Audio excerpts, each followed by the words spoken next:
Hello everyone and welcome back to Phoenix Wright Justice for All. Last time, Phoenix and shockingly Edgeworth, they tried to keep the trial going. Because if you recall, uh the killer has kidnapped Maya and is holding her hostage somewhere.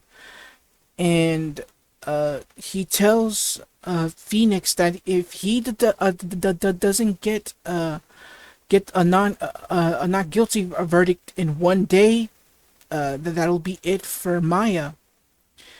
But unfortunately, that it turns out to not be the case. And well, here we are in the next segment, which is our last investigation. So without further ado, let's get started here. Oh yeah, and by the way, now the thing is, we were also we also had Adrian Andrews, the manager for Matt Ongard, to take the witness stand. And we are, and basically she tells us what actually happened. Well, not of her past, but what actually went down between Matt Ongard and the victim Juan Carita. And wow, did they have a big rivalry? But Adrian Andrews knows that it was all this, all these events were done by Matt Ongard. Now we need to figure out how. How did these events happen? So let's begin our final investigation without further ado this time. So we're back at the Wright & Co. law offices. So here we go. Mystic Maya! Mystic Maya! Ah, poor Pearl. There, Pearls. I can't take it anymore. Wah. Look, it'll be alright. Everything may still work out. The condition was that we had to get a not guilty verdict. And so far, the kidnapper has kept his word and hasn't hurt Maya. And he won't, because Mr. Ongard hasn't been even given a guilty sentence yet.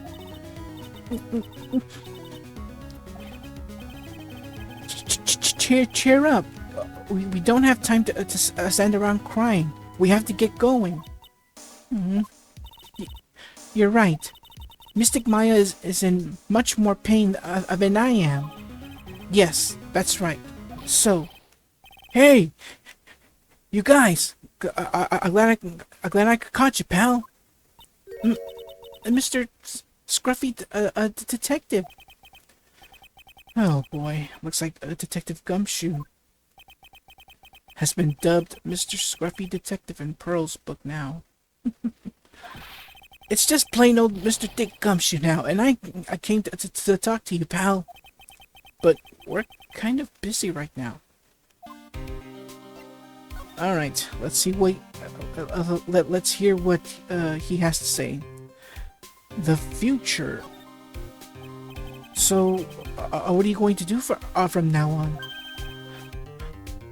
What do you mean, pal? Well, you've been fired, right? So, do you have a new job lined up yet? Oh, that... what am I supposed to do now, pal? I don't have anything coming in at all until my next payday. What are you talking about? You don't have another you don't have another payday.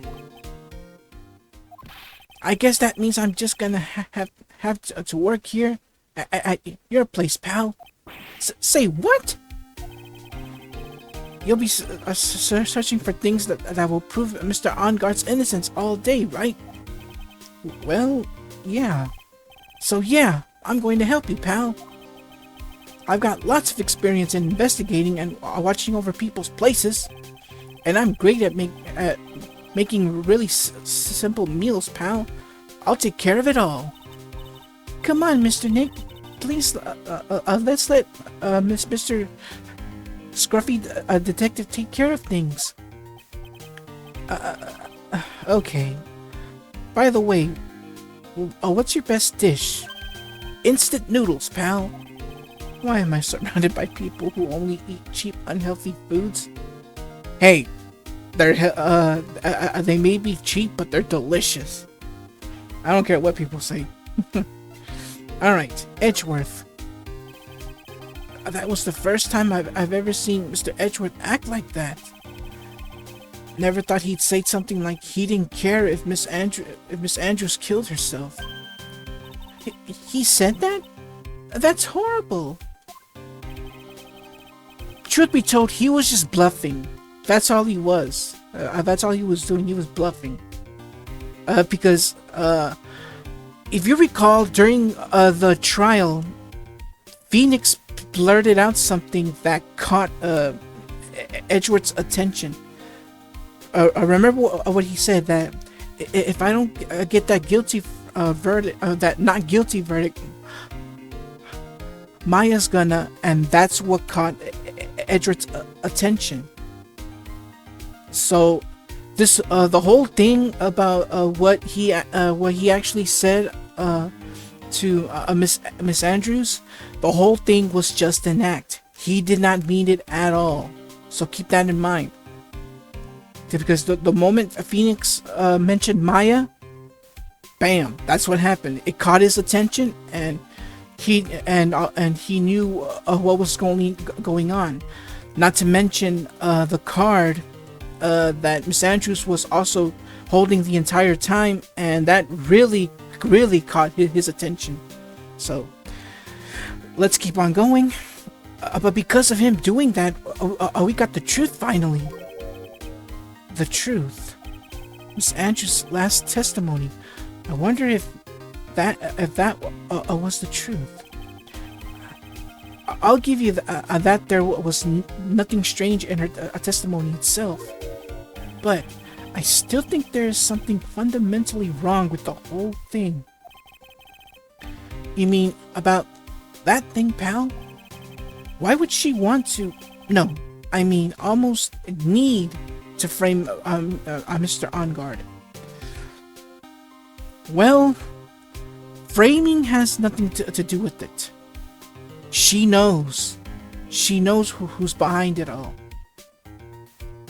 And all will be revealed.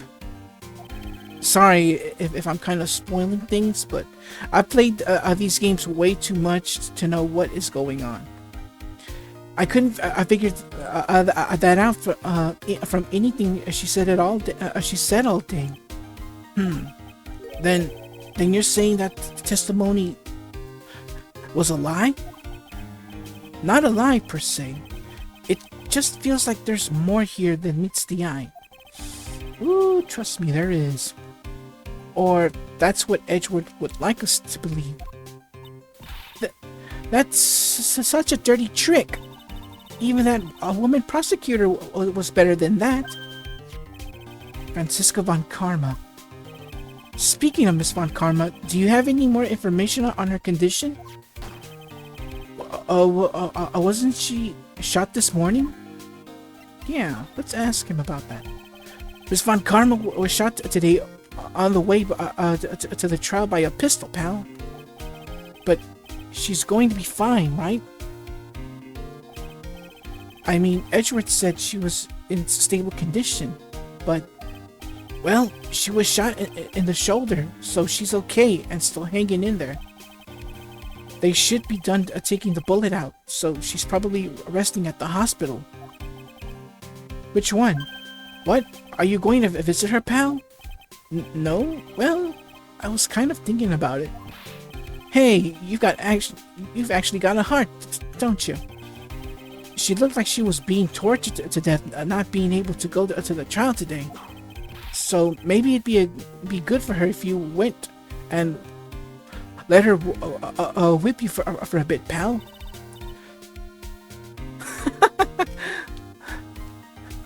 Let's go. Let her whip us, Mr. Nick. Oh my goodness. No, I'm definitely not going. Let's see. The name of the hospital? Oh yeah, the Hottie Clinic. That name sends a chill down my spine. Well, I guess it can't hurt to stop by and say hi. No kidding. Alright, so let's head straight back to the Hottie Clinic.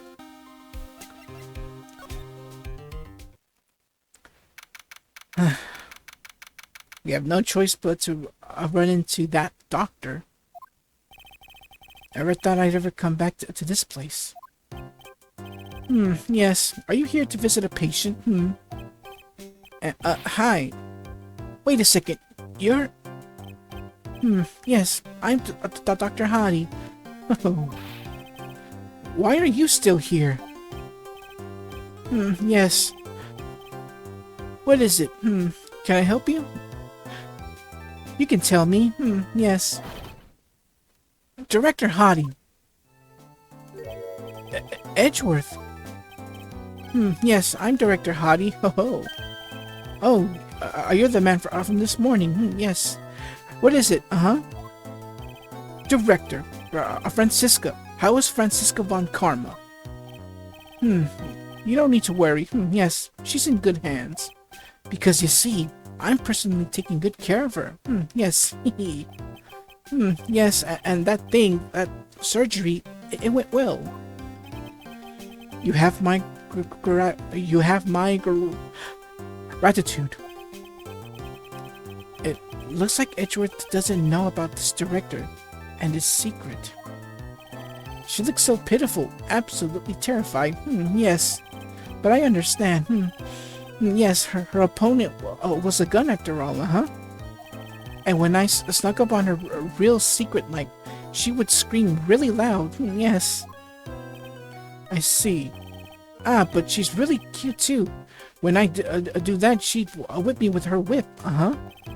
Boy, did I cry like a baby. Yes, but I think I could get used to it. And down he goes. Yeah, the thing is, you don't see her like with the injury showing. They just keep the sprites as if nothing was how should I put it, redrawn or something. Go back to your room. You're so mean, So mean, my frisky Vriska. That's too good. Ow. Okay. I am. Yes, it's time for my IV drops. Yes. And what are those tulips doing in your hand, Mr. Phoenix, right?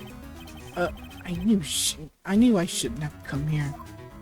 All right, let's speak to Francisca and see what in the world happened. I was shot in front of the courthouse in my right shoulder.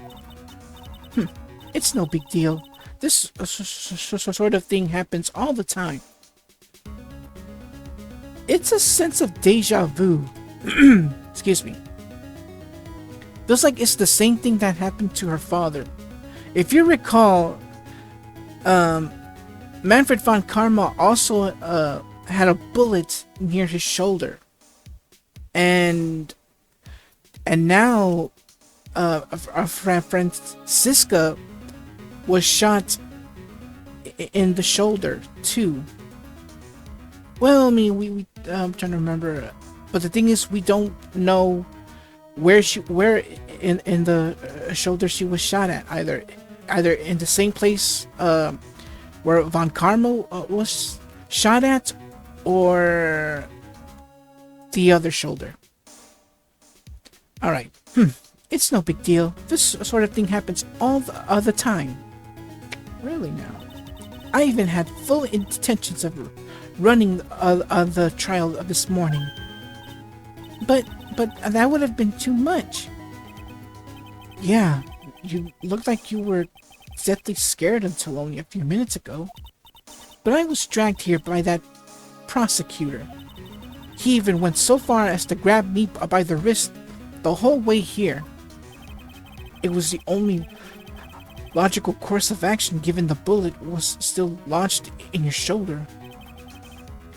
But with me doing so, I found myself having to clean up after you and that irresponsible deal you made. I think I know what deal he's referring to. Alright, so what is this deal? Miss Von Karma? You made a deal with Miss Andrews yesterday, didn't you? I don't know what you mean. In order to make sure you got your guilty verdict on Mr. Onguard, you told Miss Andrews to not testify in court today. I don't know what you're talking about. Do you have proof that I made such a deal? You're denying it? It looks like you were lucky, Mr. Phoenix Wright.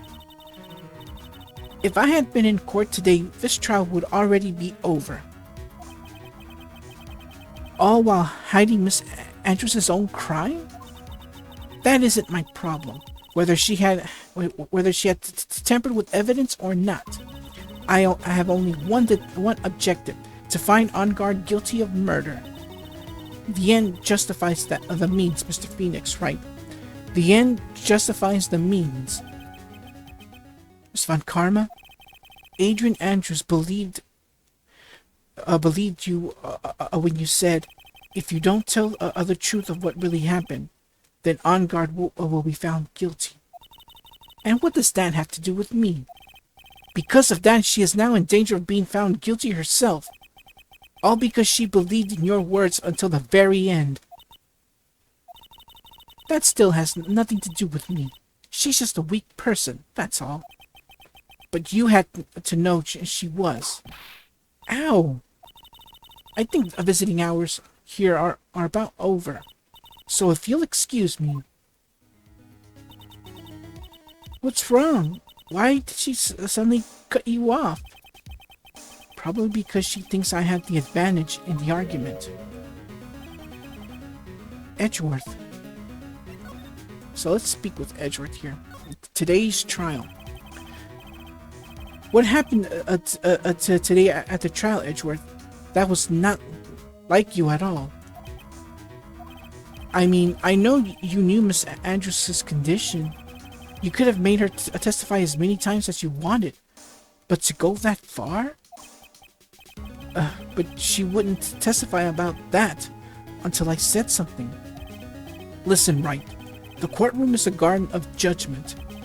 I am putting myself on the line when I stand in there. And that's why I made the witness do the same. It's only natural. Alright, so about Adrian's card. By the way, Edgeworth, you were really angry in court today. That's rare for you. Witness! That card! Give it to me! Hurry! Do you have any idea what have you stupidly what you have stupidly yet inadvertently done? This, I can't believe you hid this from me all this time. That card, what in the world is it? You mean this? Listen, Wright, this is top secret information. You absolutely cannot leak this. A special investigations team has existed for a number of years, but few know of it. I understand. Their task is to find the owner of this card, a man called Shelley the Killer. And just as his name states, he is a killer, an assassin, the best at that. An assassin? Alright, so the picture card has now been added to our evidence. So, what about this assassin? So, who is this Shelley the Killer? The Killer is the name of a long-standing line of assassins. Long-standing?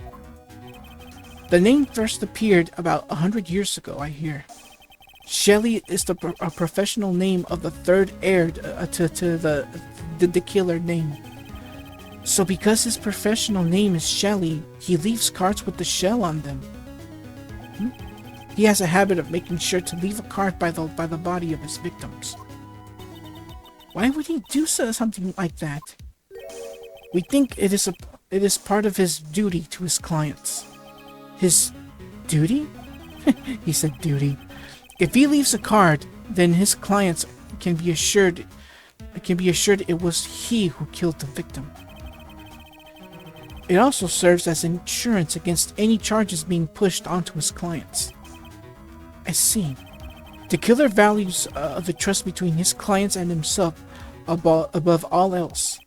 It seems that this is one honorable assassin with a moral conscience. I guess that even honorable assassins can exist. So, you think this assassin, you think he's the one who did the killing in this case? It would appear that way. The discovery of the card basically confirms it. Wouldn't you agree? Shelly the killer, huh? So Maya's situation. I noticed something at the trial today.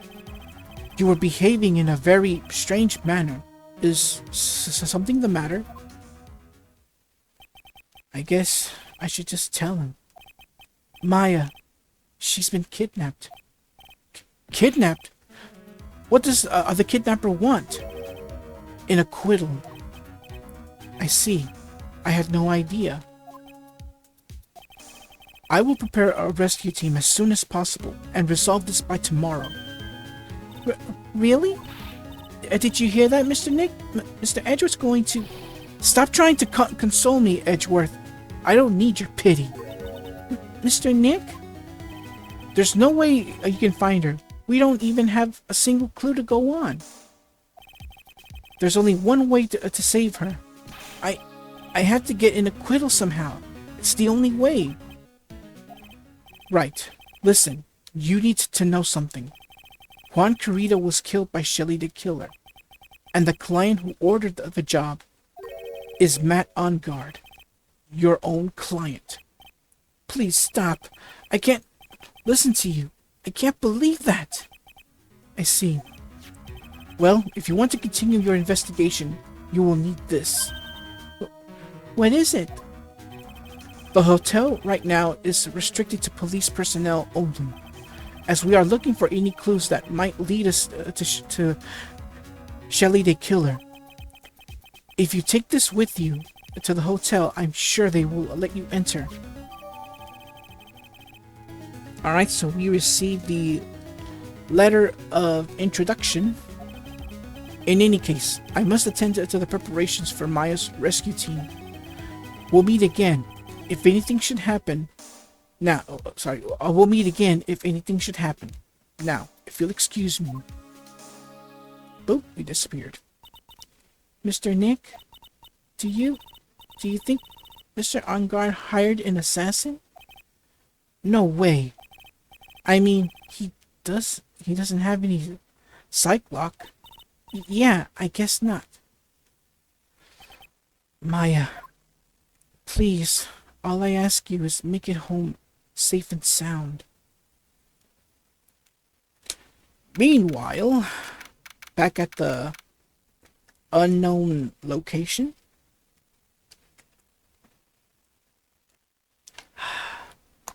Sorry, had to drink some water there. I guess even kidnappers can be a little clumsy. Clumsy enough to drop a card like this for me. And even though he said he was an assassin, I bet he's just making that up. Like how Nick does with everything in court. Anyway, let's try out the card trick with this card I just found. Sounds like I got the door open. Okay, time to go to take a look around.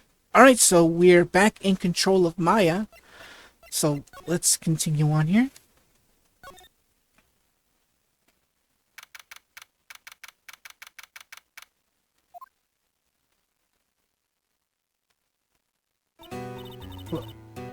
What is this place?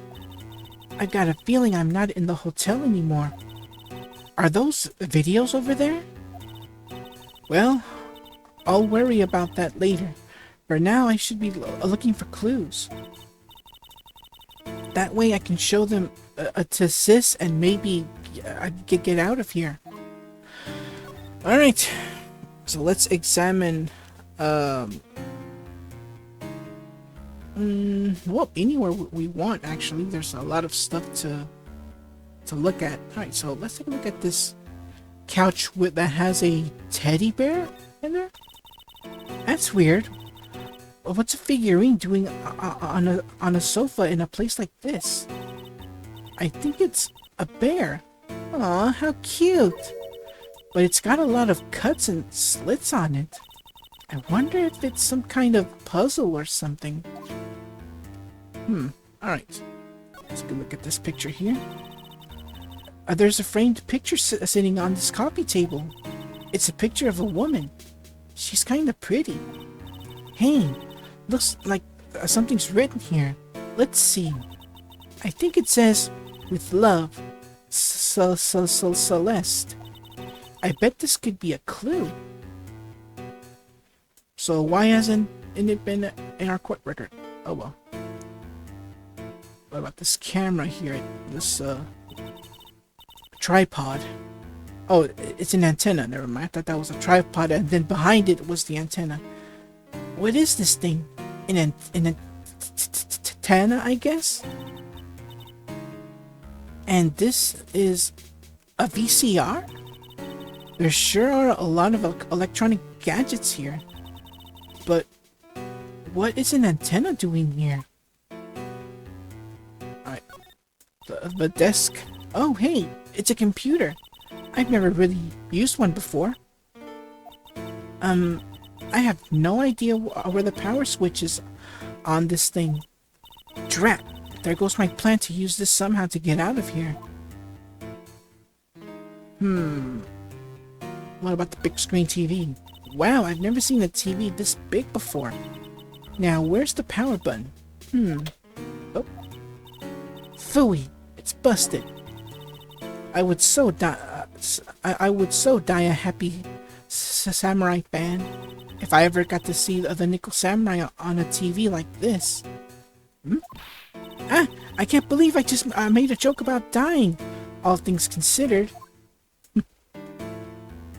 What about these shelves here? It's so dark in here that I can barely see, but these kind of feel like they're videotapes. All of them. Just what kind of room is this? The door. Locked. Of course. And it doesn't look like I can use the card to open this. There's a little hole at the bottom of the door.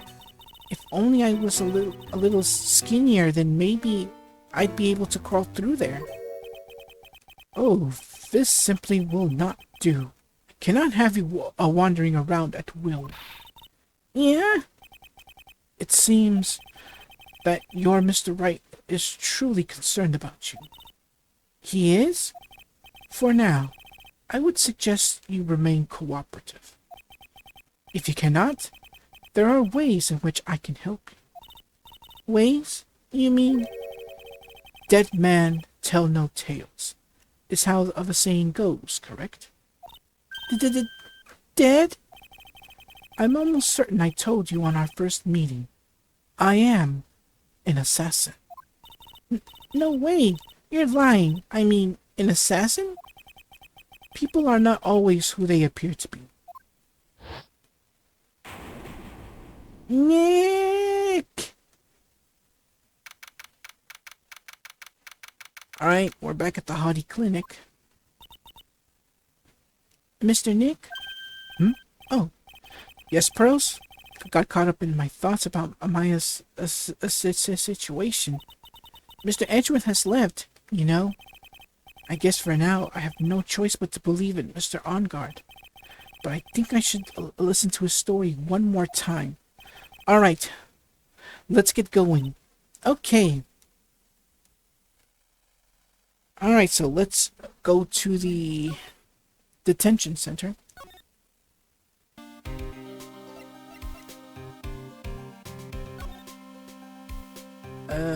Here we go.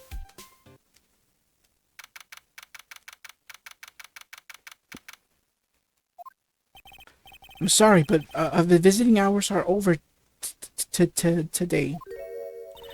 Uh, I have too many questions I need to ask. I'm sorry, but oh, I thought this was Pearl talking. Sorry. I'm sorry. I'm Phoenix Wright, a lawyer for one of the... You're Mr. Wright, you say. Oh, yeah.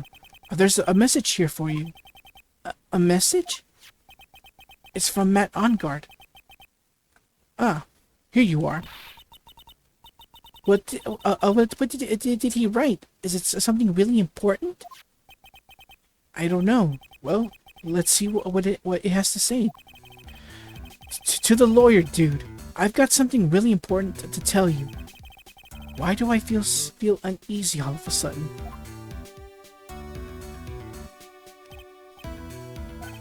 Oh, Mr. Wright.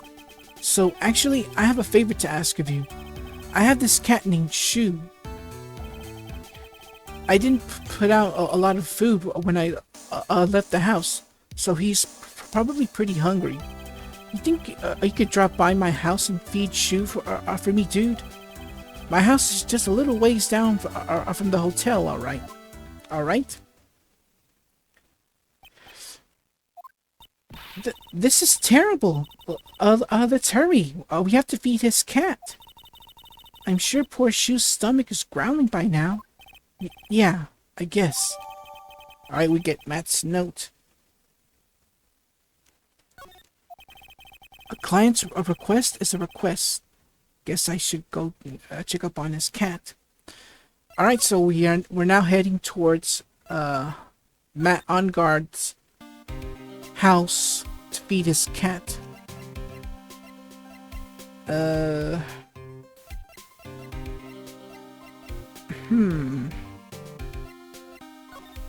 I'm at the detention center. Where's well,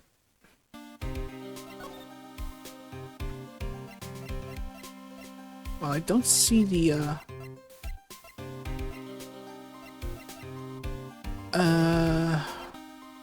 do I have to go to the Hottie Clinic? Okay. Living room.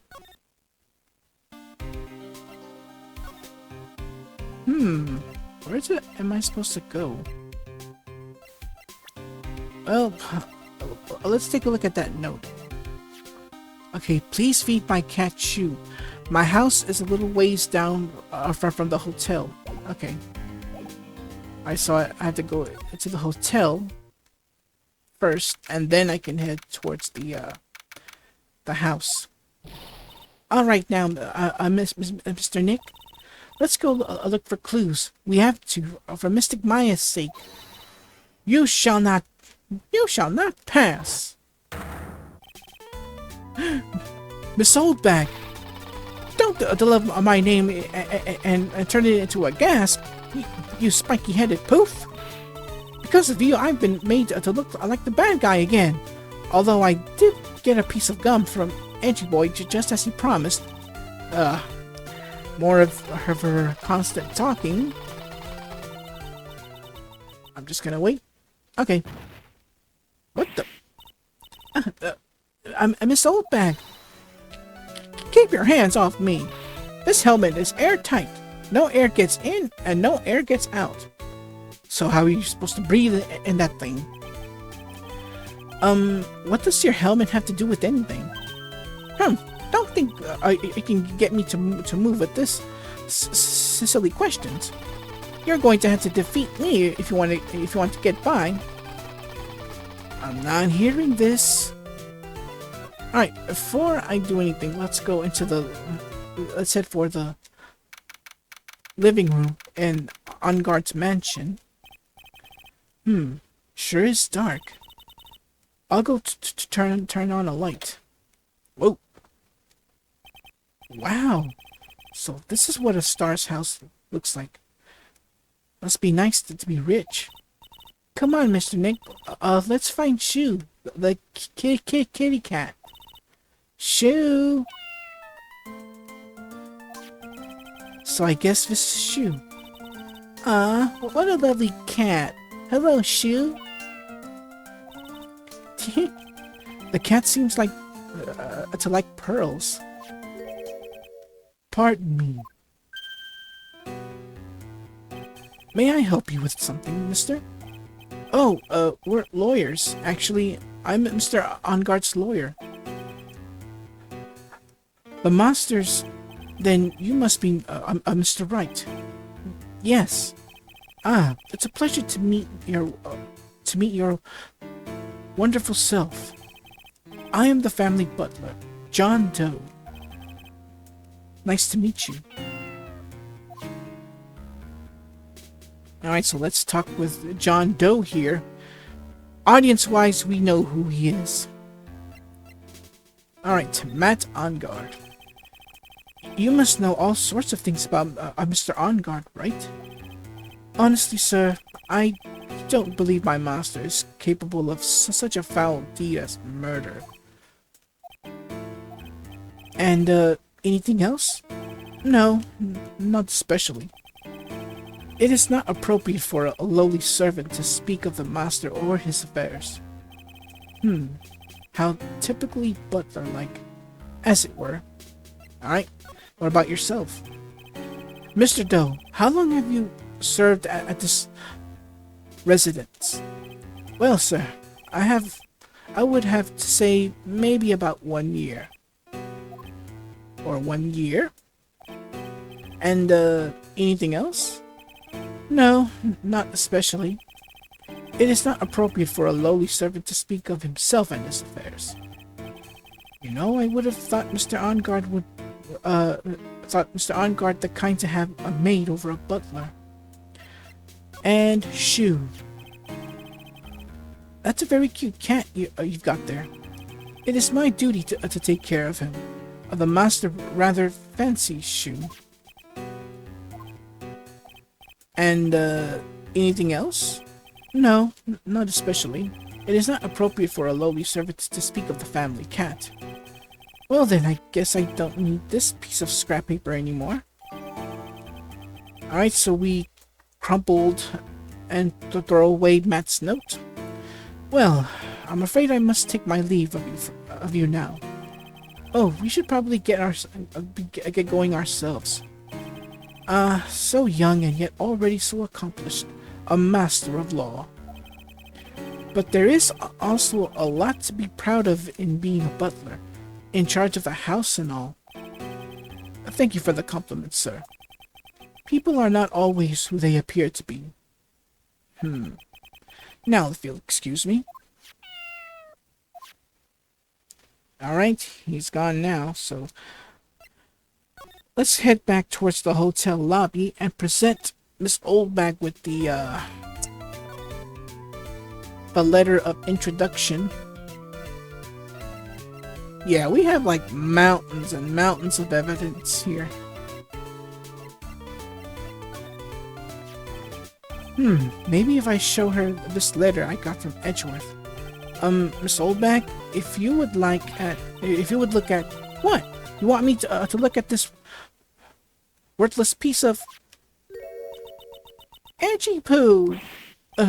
Is that her perfume? Pheromone d'Amour? I smell? Ugh. Let's see here. Would you please allow this unsophisticated young person to conduct his investigation? Unsophisticated? Seriously? Yours truly, Miles Edgeworth. Yours truly? That man's good at flattery. Fine, but only because Edgy Poo said so. You understand? Alright, we've given the letter of introduction to Miss Oldbag. I just thought of something I have to do. Remember, no messing around. You do anything bad and I won't let you off the hook. It looks like she has strong feelings for Mr. Edgeworth. That may be, but you know, nothing's going to come out of it. That's so mean, Mr. Nick. Feelings are meant to be told and shared. Ow. Every time we talk about love, I always end up with the handprint on my face somehow. So anyway, let's continue our investigation. Okay. Seriously? What? What now? One little thing before I forget. You can't go into On-Guard's room today. Why? A police's main investigation team is going to be in there all day, you hear? Wonder if they're the team in charge of investigating the killer. So don't go in there. Set one foot in there and you'll face the wrath of Wendy Old Bag. Anyways, let's go to the hallway. I think we have to go via the tables and tables of such delicious food. Looks like we're the only ones here. And yet, the hotel seems so busy somehow. Probably because the police team is scouring for clues about the killer. But yeah, look at all this delicious food. I'm surprised it's still there. Yeah, I know. Still image. Alright, so we're going towards the hallway. Hey, Sadie boy. Lada, you're still here. Reckon course. An investigative photographer eats or starves on her ability to snap up the scoop, yeah? And this hotel just has that aura of mystery. You know, like something's always about to happen. But do you have a camera? Rec given. A photographer's gotta have cameras out the ear like corn to be a real pro, you know? So I'm hanging around here. Speaking of cameras and feet in the mouth, do you have mine, your bread thief? Why can't you drop that thief thing already? Might as well give her that camera back. Would you please take a look at this? Nope, sorry. No can do. Only thing I want to see is a steaming hand towel. What? A steaming hand towel? No need for my eyes. Oh, sorry. Need one for my eyes. Today just ain't a good day for my eyes to be looking at stuff. How convenient. Maybe I'll have to use the one next time you show me something. Well, I'm giving back the camera. Oh well. Let's talk to her. And we have at least a few things to discuss. Alright, first off, night of the murder. I want to ask you about the night of the murder. What? Are you really gonna shell out the bucks for the info I got? Lada, you were loitering in this hallway the night of the murder, were you not? Well, kinda, but brace yourself right. Here it comes. I didn't exactly hang around here the entire time, you know. Followed a few stars around, got a few autographs, shook a few hands, had a soda pop with a few of them too. Looks like she wasn't here the entire time that night. The security lady also wasn't in this hallway the whole time either. I guess this means there's no one who can tell us who came and went that night. Yeah, I spoke in the wrong voice. Alright, scandal. So, about the note that was inside your camera case. Oh, that Daddy I wrote? Yeah, can I believe what you've written? You mean the stuff about On Guard shoving his manager lady onto Karita? Yeah. Well, I reckon you best not be believing that. What? Look, I sort of wrote that on a whim, you know? Writing whatever came to mind.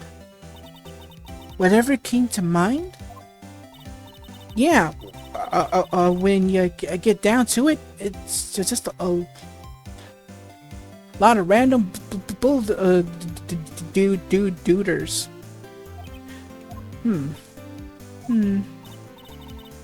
Hey, what's with you? Why you staring at me like my grandpa used to? Hey, and why do you look like you suddenly got older too? Or am I just shrinking here? Alright. Camera. Ah, my baby. My $1,600 baby. What's with that red-coated prosecutor anyhow? The guy told me it was evidence and refused to give it back to me. Well, that's kind of how it is. Hey, you're that redcoat's friend, aren't you? So put in a few good words for me and get me back my camera. You want me to do what? Listen, nag the guy real good for about 5 hours, and I guarantee he'll give it back. Why don't you do your own dirty work? Well, I reckon it's time for me to get going.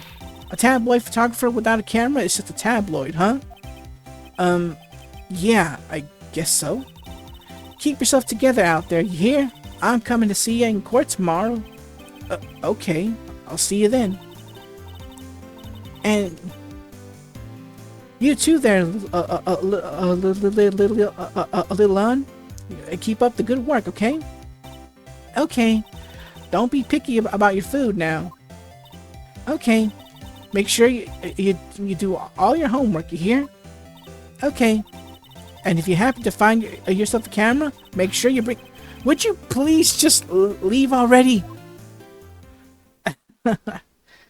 Oh my goodness. My goodness. Alright, so we're done here. We're gonna go to Mr. Kurita's room. So yeah, basically, we're not allowed to enter Matt Onguard's room. So, well, at least we can find some evidence here. Mr.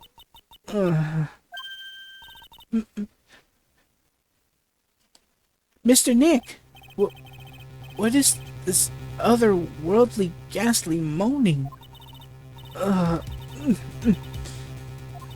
I hate evil ghosts. I don't think it's a ghost. Maybe it's a demon. Excuse me? What you you calling a demon, brat? Zoinks! Okay, that was a Shaggy reference there. It's the alien. Who are you calling an alien? Oh, it's just you, Miss Oldback. What are you doing here? What is wrong with you, with youngins today? I came down here to pay my respects to my poor Juan, and you're disturbing me. Seriously? Alright. Let's ask her about the night of the murder. Please talk to me about the night of the murder just one more time.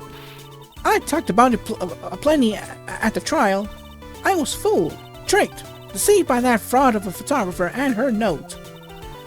She was loitering around here with the embellic look on her face. With that embellic look on her face. Okay, got it. Now hold on a sec there, you little pipsqueak. If you're going to take notes, at least make me sound better than that. Oh, alright. Now I've seen everything. But you know, I was working that night too, doing my job, minding my own business. So it's not like I had time to waste standing around here the whole night. Alright, memories of Kurita. I was wondering if you could tell me a bit more about Mr. Kurita. He was the most popular star, you know, especially where it counts, in my book. But I heard that he was lagging behind in the polls against Mr. Onguard. Well, that's just a recent thing. Bad luck and all that, you know. But he was going to become an even bigger star than he used to be. Look, just look at this mountain of presents. It's a show of the mountain of feelings all his fans had for him. Yeah, the mountain is pretty big. Certainly nothing to shake a stick at. Mr. Nick? What is it, Pearls? The presents. They're all bears, right? She's got a point. There isn't a single thing here that isn't a bear. So what's with the presents? All of Mr. Carita's presents from his fans seem to be bears. Oh, that's because you can't think of Han without thinking about bears. Bears? Why bears? You don't know? When my dear Juan was training, he fought barehanded with a bear. He refused to give in and let the bear win. But after the fight, they became friends. Wow, what a heartwarming story. Look, it's just like in those young people's dramas. I can see those who are too tuckered out, down by a river going, you sure can't fight. You too, bub. You too. Did all that really happen? It's in his biography, bub. What a load of crock. So ever since then, fans have been giving him bears as presents. Yeah, nice. Bears. I'm Uncle Bear, and I say it's barely 8 o'clock. What is that infernal racket? It's one of the presents going off. Sounds like it's already 8 p.m. Way past your bedtime. That startled me. I thought I was going to die for a second. 8 p.m.? That's the time when the awards ceremony ended that night, remember? Time sure flies. Hard to believe it's been 2 days since the ceremony. The transceiver. Hello? Hello? This is not a phone. Maya! How is Maya? You haven't heard her, have you? It seems you were not able to fulfill your end of the bargain, Mr. Wright. I have heard the news, so it would seem my present did you no good.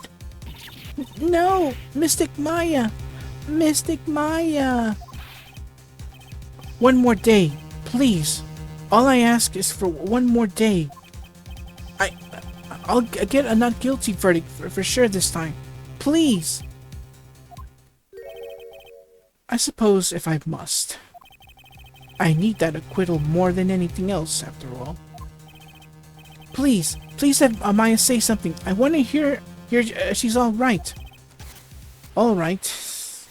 Then a little. What is it with this static all of a sudden? Excuse me. Hello? Hello? It seems bad. Connect. Darn it. Did the transceiver just suddenly break? Excuse me. What happened? I don't know. All of a sudden it became nothing but static. Mystic Maya. Mystic Maya. Why did the transceiver suddenly break like that? I should probably have an electronics expert look at it. The sooner the better. Alright. Something we can do here. Let's head back to the law offices and have Gumshoe check the whole thing out. Yeah, it's a long way. Alright, we're back at the Wright & Co. law offices of Smith and Hassler. Hey! Welcome back, pal! I thought I'd make you a little something for dinner. That's nice, thanks. It's a rich man's luxury full-course meal. Out of a can, that is. I'm sorry you went through all that trouble to cook, but I don't have the time to eat. Oh hey, you don't have a can opener here, pal? You've got to be kidding. And here I thought he had already whipped something up. Oh, I know. There's only one way I know how to be helpful. Ask me about anything you want, pal. Go ahead.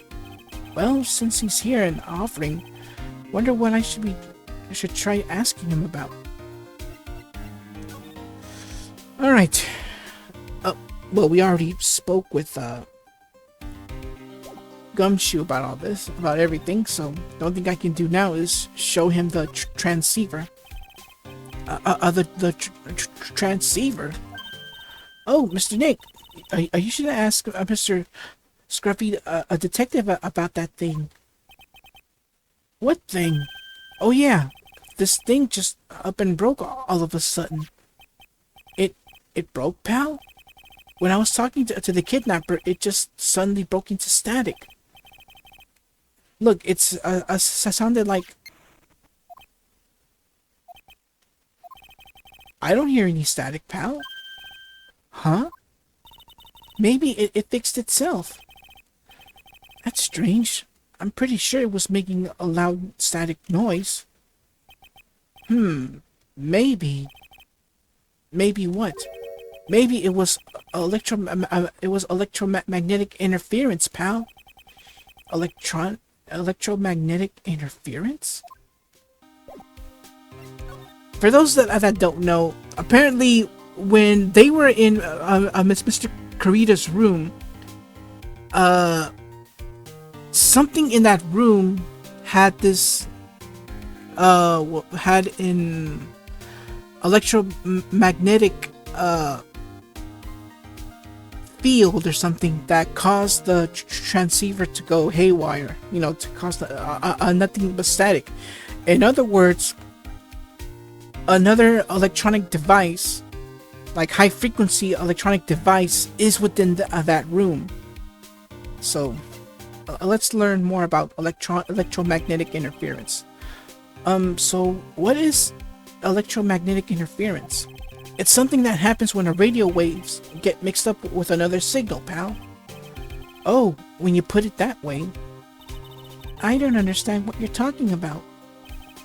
Like, for example, when a cell phone goes off next to a computer screen, the stuff on the screen gets kind of fuzzy and starts acting funny, right? Huh? Computer? It's like when you use the dryer next to the TV and the screen starts looking weird. Another example is this was at a time when we had CRT TVs, and if you think, and I think it either it was just the TV with antennas or a cable box, and for some reason you turn on a vacuum cleaner. Because of the vacuum cleaner, it can cause the TV, no matter how high quality a picture is, will cause static,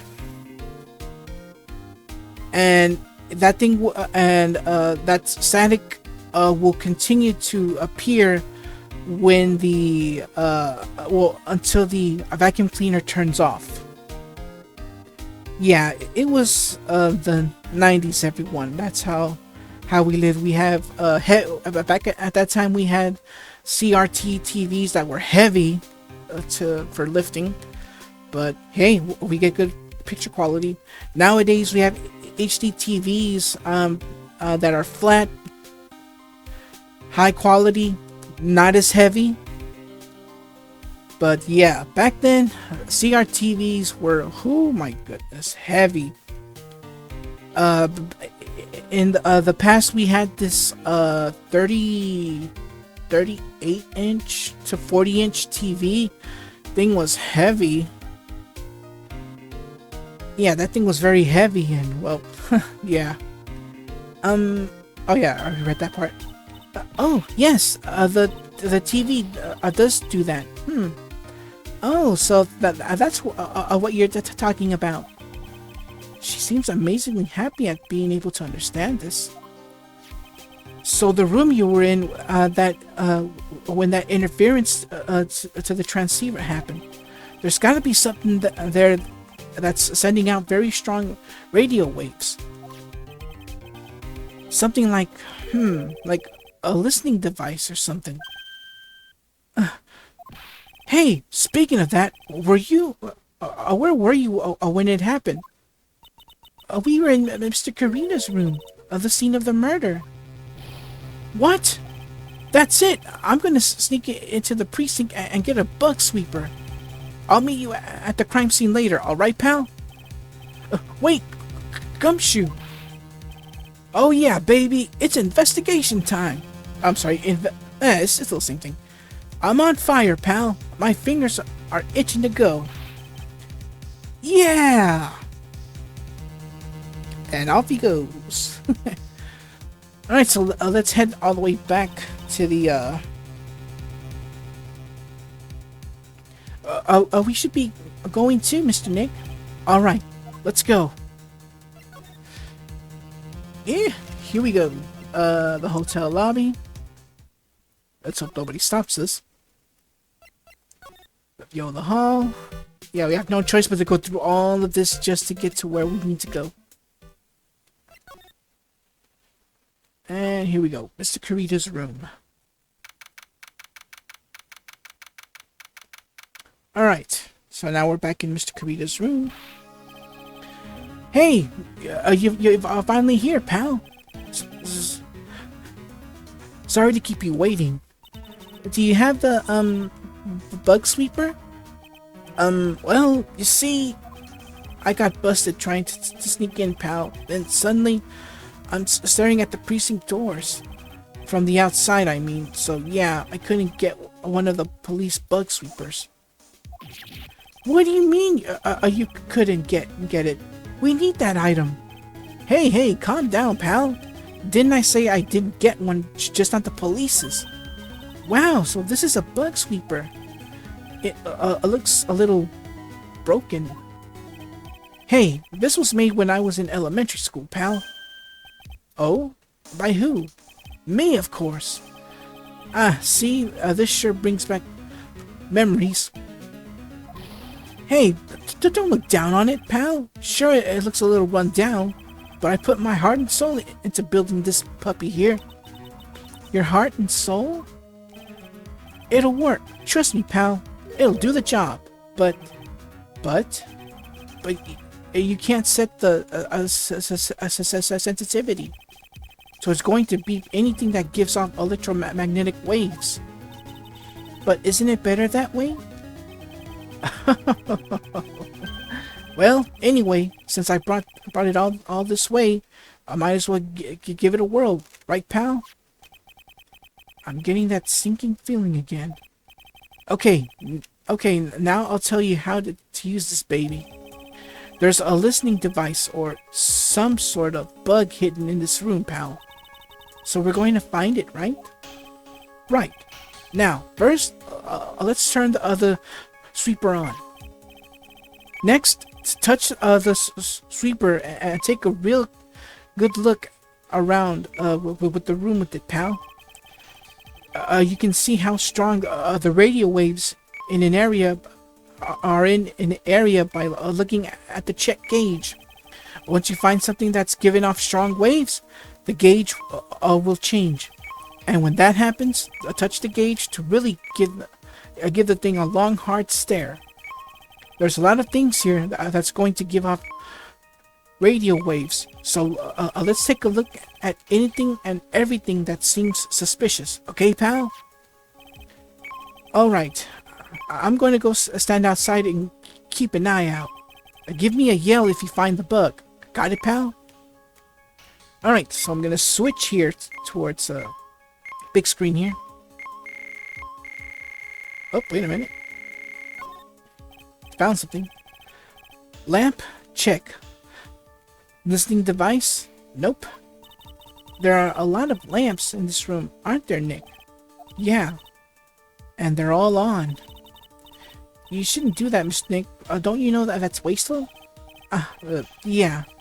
I'll be more consensuous from now on. Sorry. Alright. That's a catch. Oh, what's this, though? A cell phone. Nope. No bugs in here. A cell phone? What? Don't tell me you don't know what a cell phone is. I'm sorry, I've never seen one before. Now that she mentions it, my cell phone couldn't get any reception while I was staying in Rhine Village. And Prose has never lived outside that village, so... Well, I guess I can't say it's impossible to live without one. Alright, so we're not gonna go through here. Let's... Wait a minute. What a lovely bear. Oop. This must be one of those fancy-shaped toy robots. It's a robot? It's a real robot? Yeah, it's a real one. Mr. Nick? Yes? How many horsepowers is it? How many horsies? Horsies? Well, look, it's a bear. So, yeah, in actuality, I know, what we're looking for. I'm just having some fun here. Okay, that's the lamp. He'll probably say the same thing. And we have the microwave here, and then there's the radio. Alright, so we're gonna switch here. Remember, these don't count. We need to find out where is the whole thing is coming from here.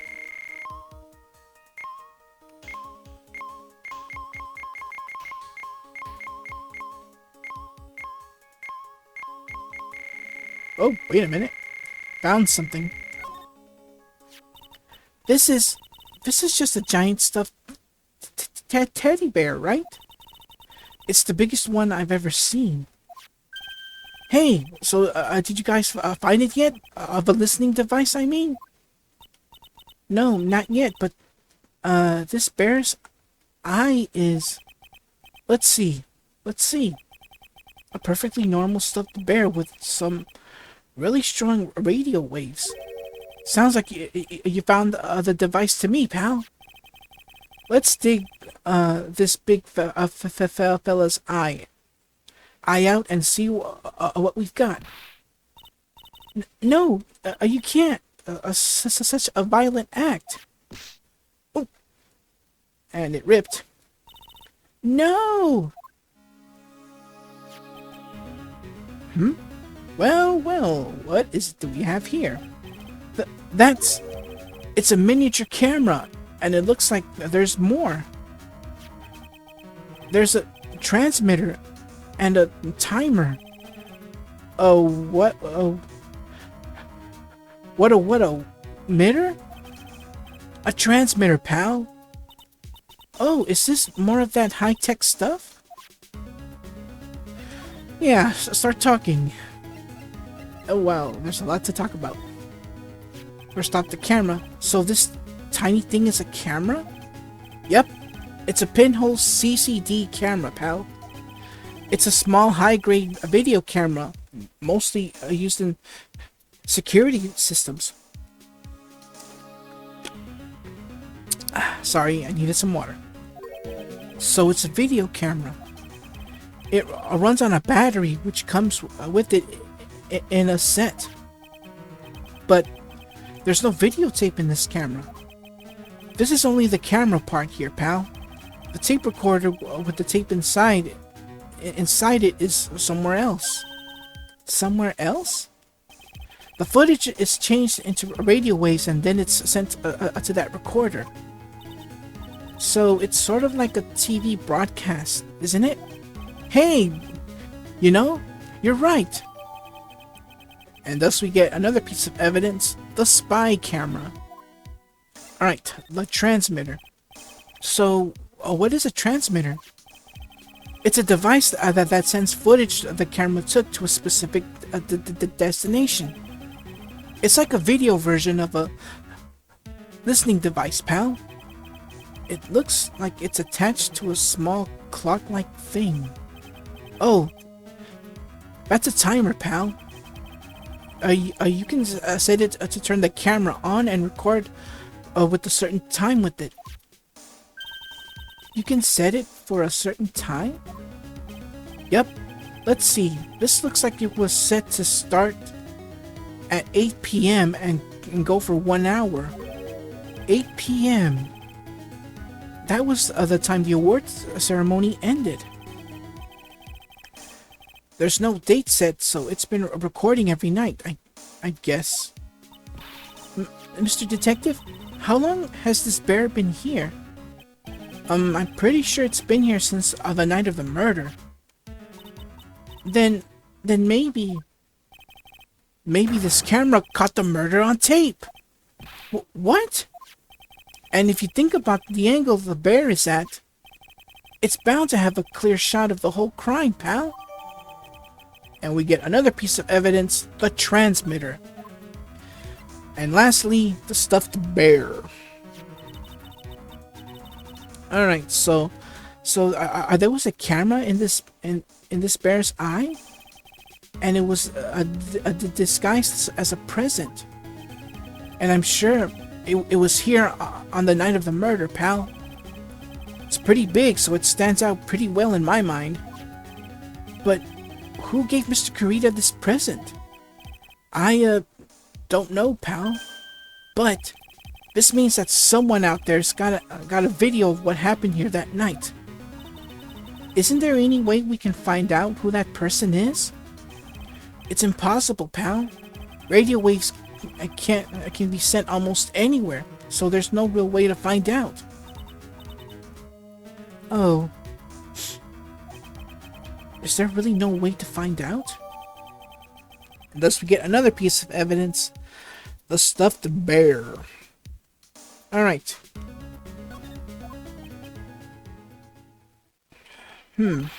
I got it! What? Hey pal, let me borrow this mini camera for a bit. What are you going to do? I'm gonna go around to see. I'm gonna go around to the electronic shops and see if I can find out who bought this. But that's impossible. I mean, it's already 9 p.m. Leave it to me. Even if I have to search all night, I'll find your man, pal. Alright, so we handed the spy camera and transmitter to Gumshoe. Oh yeah, baby, it's investigating time. I'm on fire, pal. My fingers are itching to go. Yeah! And there he goes. He's gone. Yeah, but Mr. Scruffy, the detective sure is a nice man. He's pushing himself so hard all for Mystic Maya's sake. You always manage to do things in the most ineffective ways. You'll have to excuse me. I heard your conversation just now. Edgeworth, what are you doing here? A rescue team has been created and deployed. I can't say I'm optimistic, but we have to move forward one step at a time. I see. Thanks. Don't thank me yet. We still have to find her. So, there was a spy camera hidden inside the stuffed animal, huh? You are one lucky man, Wright. Do you know the stuffed bear, a little girl? I have no idea. Of course not. The maker of this bear is a very expensive luxury brand from overseas. It's completely handmade, and there are very few that are exported here. What? The camera and transmitter that scatterbrained a detective took with him are dead ends. Things like those can be bought anywhere. However, this bear is different. By tracking how it got into this country, this bear can tell us who the buyer is. Can you really do that? Mr. Nick, can you really? Well, I guess so. It's 9 p.m. I think I can still make it in time. I'll be taking this from now on. I'm sure you have other things you have to do. And thus we get less stuff to bear. See you soon, Wright. Wait! What? Why are you doing this? I have no interest in explaining myself to someone who cannot comprehend. But besides that, Wright, until court reconvenes tomorrow, you should concern yourself with this question. Who was the person that murdered Juan Carita? The real killer? Do you really still think it was Adrian Andrews? To be honest, I don't know anymore. You still have a little time left. Find the truth, Wright. Everything begins with the truth. Juan Carita's real killer. Miss Andrews' past. The kidnapper whose sole condition is an acquittal for Mr. Ongard.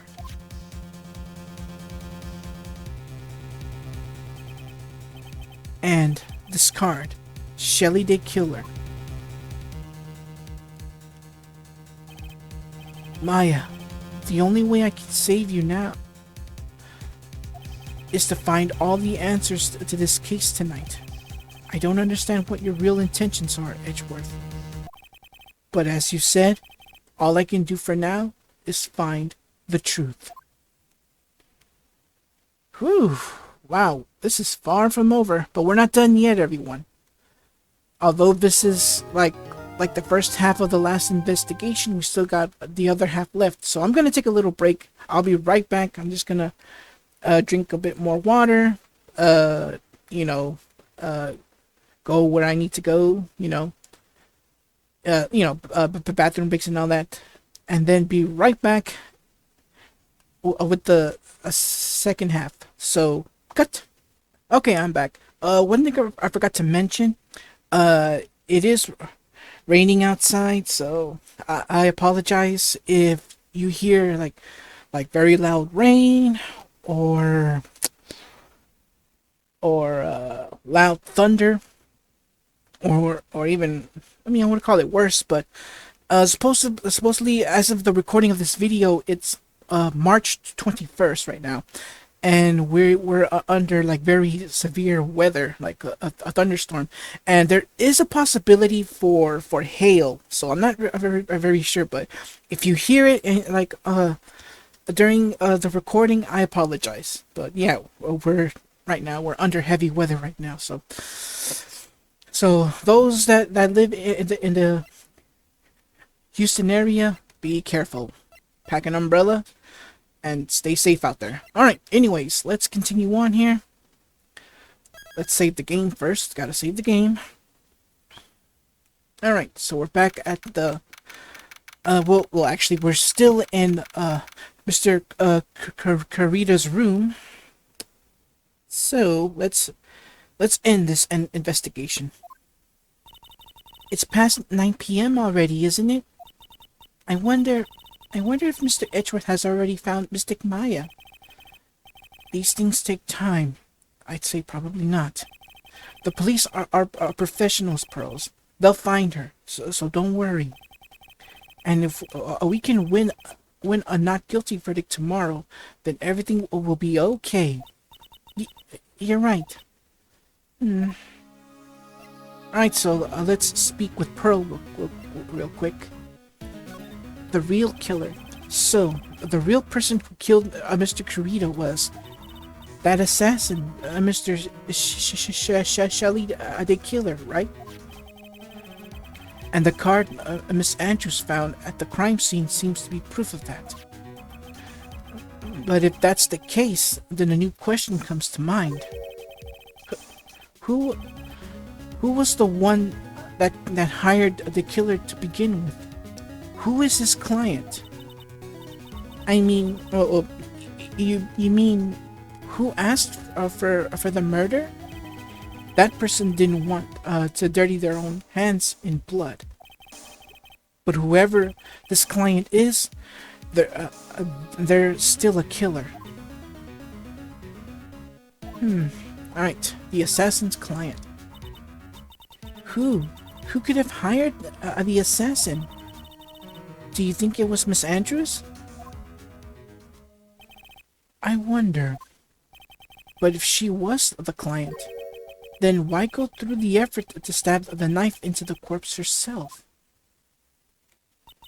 But if Miss Andrews wasn't the client, then no, it can't be Matt Ongard himself? Was it Matt? If Mr. Ongard really did hire the assassin, then he is not innocent at all. Far from it. He would be guilty of the crime. But it can't be Mr. Edgeworth, right? I mean, when we first talked with him... Mr. Ongard, I'd like to ask you one more question. Did you kill Mr. Juan Carita? Alright, just so we're clear, dude. I didn't kill anyone, and that includes Juan Carita, okay? I didn't see any Cyclops at the time. Actually, that reminds me. Do you remember something, Mr. Nick? Yeah, something Miss Andrews said at the trial today. She said something interesting. So what was this something interesting? So what is this interesting thing? Oh, that's right. You didn't hear it, did you, Pearls? Juan had bet everything on the Jammin' Ninja this year. And if he lost the Grand Prix, he was going to make sure Matt was going down with him. And that's why he thought, that's what he thought anyway. It looked like somehow Juan had in his hands a secret so powerful that it would destroy Matt's acting career had it been revealed. Mr. Ongard's secret.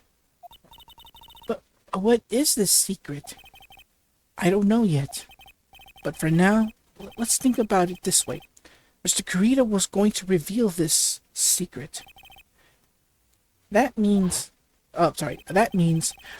Ongard had plenty of motive to have Mr. Carita silenced. Which means we have to meet with Mr. Ongard. There's no way around it now. Alright, so we're done here. Let's go back to, all the way back to the... Oh, wait a minute.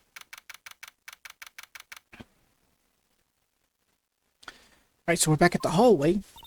Wow, it's really getting late, isn't it, Mr. Nick? Yeah, it's past 9 p.m. already. But we still have some things to prepare for tomorrow's trial. There's still the matter of this secret Mr. Carita held about Mr. Ongard. And Miss Andrews' real intentions. These are two things I must know tonight. But aren't visiting hours over at the detention center? I'm sure we'll think of something, Pearls. Don't you worry. Next up, the Viola Hall.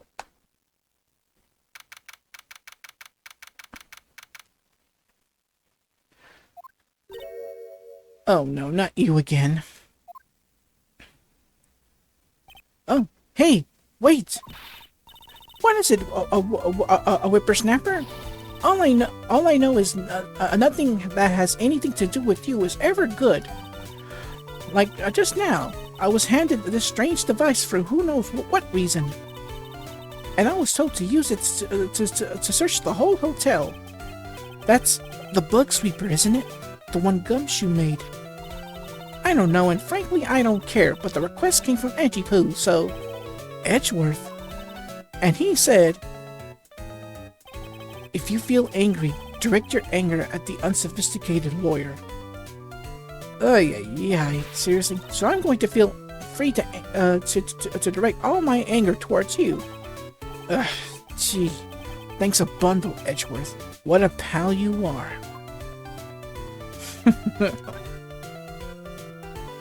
Alright, so why does she have the bug sweeper? This is absolutely top secret, so you had better keep it to yourselves. I heard they found a spy camera hidden in one of the presents. Very interesting. I'm sure it was, you know? It was to catch poor Juan in the middle of a scandalous meeting. Scandalous? What's that? It means, well, you know, that gossip that's been going around about my dear Juan. Oh, you mean that thing about Miss Andrews? But I'm sure she must have had some reason for getting close to Mr. Kurita. I'll let you in on another secret, youngin'. I know who planted that spy camera. It was that obnoxious puffy-haired photographer girl. The nerve of some people. Spying on people by herself, as if I want to see it for myself too. Wow, the alien actually admitted her true intentions for a change. I don't know what you're thinking exactly, but I can bet that it's nothing good. But I didn't say anything. Alright, Juan and Adrian. So, you want to know about Juan and that manager, right? Actually, as I hear it, there was something of a refreshing pair, those two. Oh? I tell you, Juan really welcomed that manager with open arms, I heard. That manager? Who are you talking about? You don't know? That manager Juan, a woman Juan had. It's a shame she killed herself, though. Oh, you're talking about Miss Celeste Impax, Miss Andrews' mentor, right? Yes, that's the one. That's Celeste girl. She was supposed to get married, you know. Married? You mean to Mr. Kurita? Really, you young kids today don't know anything, do you? That girl, Celeste, killed herself 3 days after their marriage announcement. 3 days after their marriage announcement? What in the... Maybe she might know more about that suicide squad. Why wouldn't Miss Impax want to kill herself? She was going to get married. Well, that's because she was thrown away, you see, by Juan. What? But they were going to get married, right? They promised each other, right? They held a grand announcement session, but 3 days later, Juan suddenly canceled their marriage. Is that true? It was in the weekly magazines. But why? Why did he do that? That was not in the magazines, unfortunately. I see. That night after Juan called off the wedding, that manager Celeste killed herself. How terrible. I wonder what happened between those two. Wow. Alright, so let's head towards the criminal place, to the precinct, the police station. On that night, there must have been at least a few hundred people here. I guess the police are done with their questioning and investigating. It looks like things here in the lobby have finally calmed down. Alright, let's go to the police station.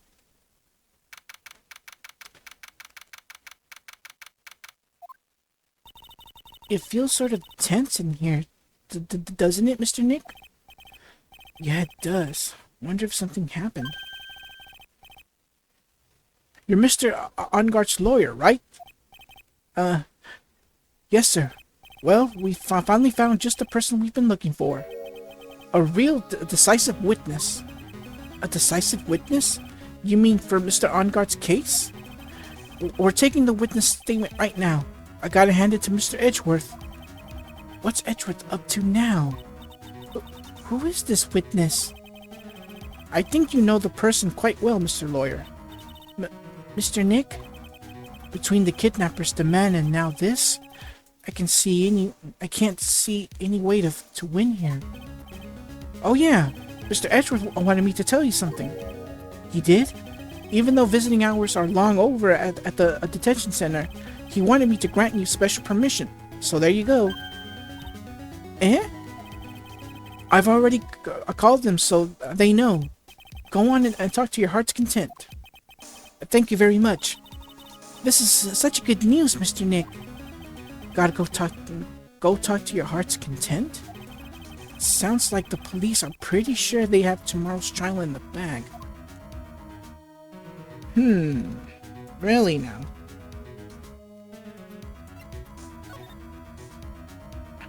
So let's go to the detention center.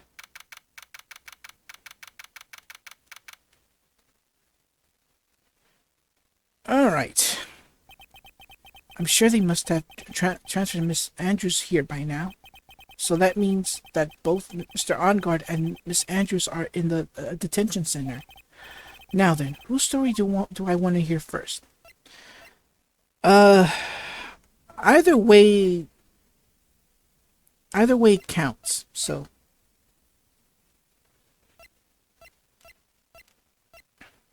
let's see, who should I talk to first? Yeah, let's go with ladies first. Adrian Andrews. Oh, it's you. I'm sorry to be visiting at such a late hour, but there are a few questions I absolutely have to ask you tonight. Me? I thought your client was Matt.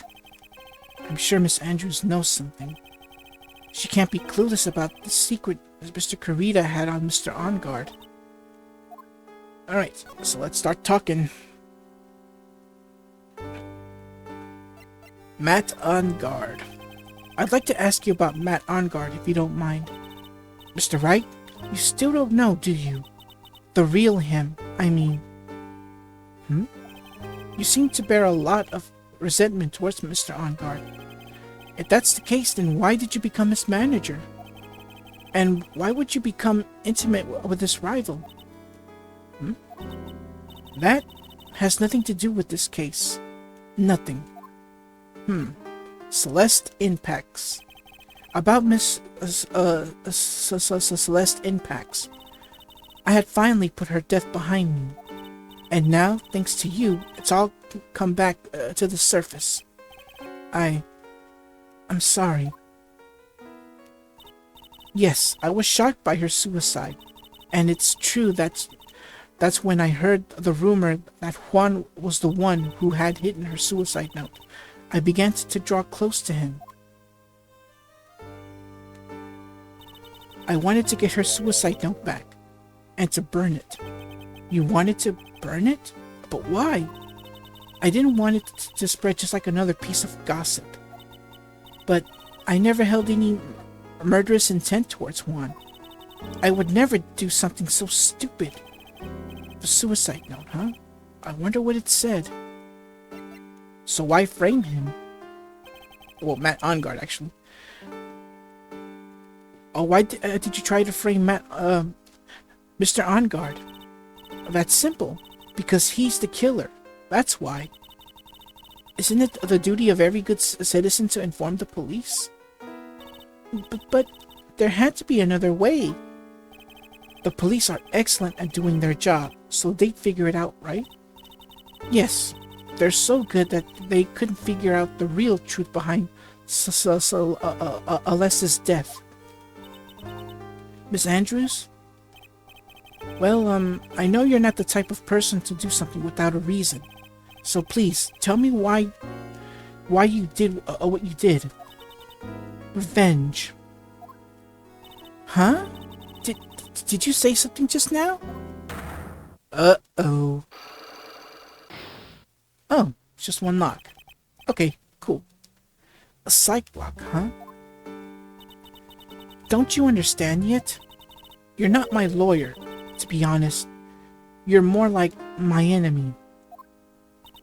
But I'm sure I just heard Miss Andrews say revenge. Alright, so there's nothing I can do now, but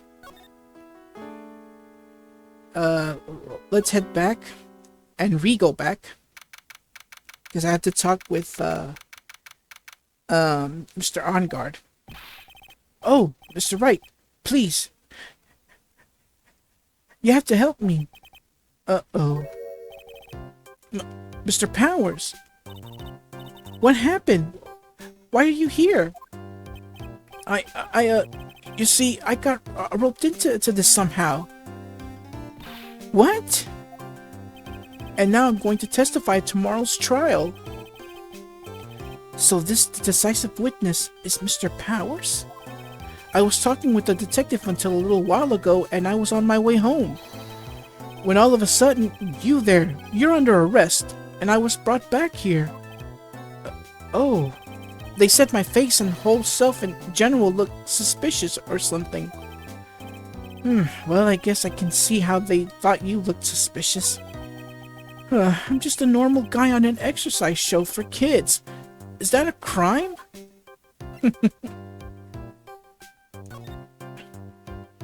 Alright, so let's hear what he has to say. Tomorrow's testimony. So, about this testimony you're giving, what are you going to talk about? I really don't know yet, but it sounds like I saw something pretty important from what they tell me. You saw something important? What was it? Well, the detective told me not to talk about it. You can't tell anyone, especially not that lawyer, he said. Who do you think is that lawyer the detective was talking about? I'm going to take a wild guess and say it's me. Yeah, you got it. Mr. Nick, Mystic Maya and myself are your only two allies in this whole world, but it's alright. Ouch, I don't really have a lot of friends, do I? Alright, Matt on guard. This is going to do a lot of damage to Matt, you know? Because he got that refreshing, like a spring breeze image going. But what is he really like? Well, let's see. Matt's always been a kind of a player with women. He would never really turn a pretty face away, if you know what I mean. He'd always say, it's just a game, to justify himself. What? How horrible! That's unforgivable! Ow, sorry, I didn't mean to offend you. But you know, he said once that there's only one person in the world who won't swoon over me. One person wouldn't swoon over him? His manager, you know, Miss Adrian Andrews. Why is Mr. Powers suddenly looking kind of energetic? Alright, gossip. You see, I'm actually a sucker for gossip. I mean, celebrities and their world have this dazzling sort of image, right? A dazzling sort of image? But aren't you a part of that dazzle, Mr. Powers? No, I'm more of a hairy, sweaty, smelly, brutish kind of guy, you see. But it's okay, really. I get to hear plenty of gossip a lot of the other stars around me as things happen. Well, that's true. Oh, hey, so did you hear about this yet? About Miss Andrews' mentor and her suicide? You mean Miss Impax?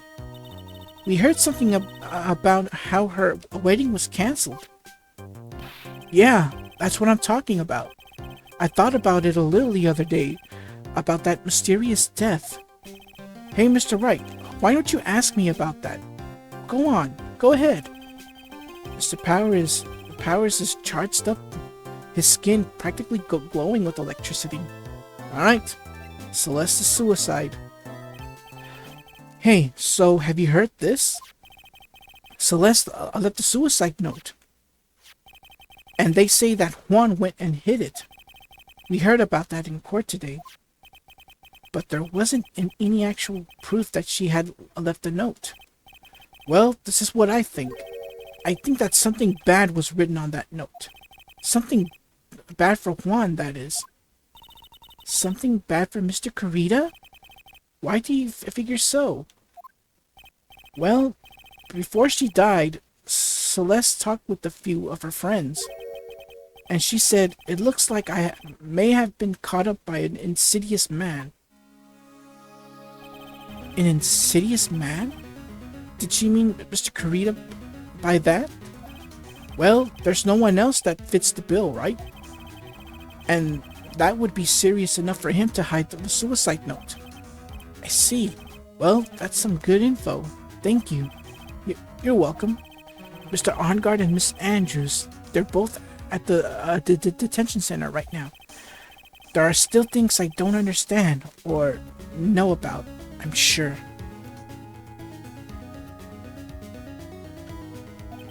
I have to get the two of them to tell me everything.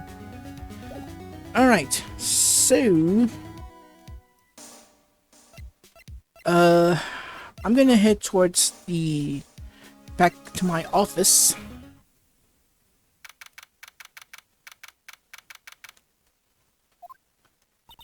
It doesn't look like Mr. Scruffy, the detective, is here. Well, he's out there with that camera asking around at all the electronic stores. Then I'll make some salad for him for dinner. It looks like Prose really appreciates what Gumshoe is doing for us. Mr. Nick? Yes? Where's the lettuce? I don't think I ever bought lettuce before. I guess I have to give up on making a salad then. Guess for lack of lettuce is kind of a problem. Alright, nothing I can do now but go back to the detention center. Next up, Matt on guard. Dude, it's Mr. Wright. I hope you can get me off the hook tomorrow. I'm counting on you. I hope so too. Edgewood just dropped a bombshell on me and said that Juan Kurita was killed by an assassin, and that assassin's client is this man, Matt on guard. What's wrong? Mr. Arngard, there is something I must know with 100% certainty. You seem kind of different. You're totally not like your usual lawyer dude self. Alright, Matt's secret. About the press conference. You mean the one where Juan was gonna dress up as the Nickel Samurai? Yeah, I heard a little more about it from Miss Andrews. It looked like somehow Juan had in his hands a secret so powerful that it would destroy Matt's acting career had it been revealed. Could you please fill me in on what this secret is? Please? Oh no. Oh wow. 5 locks. Oh boy. I knew this was coming. Mr. Nick, don't tell me. A psych block. You said a secret, right? But you don't have any idea what it is, do you, dude? Alright? Juan and Adrian. Did you know about Mr. Kurita and Miss Andrews' relationship? Well, it's all over the tabloids, dude. But I don't know any of the details, if that's what you mean. Look, how many times do I have to tell you? I don't care what Juan did with his life. Miss Andrews, she had a purpose in mind when she started seeing Mr. Kurita. Her mentor was Mr. Kurita's manager, and Miss Andrews was going to get Miss Celeste Impact's suicide note from him. Celeste? Does that jog any memories? Dude, I suddenly just got hungry. You up for a pizza? My treat. Mr. Nick, what's a pizza? Is it kinda pea like green peas? Let's go eat one later, okay? I got cut off by the pizza dude at the shop. That's too bad. Well, how about we get our minds off of this topic and talk about something else, okay? Mr. Arngard, are you connected to Miss Impact's suicide in some way? Alright, so there's nothing we can do. Let's head back to the law offices and hopefully Gumshoe is there.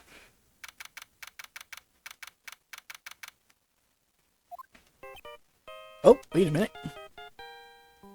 Let's hear it.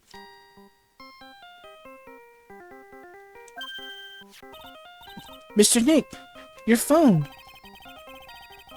I don't like the sound of this ringtone now. It sounds kind of ominous. It's probably just your imagination. You should really pick it up, Mr. Nick. It could be important. Hello? We've got a big problem, pal. What's wrong? I'm on my way to your office right now. Okay. Hey, wait a sec. Why is he coming here? It's terrible.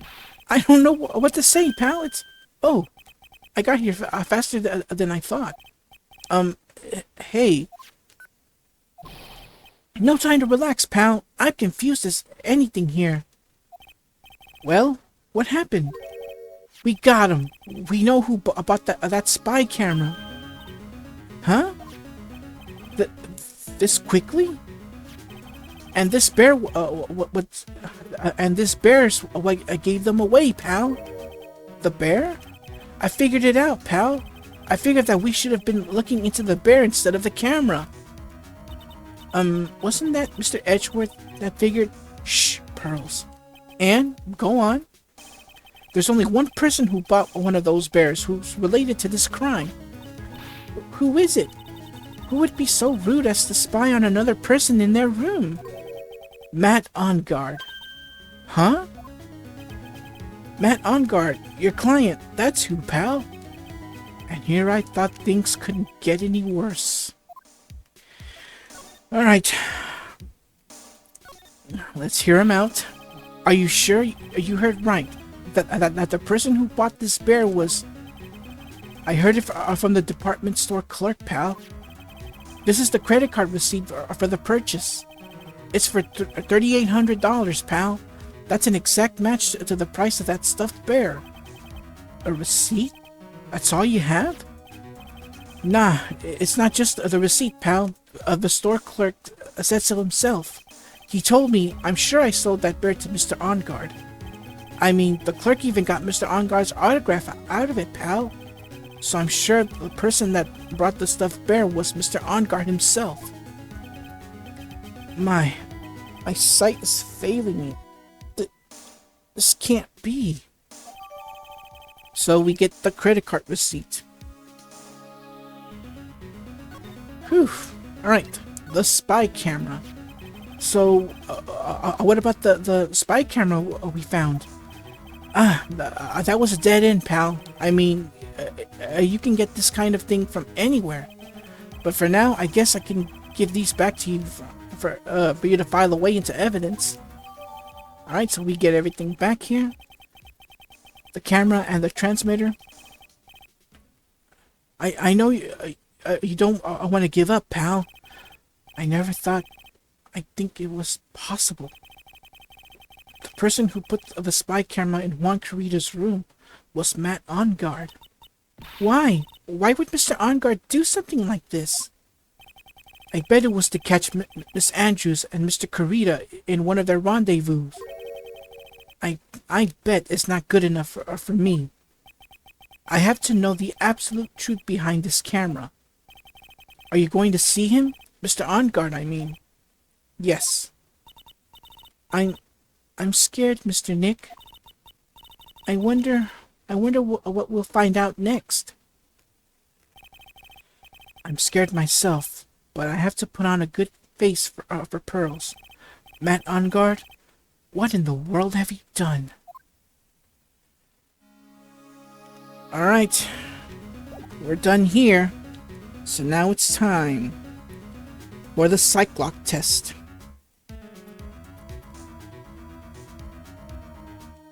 But who should I go? Who should go first, though?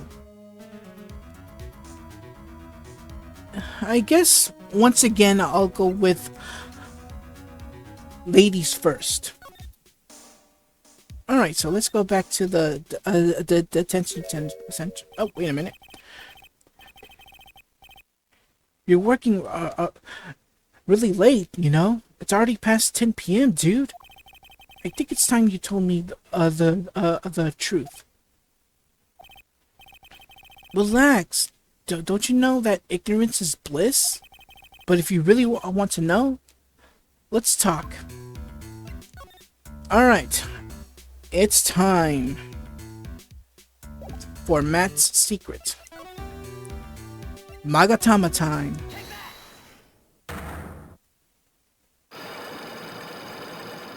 Just look at all those locks. Just... Matt's secret. Here we go. Now, let's hear what this secret of yours is.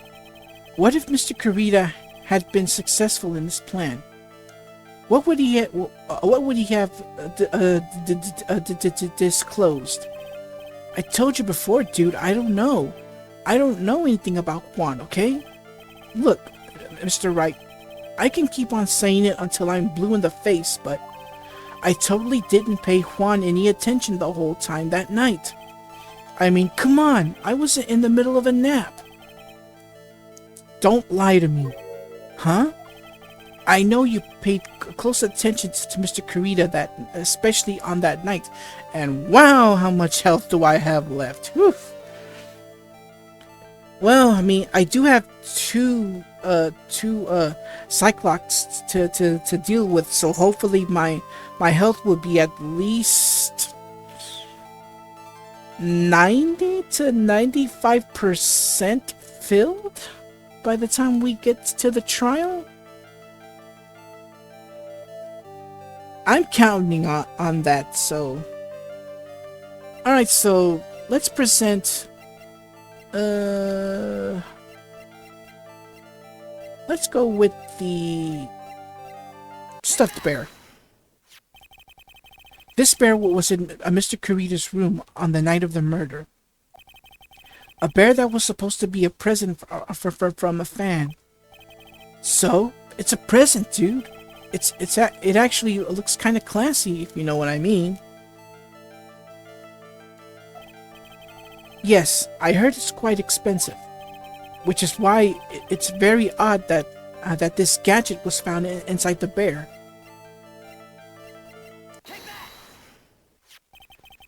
This is a very small video camera, and it was hidden inside this bear's eye. Maybe it's a really curious bear. Well, whatever this bear saw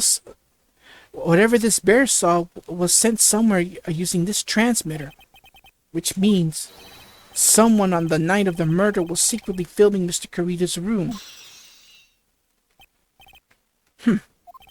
I guess Juan had a few of those kinds of fans too, huh, dude? Actually, I wouldn't say this bear was a present from a fan.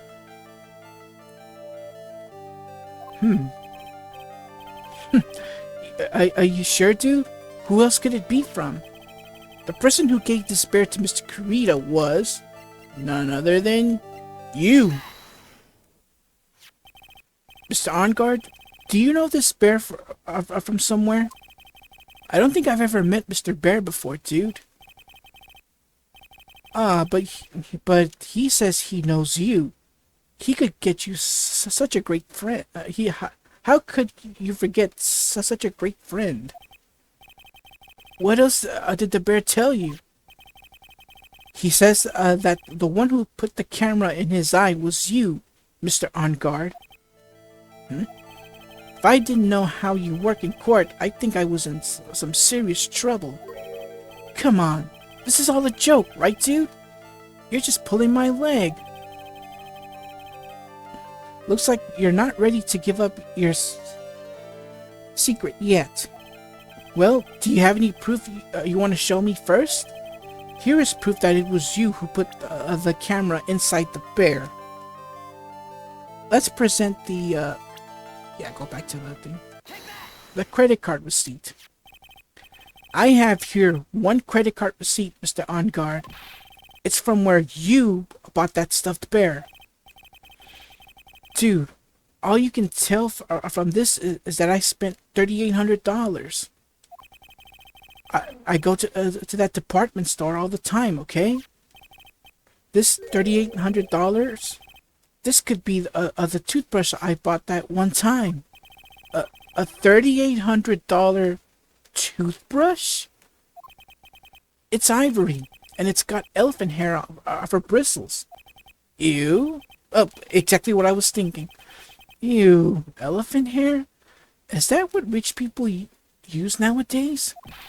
Anyway, the store clerk clearly remembers you and your purchase.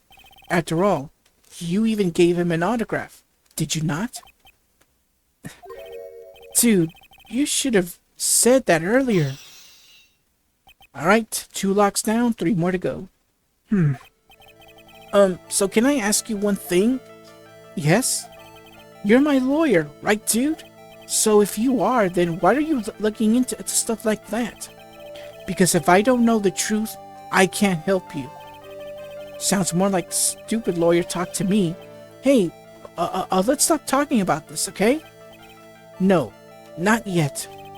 I haven't asked you why you set the camera up yet. And what your secret is, of course, it wouldn't be strictly confidential. So, what are you going to do now? I'm going to find out what I want to know, because I must. The reason you hid the camera in Mr. Kurita's room and filmed it in secret was because this. What is this card? Maybe he doesn't know about this card. This is a certain man's calling card. The man's name is Shelly the Killer, and I'm sure you know of him, don't you? Shelly the Killer. That's ridiculous. Why would I know someone shady? Why would I know some shady scumbag like him? If you really don't know him, then why are you acting so jumpy all of a sudden? This is it. I'm finally starting to get. I'm finally starting to get to the truth. I can't afford to make any more mistakes now. Oh no, this is a big one here. Oh yeah. This is a big one here. If I mess this up, it's game over. Seriously. Yeah, if you're gonna do something like this, save the game before you do this. Because if you have health like this, and a huge chunk of it is on the line, you better guess right, or as I said, it's game over. Mr. On Guard, I know why you know Mr. the Killer. It's because you're his client. Since you're the one who set up that camera, that means you knew exactly what was going to happen in that room. So, how would you know something like that? It's because you're his client.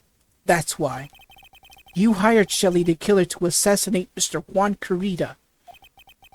The real mastermind behind this whole murder is you, Matt On Guard.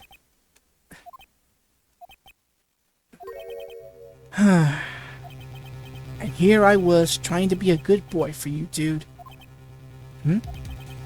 I thought if you didn't know, you'd be able to do your job without feeling bad. Well, that's what I thought anyway. Mr. On Guard, you really did hire... Hold on a sec. I'm gonna consult myself, okay? Consult? Myself? Well, I guess it's probably about time anyway. About time for what? I think it's time for you to meet him now, Mr. Lawyer Dude.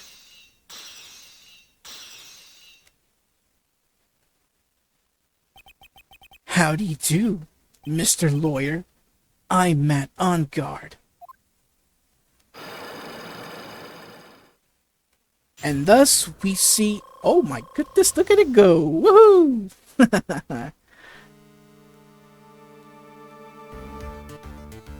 And thus we hear a new song that we haven't heard yet, which will be available when we play the third game. Alright, so what is Matt's secret anyway? Well done, Mr. Wright. I bet it wasn't easy to gather as much information as you have. You really... So you were Shelly the Killer's client? You don't really think I would do my own dirty... sorry. You don't really think I would dirty my own hands in this, do you? What do you mean? And that woman, Adrian, was quite brave herself, trying to stick the crime on me. I didn't think she had it in her. But all I care about is that Juan is dead. Isn't that right, Mr. Lawyer? That's... You're lying. What a terrible... It's way past your bedtime, little girl. Go on, and let us grown-ups talk about more adult things. But why? Why did you hide the video camera and... A weakling soon believes the words of others, just like that pathetic Adrian. He knew about Miss Andrews' secret. But I'm no weakling. I don't believe anyone. Least of all, assassins. What? Oh, come now, Mr. Wright. Assassins aren't above blackmail. They turn their clients into cash cows by holding the sinful deed over their heads. And a superstar like me, how much do you think I'm worth? Care to guess? And that's why... Yes, that's where the video comes in. It's got his face and the crime scene recorded on it, preserved for all time. With that, I can keep him at bay and even blackmail him, if I want. That's right, that video is my insurance. Isn't that what they call it, Mr. Wright? Why would you do something so wrong? Because I'm a grown-up and I can. Good enough for an answer for you, little girl? So what's the motive for murder? Why? Or why would you kill Mr. Kurita? Because he was about to sling so much dung onto my beautiful public image. Scandals are a little annoying, aren't they? This is all because of that press conference, isn't it? If Mr. Kurita had been able to give it, then Mr. Onguard's secret would have... Ah, well, that's what we call taking advantage of the situation, you know? I had no interest in doing it really, but bit by bit, it crept up on me. And then, the situation just presented itself perfectly. How beautiful, I thought. And that's how Mr. Kurita ended up dead. Let me tell you something. It's not like Adrian. I'm not like Adrian. I don't depend on anyone. People are simply things to be used and thrown away. Put on a sweet innocent face and people will swallow anything you feed them. Adrian fell for it. The assassin too. Oh, and how can I forget? Even you fell for it, Mr. Lawyer. Everyone all worked their butts off for me. Matt on guard. Aw, did that leave you speechless? What a shame. What's wrong, Mr. Lawyer? You've grown awfully quiet. How could I have been so deceived by you all this time?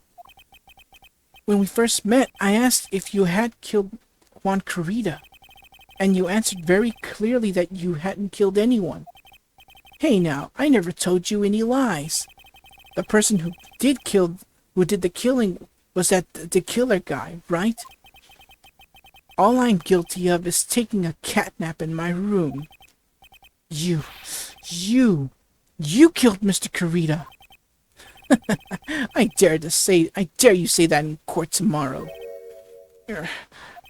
But that's too bad. You can't. You're my lawyer after all, aren't you? You could always drop my case and refuse to represent me. How does that sound? Ah, but you can't you? That would be the one thing you absolutely can't do. Mystic Maya, you wouldn't want to test the killer. He's a man of his word, or so I hear. You could end up getting a certain friend of yours rubbed out if you lose. You scoundrel! So if I were you, Mr. Wright, Esquire, I think I would give it my all tomorrow. Remember, everyone likes a happy win-win resolution. I'll get you for this. That's such a cliché phrase. Juan said something just like that, if memory serves. Of course, well, we all know how well things turned out for him, don't we? Good night, Mr. Lawyer. Maya, what am I supposed to do? Well, because of what Maya found that room, well, all will be revealed. You'll see. In the finale of this case and the finale of the game next time. And now you finally found it. The starting line of this case. Edgeworth, I don't care for the horde atmosphere here. Let's return to the precinct. You know, they could have just kept the song going even when they switched scenes, you know? They didn't have to restart the whole song again. Well, Wright, what are you going to do if you plan on changing your defense? No, we can't do that. That's right, he's holding Maya hostage. What should I do? That's not something I can answer for you. Mr. Edgeworth? Right, only you can decide where to go from here. 1 year ago, at that time, I didn't truly understand what a prosecutor was. And that is why I had to leave the prosecutor's office.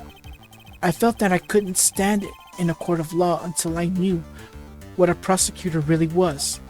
And now, Wright, it's your turn. My turn? What is this thing called a lawyer? What can you do as one? You must find the answer, and you must find it on your own. Oh, wow. So much has happened. Anyways, let's talk with Edgeworth. Matt Ungard. I'm a lawyer, but to fight for someone who is clearly a killer, Matt Ungard, that man is really... Ugh! It doesn't matter who. Every person deserves a proper defense and a fair trial. Isn't that the basis of our judicial system? Proper defense? But what exactly is that? Is it where a lawyer forcibly and blindly gets an acquittal through shouting and trickery? Ironic that you of all people should say such a thing. Isn't that exactly how you have fought for your clients up until now? Well, that may be true, but that's because I believed my clients to be innocent from the bottom of my heart. But if I were to get on guard and acquittal, that isn't a proper defense at all. Now Maya's situation. I became a lawyer because I thought I could save people who were suffering and in pain. But when I look at this mess we're in, I can't even protect the person closest to me. Even if I win even if I win the case, I still lose in the end. I just don't know what to do. Right. Would you get a hold of yourself? You have it all wrong. Huh? We aren't some sort of heroes. We're only human. You and I, you want to save someone. That's something easier said than done, wouldn't you say?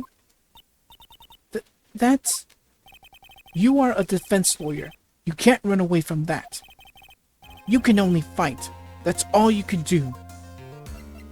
Why fight? People like you and Francisco von Karma are always using all you have to pin me down. You fight to the very end, even when you know the truth is not with you. But I'm not like you. I can't fight for a false verdict, for a man I clearly know to be guilty. Francisca, she fights for herself. The only thing she fights for is her perfect win record. That's all. Well, her record ain't perfect no more after what we did. And, isn't that the same as you? Isn't that why you ran away a year ago? Because your precious win record was destroyed? You are so petty. I see. Now I understand why you despise me so. However, you are mistaken.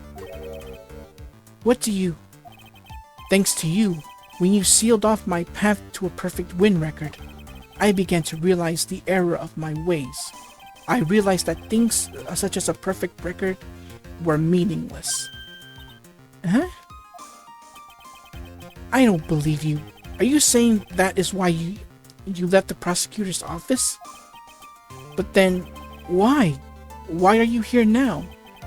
The answer to that is something you will find out on your own. I have faith in you will see it before the verdict is read tomorrow. I have faith you will see it before the verdict is read tomorrow. But if you can't, then you will be powerless to change the ending of this story.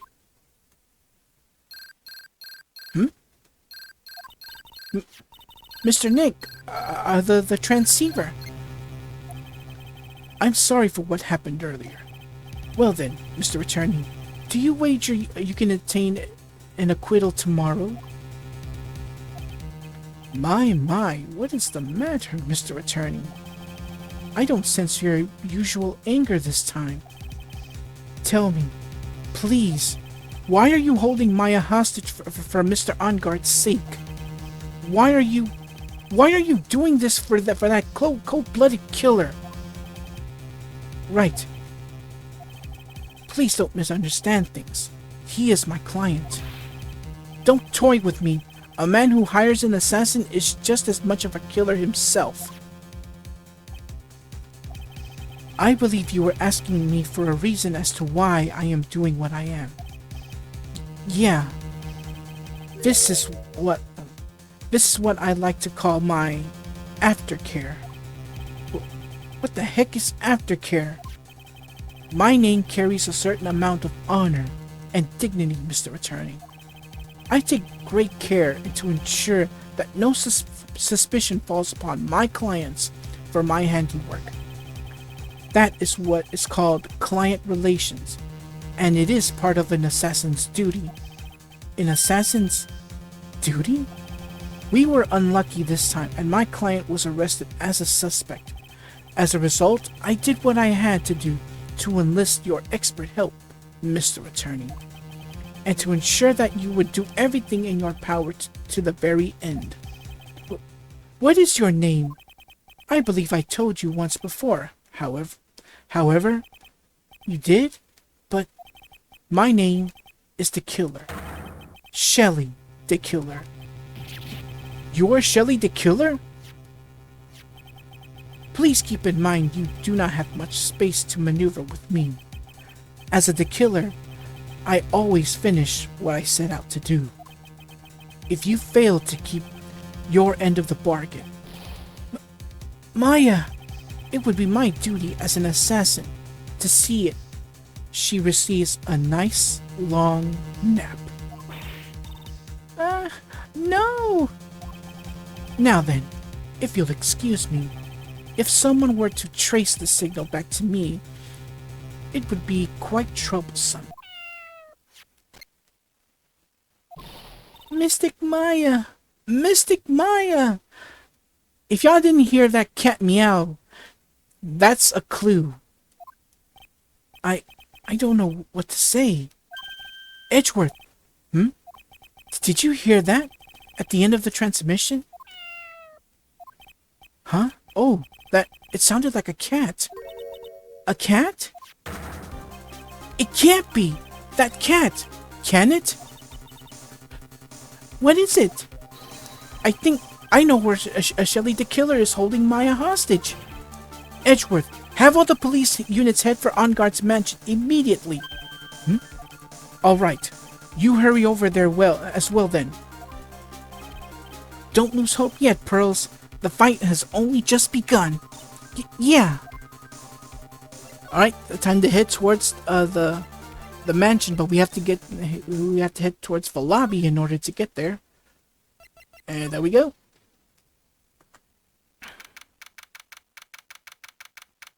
All right, so we're here. Maya, please answer us, Mystic Maya.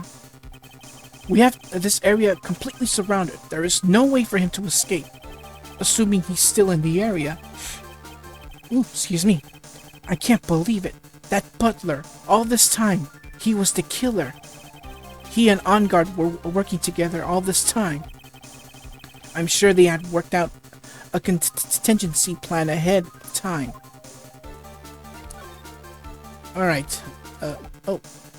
We have to examine the area first. Let's examine that bear. Oh, it's a figurine of a bear. But there are a lot of cuts in it for some reason. Alright. A bear. Isn't that more of a thing for Mr. Kurita? Why would something like this be here? Right. Look down. There's a little pet door installed here. I'm sure that's for Shu. Do you think that this came through that little door? This door. It's locked. Well, I'm pretty sure. I'm pretty used to breaking doors down by now. Let's go, Edgeworth. And they broke the door open. There's no one here. From the looks of this room, I would say this is On Guard's private lounge. Look at this, Wright. An antenna for sending and receiving radio signals, and a VCR. Check inside the deck. If there's a tape, it would be an important piece of evidence. If we're lucky, it'll have the moment the crime was committed. Recorded on it. I'm sorry, but the tape deck is empty. There's no tape to be found. No. But there's no mistake that someone used this to record something. It looks like someone took the tape we're looking for and escaped with it. Ay. Let's head for the wine cellar now.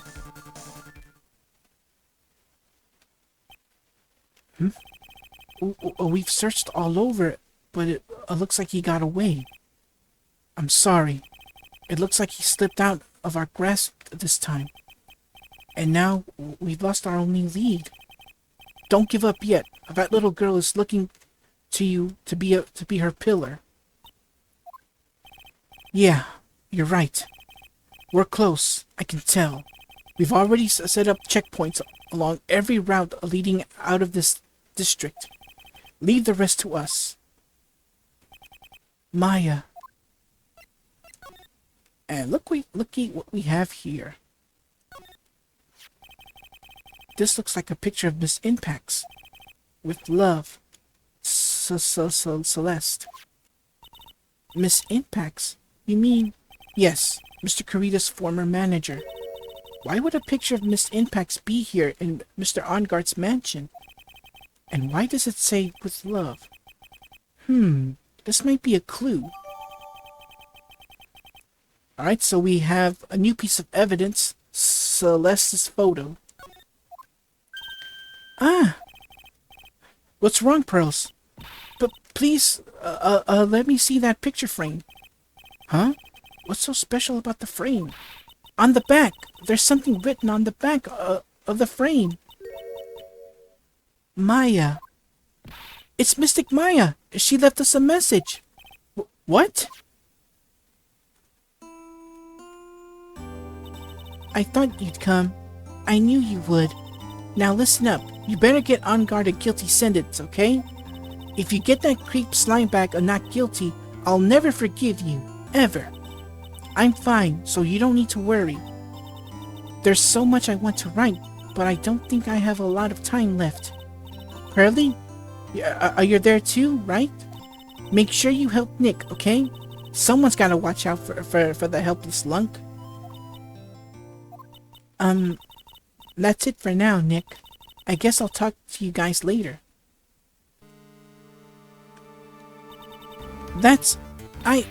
No! Mystic Maya! Right. What's wrong? Why the blank stare? Oh, nothing. We've searched the house, and this is the last room. It looks like he eluded us. Edgeworth. Yes?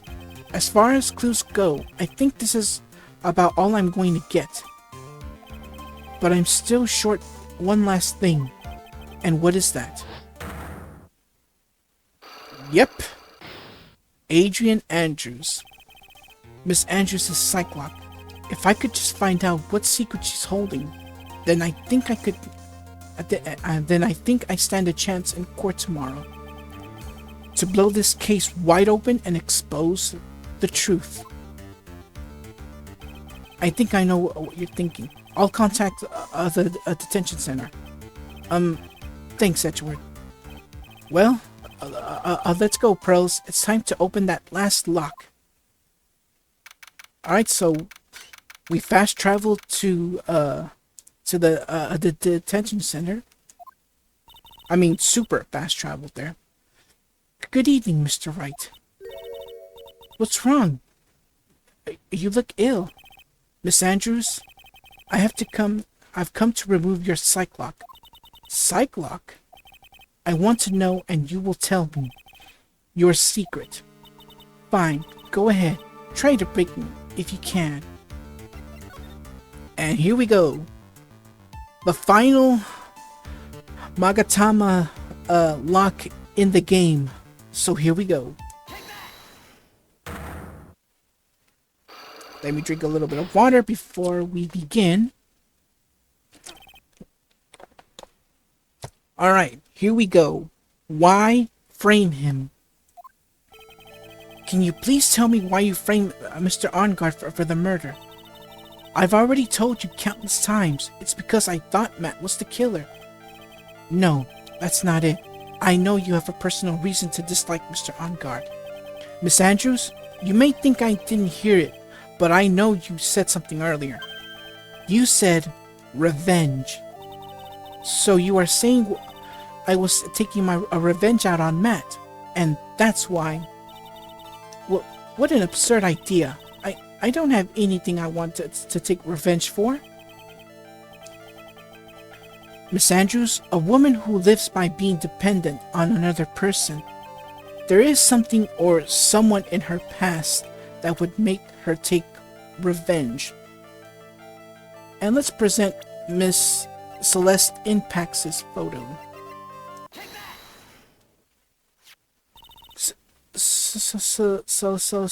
Celeste?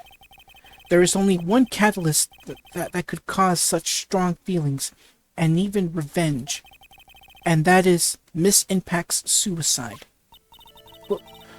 What are you trying to say? Celeste was Juan's manager. On top of that, the one who hid her suicide note was also Juan. What does all this have to do with Matt? You're right. You haven't mentioned him yet. But for you to hate Mr. Arngard, it would mean that he must have had some relation to Miss Impax and her suicide. Can you explain to me this relation between Celeste and Matt? Let's go back. Oh, I did it again. Oh my goodness. I gotta do it all over again. My fault. This happens. Alright, let's do this again. Sorry, my fault. I gotta remember to not hit the B button. So I gotta do this all over again. Present the profile. Skip all this. Alright, there we go. Now I can switch between the evidence. Go all the way. Because trust me, there's like a lot of evidence we have here. This is a photo of Miss Impacts, correct? She looks younger than when she passed away, though.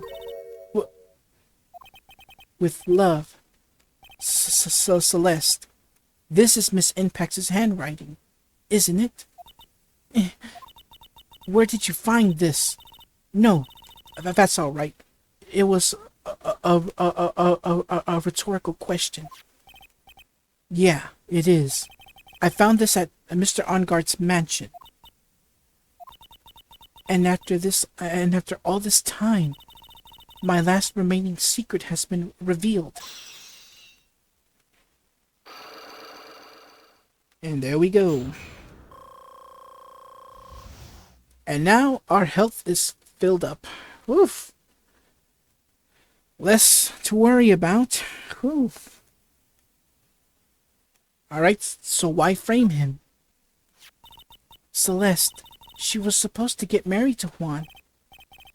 Yes, but I heard that it didn't work out. Because Mr. Kurita didn't want to get married to her anymore, right? Yes, because of Matt. But because of Mr. Onguard? What do you mean? I think I can see where this is going. Celeste, she was Matt's manager a long time ago. She was the happiest woman in the world at the time. I was working part-time back then, and I often saw the two of them together. So that's why, with love, Celeste is written on the frame of that picture. They were a couple, weren't they? It wasn't anything as splendid as that. Celeste was being used, toyed with until she was thrown away. That's so horrible. Matt's entire image is built around how nice and wonderful of a man he is. A scandal would have destroyed that. Which is why Celeste, in her kindness, moved over to Worldwide Studios. And that is where she met Juan. She seemed really happy with him, even happier than when she was with Matt. Celeste and Juan were such a good match that they were even planning to get married. And then, it was suddenly called off. On that night, Juan called their marriage off. Celeste, she killed herself. And that's why I framed Matt. It was revenge for Celeste and for myself. Revenge. I'm sure even you can guess why Juan called the wedding off, right? Matt confessed to Juan about his relationship with Celeste. I see. So that's what happened. But then why did Mr. Kurita have to call off the wedding? I don't understand at all. It was probably because of his worthless male pride. Juan and Matt were always fierce rivals. Matt waited for the wedding announcement and then unleashed the truth on Juan. He was aiming for when it would hurt Juan the most. Poor Miss Impacts. Excuse me. That wasn't the end of it. That day, I'm almost certain that Celeste left a suicide note. And in that note, she left a detailed account of Matt's various misdeeds, and so that she would never again be hurt by Matt, she chose to die. Then, when Juan discovered her body, he hid her note. But why would he do that? It's simple. Juan realized that note was a powerful weapon against Matt, and it would be especially damaging to his refreshing, like a spring breeze image.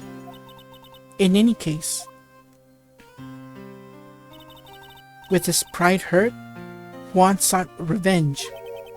Revenge. That's the word again. Oh, sorry. There's that word again. Juan wanted to publicly disclose the contents of the suicide note. At a time that would cause Matt the most the damage, of course.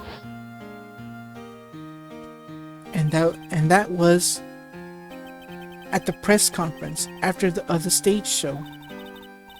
I know all about it because I heard it all from Juan. It was so I could find out about all this, that I drew close to Juan to begin with. They're quite a pair of hideous monsters, aren't they?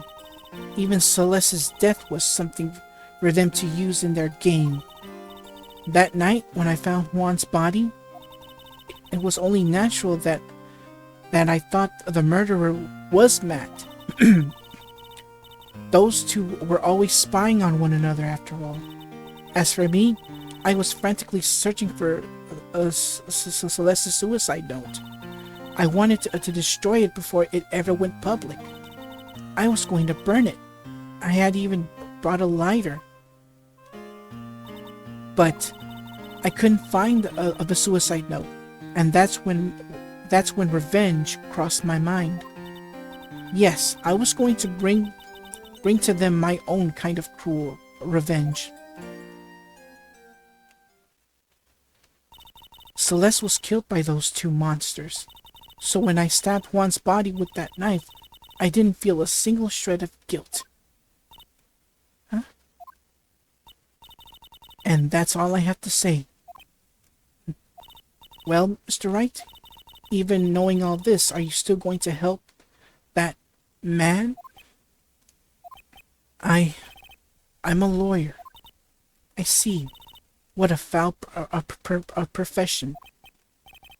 Thank you very much for your time, and for talking with me. It was no big deal. I couldn't sleep anyway. I can't sleep either. Not with my situation, or with what I know now. And there you have it. There is your truth. The real reason for Adrian's mentor killing herself. So that's a lot to take in, even though this whole thing is a story. But that's a lot to take in, isn't it? Well, everyone, here we are. The final trial for Farewell My Turnabout. And the finale of Phoenix Wright, Ace Attorney, Justice for All. Actually, it didn't take us too long to get to where we are, because we're already in our last week of March. So I figured, if y'all haven't figured it out yet, why this video hasn't finished yet, pretty much after we've done the final investigation. Well, if y'all, like I said, if y'all haven't figured it out, I have combined both the final investigation and the final trial for this last part. So yeah, in order for me to meet my deadline and finishing the finishing each Phoenix Wright game within that month, yeah, either I postpone an episode of ROM Hack Tryout or Fight Break, or basically what I just did is combine both videos, the last investigation and the last trial, which I think it's gonna be 4 hours, or less, maybe. We'll find out. But anyways, let's begin the last trial of Matt on Guard, and the finale of Farewell My Turnabout, and the finale of Justice for All. Let's begin, shall we?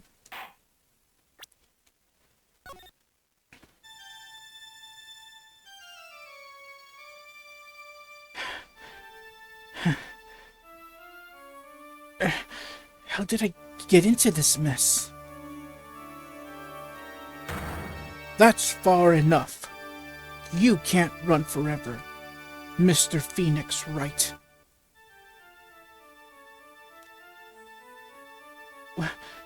What have I done wrong?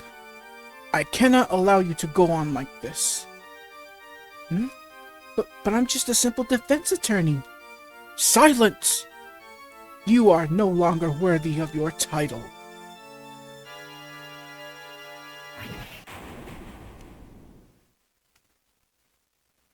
Yeah, a little dreaming deja vu. I've had this dream before, someplace, some time ago.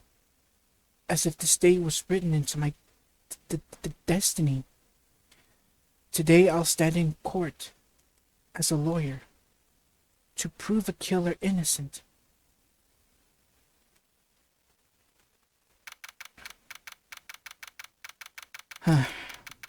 Here we go. We're at the defense lobby again. Let's get started.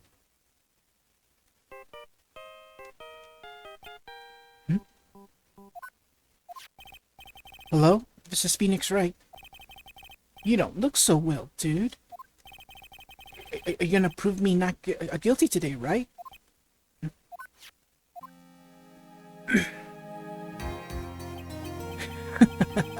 If you please, Mr. Lawyer. Remember, it's not just me. Your precious friend's life is riding on today's verdict, too. Now, listen up. You better get on guard a guilty sentence, okay? If you get that creepy slime back a not guilty, I'll never forgive you. Ever. Maya.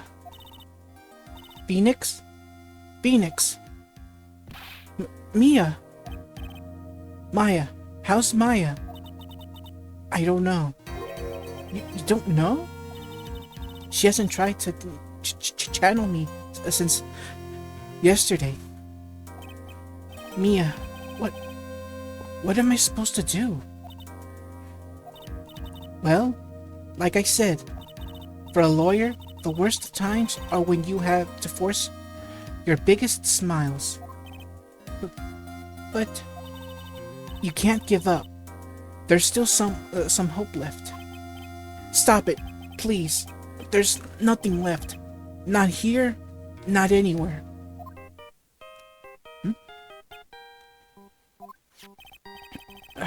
Is that a Crisset on guard again? Will you leave me alone? Look, don't call me anymore. I mean it. You're really mean, pal. Gumshoe, I'm really sorry. Where are you? They let me join the investigation team, and we're chasing after the killer, pal. Then you have some sort of lead? Sorry, but right now we've got 0 leads on the guy. But we're not going to give up. Gumshoe, until the trial is over, until the verdict is handed down, we're going to do everything we can to find the killer. If we can get Maya out, then you can get on guard the guilty verdict. He deserves it. Pal, sorry about that. It's true. I could do that if they found Maya first. You got that? So you have to do whatever you can to make the trial last longer. I have to make the trial last longer? If you go at Mr. Edgeworth with everything you've got, then you two can draw it out. Oh, now I get it. I believe in you, pal. You and Mr. Edgeworth can do it. So, believe in us. We're going to give it all we've got, just like you. Got it. Thanks, Gumshoe. Hey, Phoenix. You understand now, don't you? You have something money will never be able to buy. Friendship. It's the strongest weapon in the world, and you have it in abundance. Yeah. Looks like we're coming to the end. I have to make the trial last as long as I can. Gumshoe will come through. I know it. Alright, without further ado, let the trial begin.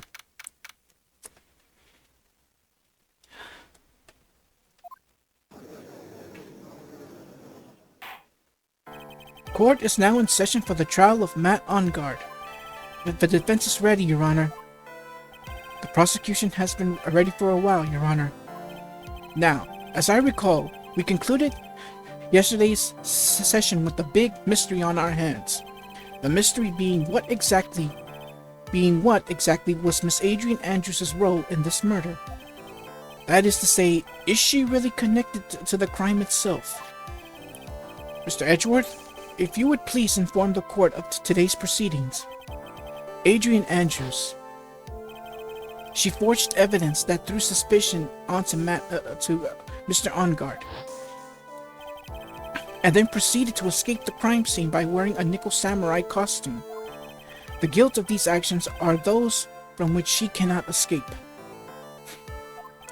Then you're saying that she is guilty after all. I'm not finished, Your Honor. Miss Andrews has nothing to do with committing the actual murder. I would like to direct the court's attention to this card. What is that? It looks like a shell. This is the calling card of a certain assassin. Assassin, you say? Yes, Juan Carrera was killed by a professional assassin. And the person who hired the assassin, his client, so to speak, is Matt Ongard. Excuse me. What a surprising turn of events. I would like to think it's become commonplace by now, Your Honor. I know what's going on this time, so I know that everything Edgeworth has said is true. But we still have to hold out as long as we can, at least until Maya's safe and sound. I wonder how the trial will turn out today. Now then, please call your first witness, Mr. Edgeworth. Prosecution calls the defendant's mentor, Mr. Will Powers, to the stand. Excuse me. So yeah, this is Will Powers' first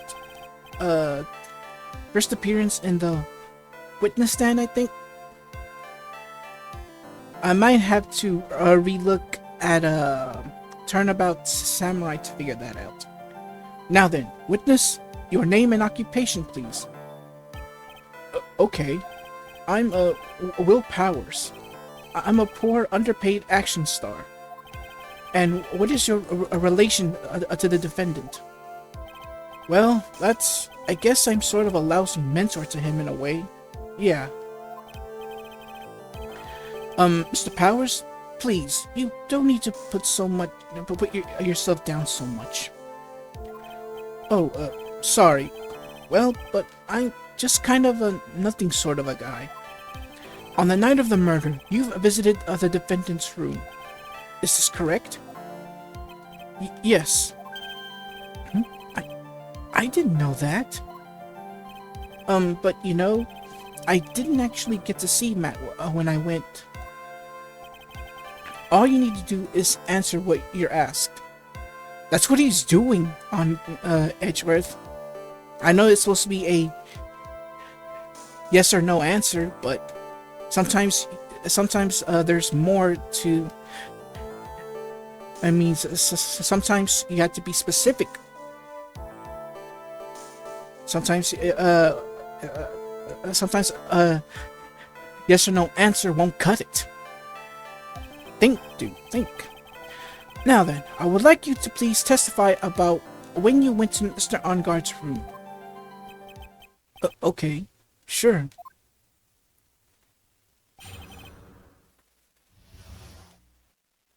Alright, here we go. Visit to Matt Onguard's room. After the award ceremony, I went by myself to Matt's room. Matt was standing there in front of his room, still in his Nickel Samurai costume. He was talking with someone. At first, I thought it was the bellboy. I watched the two of them for a while, but then I gave up and went back. I had guests with me that night, and I couldn't make them wait for me. Something bugged me on not only the fourth statement, but also the third. If you're wondering why I said I didn't say those numbers in order, well, you'll find out. Nothing sounds out of place in Mr. Powers' testimony. And talking with the bellboy is no big deal. If one assumes that the person Mr. Onguard was speaking with an ordinary bellboy, what are you implying? Well, Mr. Wright, let's have your cross-examination, shall we? Looks like we're in another sticky situation. Huh? A trap. Can't you smell it, Phoenix? But for us to find out more, we're just going to have to charge in head first, right? Alright, here we go. As I said, I'm going to start with the fourth statement and then travel back towards the third. So here we go. Alright, here's statement number 1. Number 2. And number 3. And number 4. I'm going to press on this one first and then go back towards the third one. You saw the two of them? The bellboy and the defendant together, correct? Yeah, the bellboy just wanted to say congrats. Now, while you were watching the two of them, did you notice anything strange? You know, I did feel something weird. I think it was because Matt, well, he gave the bellboy a tip. A tip? But that's a perfectly normal thing to do. So how long did you watch the two of them? Not more than a minute or two, I think.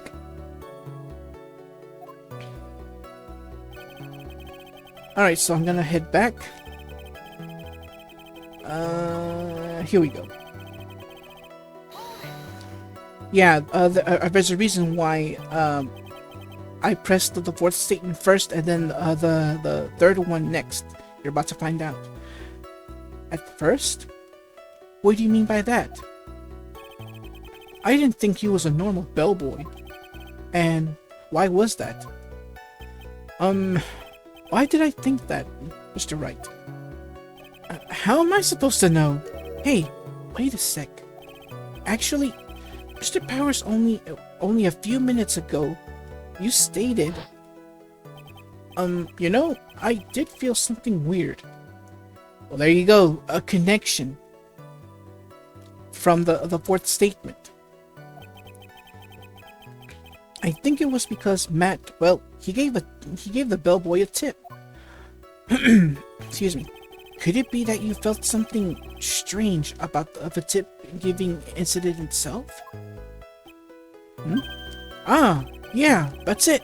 You really know your job. Mr. Edgeworth? Yes, Your Honor?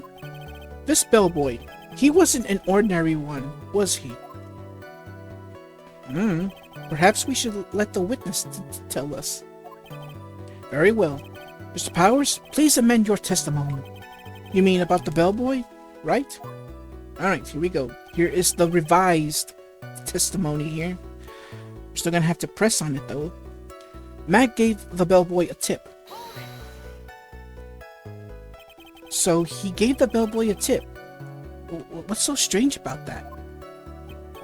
Well, you see, Matt's not a poor penny pincher like me. I was trying to figure out how much it was because the tip really shocked me. Excuse me. How much it was? But that's when something even more surprising happened. The bellboy was putting the tip he got in his pocket. And that's when I got my first good look at the guy's face. I was really shocked.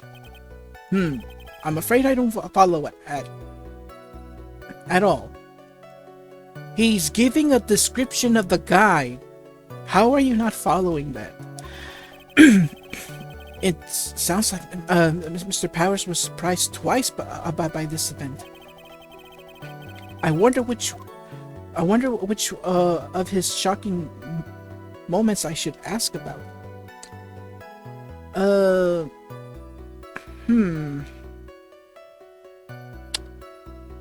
Let's go for Unguard's tip.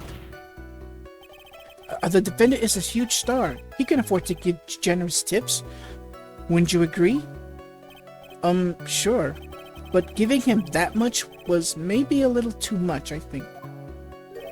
A little too much? Would you please clarify for the court? About how much would you say the defendant gave the bellboy? Honestly, I don't know. I can't even begin to guess. And why is that? Because he gave the bellboy a really fat roll of cash. A roll of cash? Well, how interesting. That certainly was a very generous tip, wasn't it? A very fat roll of cash. That can hardly be called a tip, Your Honor. The judge is beginning to look awfully suspicious of us.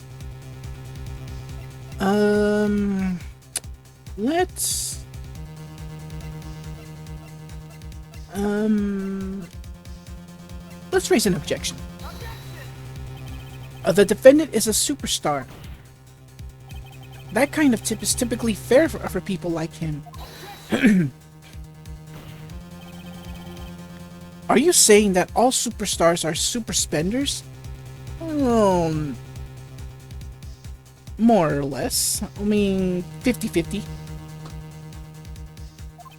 If I could receive large rolls of cash by simply bringing people things on trays, then why on earth would I stand around here prosecuting? Oh my goodness. Excuse me. My throat got itchy. He's got a point. I don't even get paid a little rolls of cash for all my hard work.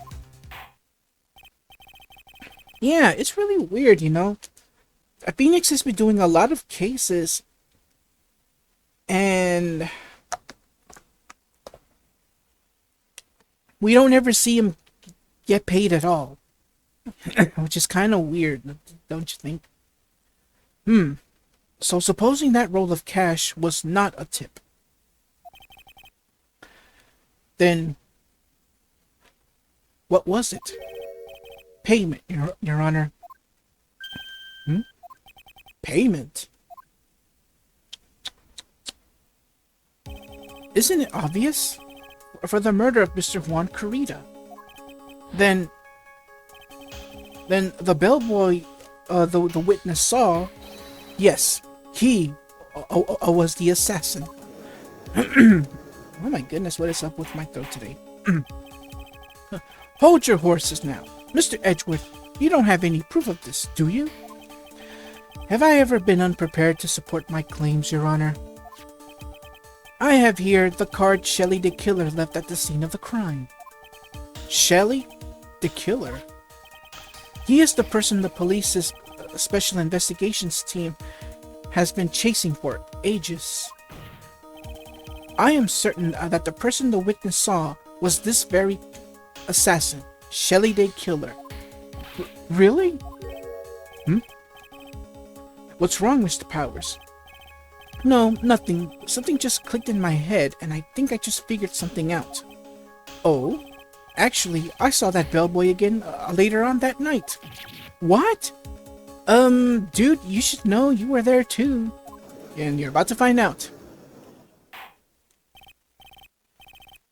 Mr. Powers, please testify.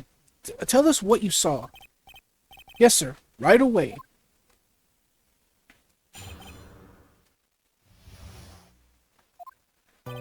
Alright, the second time, I forgot to read that part.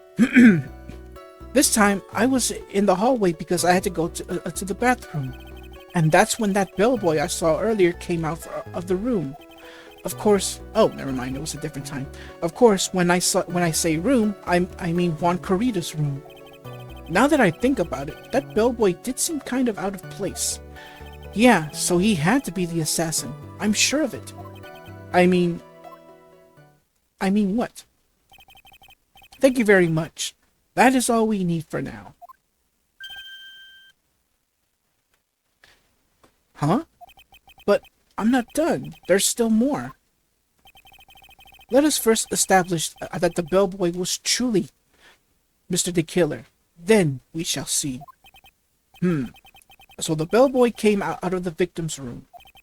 And if that bellboy really was the assassin, then I think the answer is fairly obvious. That would be correct, Your Honor. Well, Mr. Wright, I believe it's your turn to entertain and make us laugh. Oh, this guy is so gonna get it. This is no laughing matter. Mia, you do know what a sarcastic laugh means. Even the player can figure that out.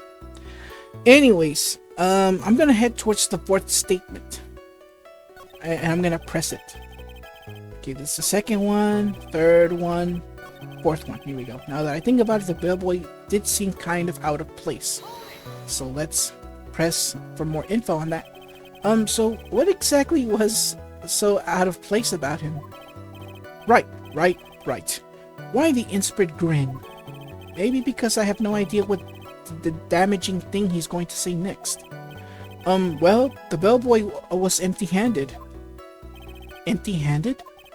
That bellboy was one of those room service people, right? But he wasn't pushing a cart, and he wasn't holding a tray either.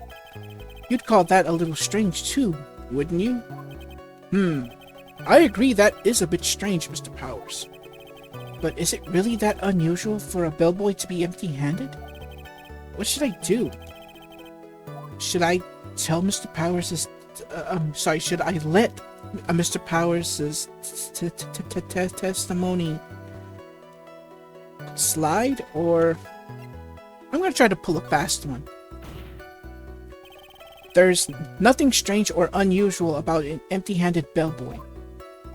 But there really is. That really isn't. If you two are done being school children, bellboys are for room service. There is no reason for them to be empty-handed ever. Your Honor, I ask that the witness's previous statement be supplanted, with this new one. Edgeworth, are you going to do whatever you can to make the bellboy look suspicious? I see. Very well. This court recognizes and grants the prosecution's request. Mr. Powers, if you could amend your testimony, please. Yes, sir. Alright, so this revised testimony is, I thought it was kind of strange for a bellboy to come out of this room empty-handed. Yeah, about that.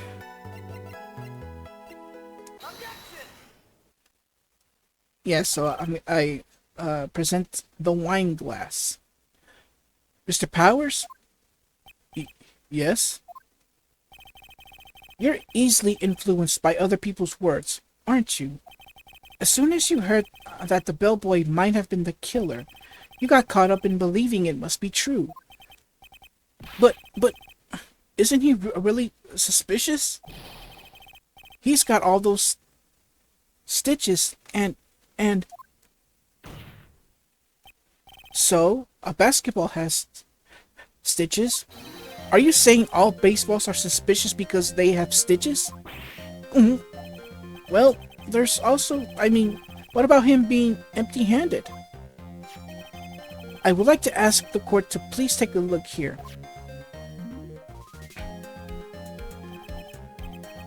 This is the crime scene. There's a wine glass sitting in Mr. Karita's body. The liquid inside this glass is tomato juice. And now, if you would like, and now if you would look at what is on top of the table in the lower right corner, anyone can clearly see that it is a tray with a bottle of tomato juice on it. Man, those words are too blended in. Anyways, the bellboy had just brought this to Mr. Karita's room.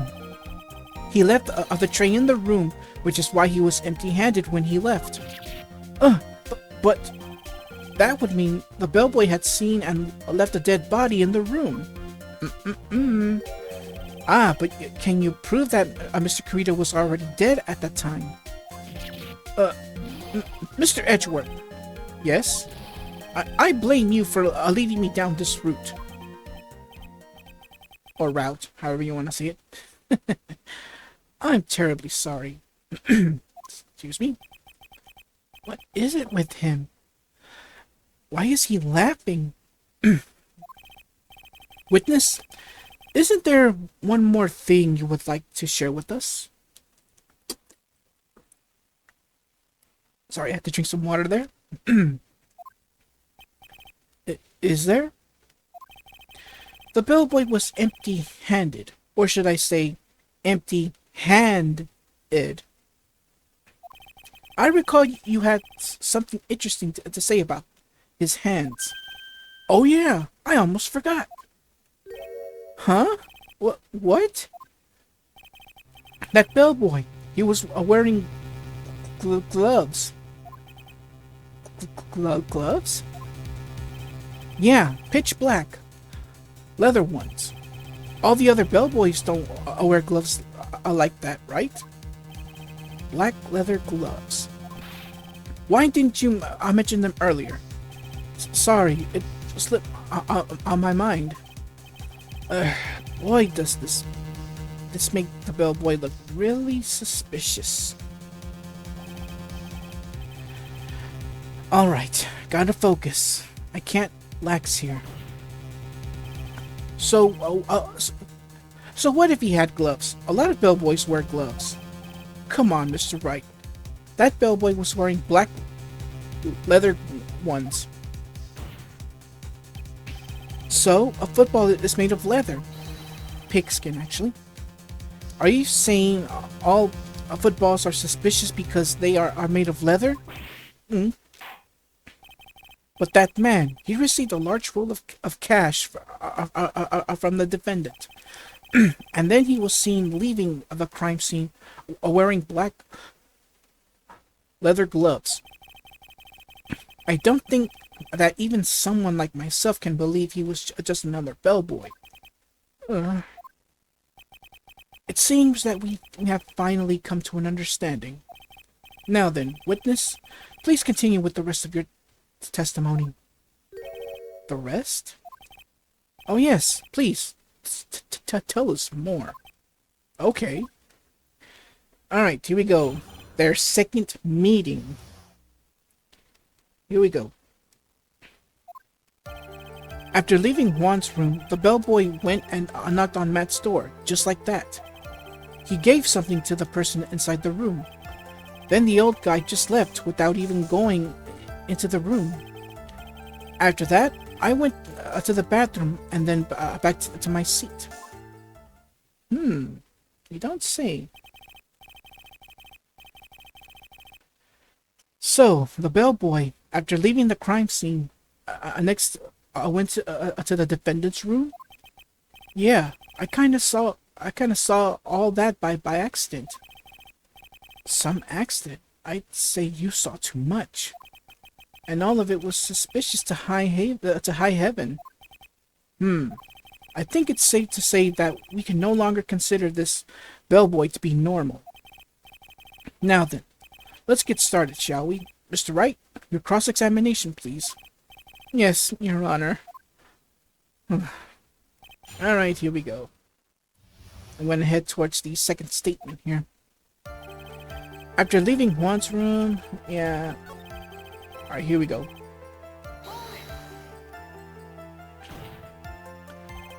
I said, hold it. Okay. That's better. What kind of statement is that? Please elaborate and give us a few more details. Oh, okay. I should probably ask him one question at a time. Yeah, we will go back to the second statement, so let's choose option 1 first and go from there. So, who took this something the bellboy handed off? Actually, I don't know.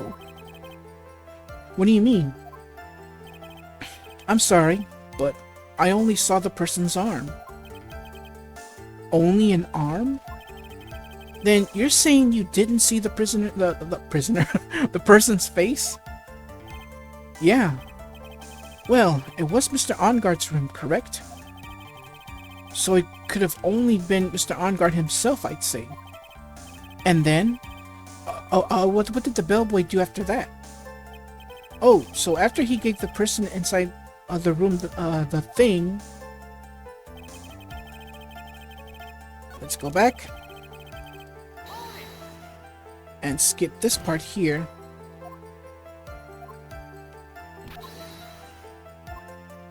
And choose the next option. Ask about this something. He gave something to this person? Yeah. And what was this something? If I remembered what it was, I wouldn't be calling it something, would I? But this implies that something was removed from the scene of the crime. Are you sure you really can't remember, Mr. Powers? I think it was something kinda small. I would like to summarize the testimony up to this point, if you don't mind. When the bellboy left the crime scene, he immediately went to the defendant's room. There he handed a small item of some sort to the person inside. As for the person who received the item, all you could see was the person's arm. Yes, it was just like that. Mr. Edgeworth, is this all really important? Of course, Your Honor. I think this is of the utmost importance. This is when whatever was removed from the crime scene was handed over to the client. Mr. Powers, please try to remember what it was the bellboy handed off. Well, let's see. I think it was... No. If you remember, please add it to your testimony. Yes, sir. Alright, if I say it again, I could say for sure, but I think it was some sort of wooden statue. A wooden statue, you say? Could this be what he's talking about? Let's see, where is it? Assuming, of course, I have it. Ah, here we go. The figurine.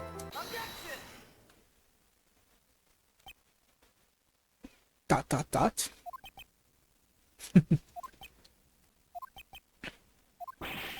What was the point of that pregnant pause? Where did that objection come from? Well, speak up. It was me, Your Honor. What is it, Phoenix? I have a feeling that something bad is going to happen once I show this. Mr. Wright, if you have something to say, please spit it out. Yes, Your Honor. Okay, Phoenix. Deep breath. Mr. Powers, the something you saw, was it this item? Oh, hey, that's it. That's the something.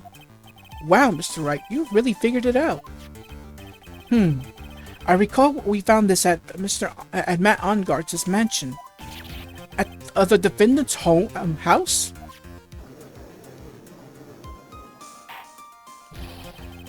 What does this mean? It's simple, Your Honor. Shelley the Killer's assassinated Juan Corrida in his room. And then he stole this wooden bear from the scene of the crime. Then the bear being found at Mr. Ongart's mansion would mean... It goes without saying, Your Honor. Mr. Matt Ongard is the killer's client. Order! Order! Order! I said order! Mr. Wright, this is a most unfortunate turn of events for you. Yeah. Sorry, Mia. No, it's alright. Your judgment was sound. Actually, I figured the bear would come up. If not now, then it would have later on. Even if you hadn't shown it to the court, I'm sure your friend Edgeworth would have. Ah, I almost forgot that he knew about it too. I think it's clear that there is no need for us to continue this trial. I can't let this happen. I have to do something. There has to be something we overlooked. Your Honor, a minute, please. Yes, Mr. Wright. There are still a few points left that we have not fully explored. What are you trying to pull? Oh, well, we can't have that. All right, Mr. Wright. What questionable point would you like to explore further? The person who received the bear. There was one thing in Mr. Power's testimony that was very unclear, and that is the identity of the person who received the bear. He gave something to the person inside the room.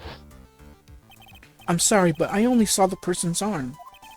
As long as we don't know who it was that took the bear, we can't be sure of... Ah!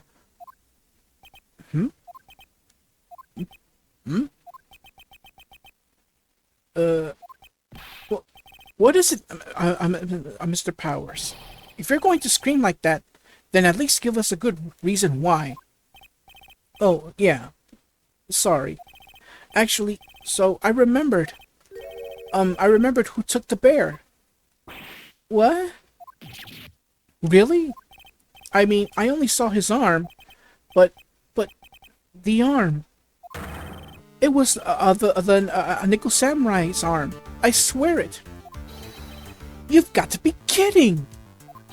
Are you sure of that, Mr. Powers? Yeah, I'm sure it was the Nickel Samurai. Order! Order! It looks like you've dug your own grave.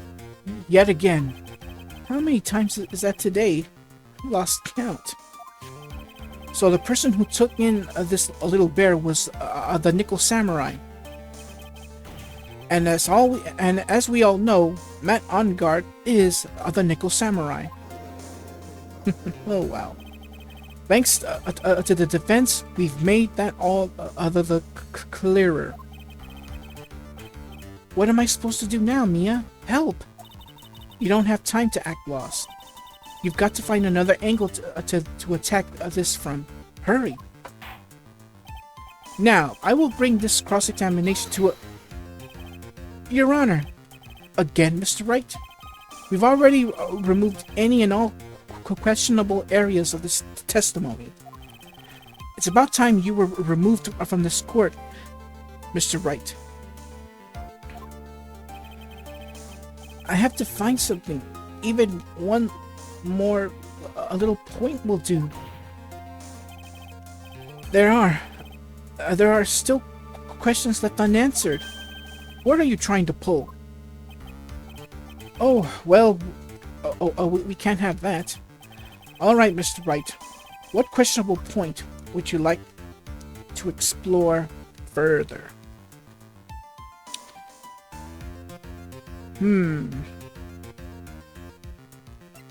Let's try the bear itself. I think it's fairly obvious that the bear itself is very questionable. The bear, Mr. Wright? This was found at Mr. Onguard's mansion. However, Mr. Onguard was arrested at the hotel that night, which means that since the murder occurred, he has not had a chance to go home. Oh. I think Your Honor has already figured out what I'm trying to say.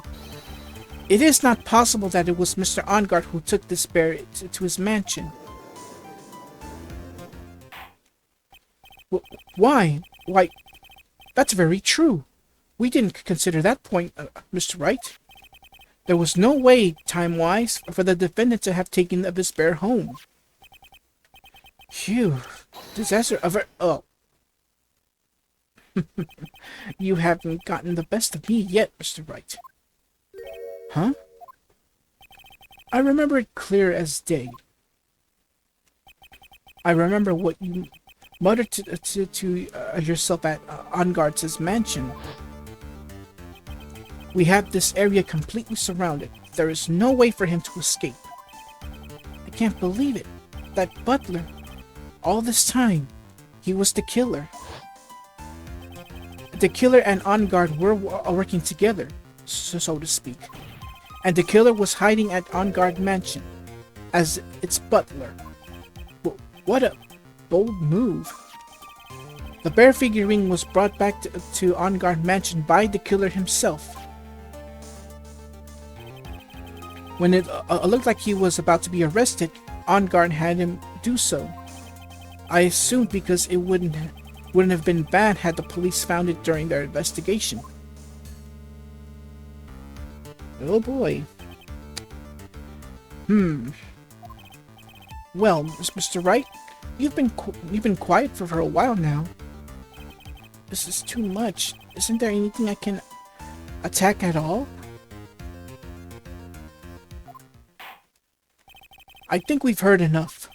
We now know why this bear figurine was at the defendant's mansion, as well as who it was that received the bear from the assassin in his room.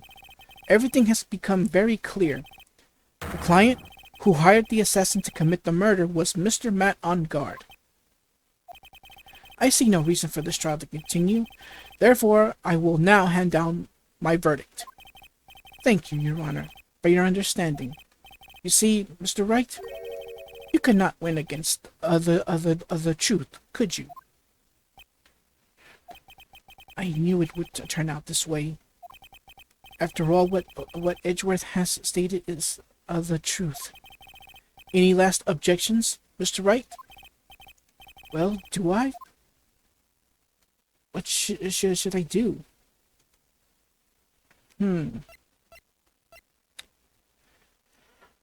It could go either way, so...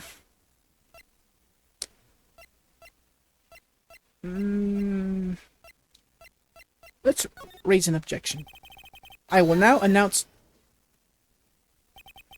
There's only one way for me to drag this trial out. The only thing I have left is this one dirty trick.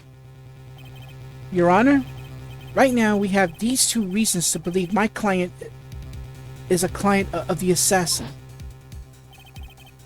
Reason number 1, he accepted the bear figurine from the assassin.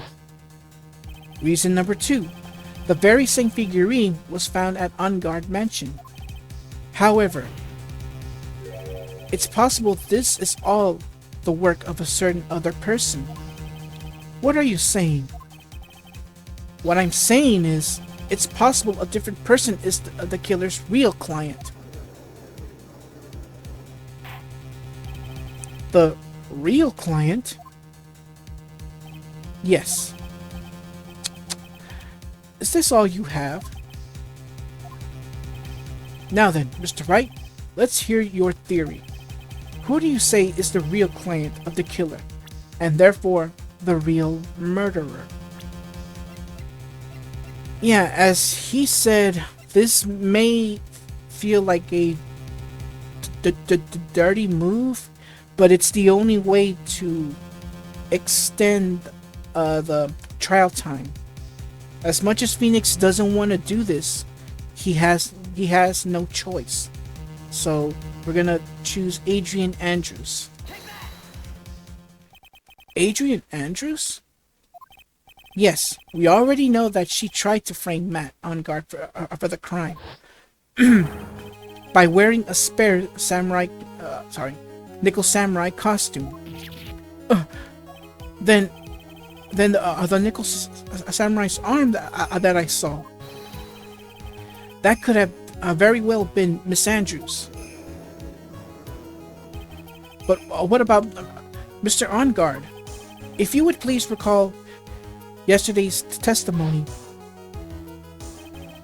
The defendant was taking a nap during the break period. That's right.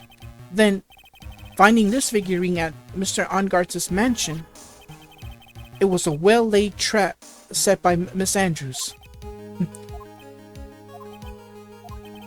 Mr. Edgeworth, what is your opinion on this? I can't even begin to count the flaws in the defense's logic. Besides which, there is no evidence to support it. However, I can't fully discount its possibility either.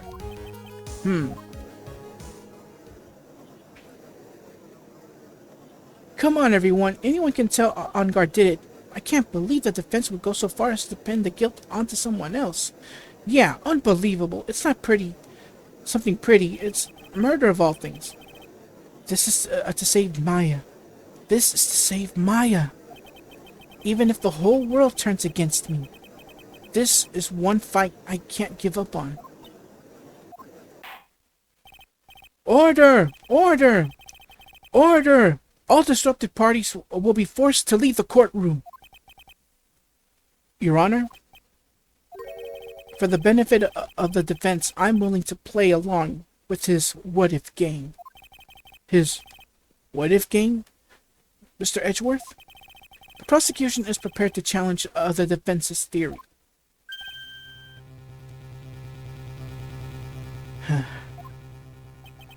Mr. Wright, even you must have thought it strange, and wondered, why would the criminal want this little wooden bear?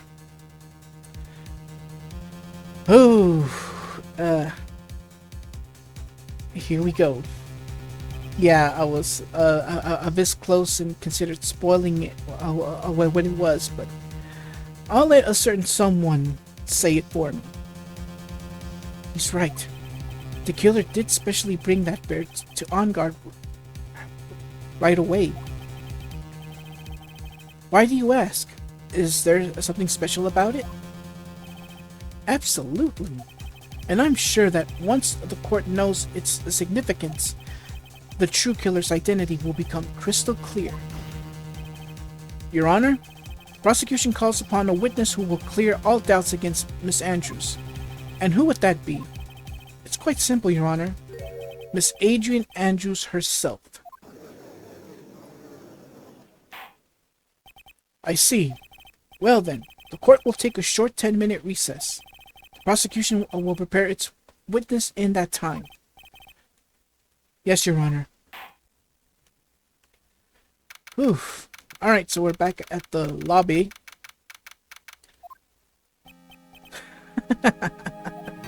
Oh, I knew it was a good idea to hold her hostage. Don't you agree, Mr. Lawyer? But I never thought in your in desperation you tried to pin the guilt onto Adrian. I swear this demon will pay. Oh, he will pay. He will pay. Mr. Nick? Pearls? Where's Mia? I don't know. A really strong power suddenly called her away. A real strong power? Oh, Mr. Nick, your phone is... It's from Gumshoe. How's it going? Have you been hanging in there, pal? Yeah, sort of. We just barely found something to latch onto. Phew, that's good, pal. And what about you? Anything yet? Have you figured out where the killer and Maya are? We still don't have any leads, but... What? We don't have any more time! If we just had one, even a single clue would be really helpful. I was only able to come this far, but because I kept thinking to myself, I've got to keep the trial going until Maya's been rescued. But have I just run out of luck this time? Is all our hope for naught? A tent. Huh? A tent? I could see a circus tent. Mia! It looks like Maya was unconscious until a few minutes ago. As soon as she woke up, she called for me. So it was Mia that called you away. She's locked in a dusty little room right now. But I could see a circus tent outside the window about 300 feet away. Gumshoe, is there a circus in town right now? There's only one, pal. The very big circus. Maya's somewhere within a 300 feet radius of the main tent. What? Okay, hold on a sec, pal. Hey, draw a circle on the map about a 300 feet radius from the main tent. Hurry! And I could see a mailbox under the window. Gumshoe, there's also a mailbox. Okay, what else? What else, Mia? I'm sorry, but it was a very small window. I couldn't see anything else. It felt like I was in an old office building. Maybe the third floor or so. I heard her. An old office building. Good stuff, pal. Okay, just hang in there. Just a little longer, pal. Wish us luck. Good luck. I'll call you later, so don't let your battery die, okay, pal? Mia. Maya's not hurt, right? She's in a pretty bad state, Phoenix. She's been starving. Oh, she's being starved. In the anime, Maya had this bag of candy. It was the only thing that was, well, keeping her full in a way. Gumshoe, please hurry. Looks like we're out of time. Are you alright, Phoenix? It's only a matter of time before Maya's rescued. I can do this. I just have to make this trial last a little longer. Alright, we are back. Oh boy.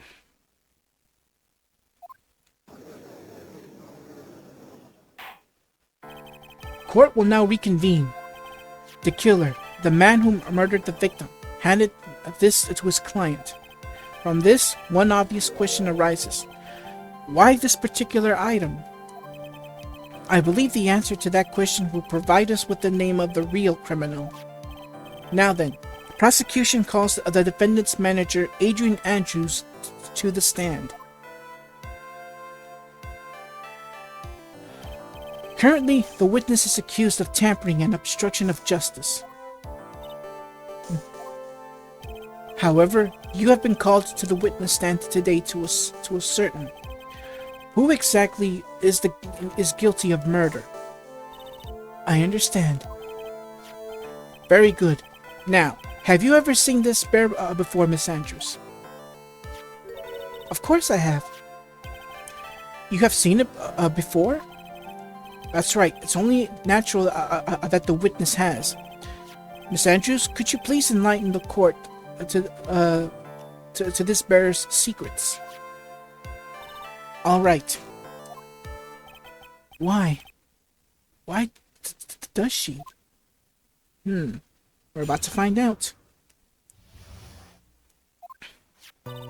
Actually, this is an elaborate puzzle. If you know the correct order, it can be taken apart one piece at a time. And its center is a small cavity with just enough room to store a small item. Because of its complexity, if you don't know the order, you can't open the bear. You really can't tell that it's a small jewelry box just by looking at it. So this figurine, it's a container of sorts, is it? Yes. Looks can be deceiving, wouldn't you agree? No kidding. Trust me, they're not kidding. When it comes to certain figurines or objects, kind of like toys, you know how there's always going to be that one plushie doll that that will have like a built-in compartment where you can store stuff in there. Yes, this is a superb craftsmanship. Oh, yes, I nearly forgot. You may begin your cross-examination, Mr. Wright. It looks like there really was something to do that bear. Wait, it looks like there really was something to that bear after all. All right. We're gonna have to press all of the statements. Here we go. An elaborate puzzle, you say? Tell me more. A puzzle? That's right. But it looks like an ordinary figurine. True enough. To people who don't know, I'm sure they would never guess that this was a puzzle. So, what kind of puzzle is this exactly? If you know the correct order, well, you got it. Basically, if you know the correct order, that's how you'll be able to take the bear piece by piece out. So, you can take it apart, and how would one go about doing that?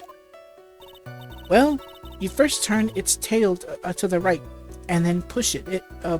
Push it in. Oh yes, I see. After that, the arms and legs are free to move, and can be removed. Oh, this is most interesting. And for the record, yes, the judge is the one that's handling the puzzle. Oh, this is most interesting. A boy and his new toy. It's like he's 5 all over again. Oh, don't mind me. Go ahead and carry on. I think he's lost it. So, what did you find after you take the puzzle apart? Basically, in the center of that cavity is like a little... It's just enough room to store a little small item. A jewelry box in a way. And how do you know about this? I know because I was the one who bought it. Huh? It was a souvenir from when a friend and I went to Switzerland. Then this was a present from you? That's right.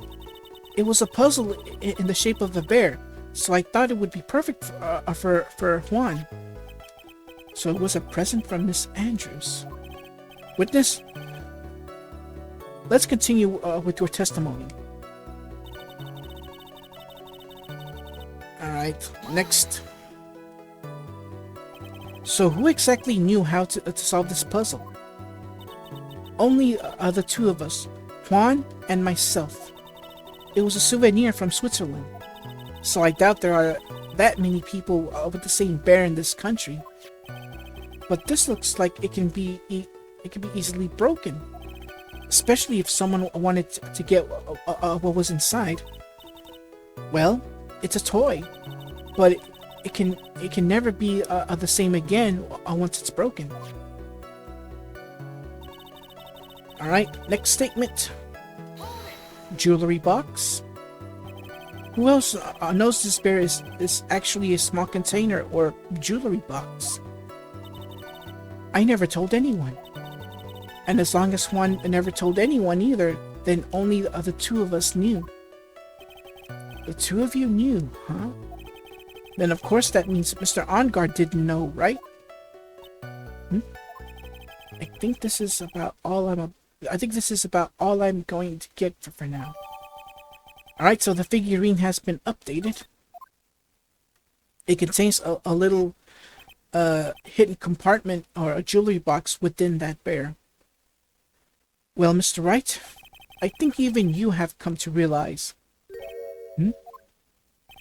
that there is one very important fact we have uncovered, and that is this. The bear is actually a jewelry box. Now that we have agreed to this point, there's only one logical question that comes next, and that is this. What is inside this box? What's inside? That's right. That's what we are going to find out next. Witness? Yes? You are the only one who can open this. Please.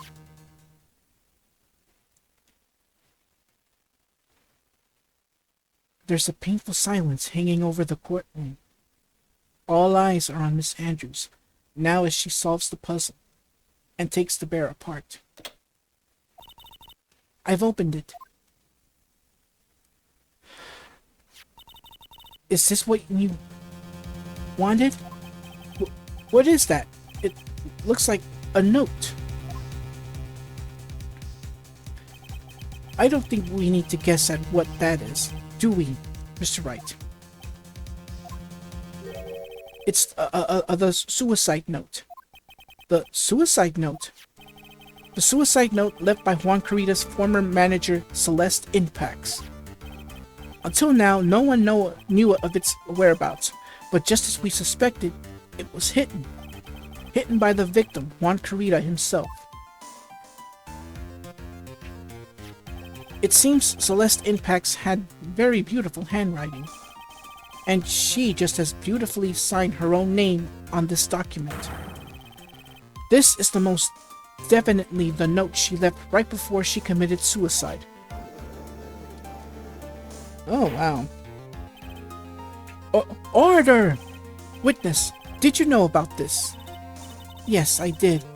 I heard it all about it from Juan. When I discovered his body, I looked for the bear. I wanted to destroy the note before it became public. But I couldn't find it anywhere, because it had already been taken by the killer. Everything is going at Mr. Edgeworth's pace. So now that the suicide note has been found, what's the next logical question? What is written on the note? That's right. At least, that's what I would think.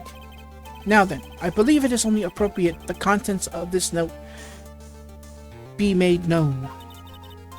I can't stop you, can I? I went through so much just to get my hands on it. And I was going to burn it, for her sake. I'm deeply sorry, but I can't allow you to persuade me to stop. Your Honor, if you could please read the contents of this note aloud. Very well. The judge's voice rang loud and clear through the dead silent courtroom. In her note, Celeste Impact left us a record of all that had happened to her. About being used and then thrown away by Enguarde. About being engaged to Carita and Enguarde's role in destroying that. And about how she decided, in her despair, to end it all. Whew. And that's all Miss Impax had to say. There's one thing I would like to say here. The prosecution has no interest in slandering Mr. Enguarde. Then, what? Our intention, Your Honor, is to establish a motive for murder. Isn't that correct, witness? Yes. On the night of the murder, Juan was going to make the content of the note public. After the post-ceremony show, he was going to hold a press conference. My word! Matt Enguarde values above all else his refreshing like a spring breeze image, which is why he had to stop this note from being made public. At any cost. And thus we get we get the suicide note. It's Enguarde's fault that a woman, yeah, there's a lot to say, so, let y'all read that. And wow. But don't worry, don't worry. All will be revealed. But first things first, let's take a look at that suicide note. Looks like it doesn't have a check option, so there is no margin for doubt here. Mr. the Killer's client's goal was to obtain this suicide note. Oh, excuse me. And the only person who needed this note that badly is the defendant. Oh my goodness. Let's not forget that the bear with the note inside was found at the defendant's house. It seems that we have come to the truth at last. The defendant's motives were entirely selfish. He deserves no sympathy from anyone. How am I supposed to escape from this one? Why the hesitation, Phoenix? Gumshoe hasn't called yet, so you know what you must do. I know. I had to carry on and buy him some more time. Okay, there are two deadly pieces of evidence, the figurine and the suicide note. Maybe somehow I can find a way out of this situation through one of those. The gavel is already in the judge's hands. Phoenix, hurry. The suicide note or the figurine. Which one of these should I pursue?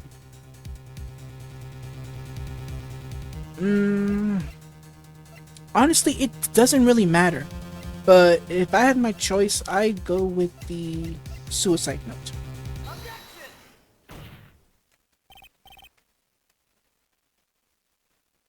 Please wait, Your Honor. Oh man, look at that lawyer. He's still going at it. It's like he doesn't care that he's trying to get a killer off the hook. I think Your Honor believes that Matt Ongard killed it in order to obtain this note. Yes? That is correct. But that seems a little strange. In fact, I think there's a contradiction here.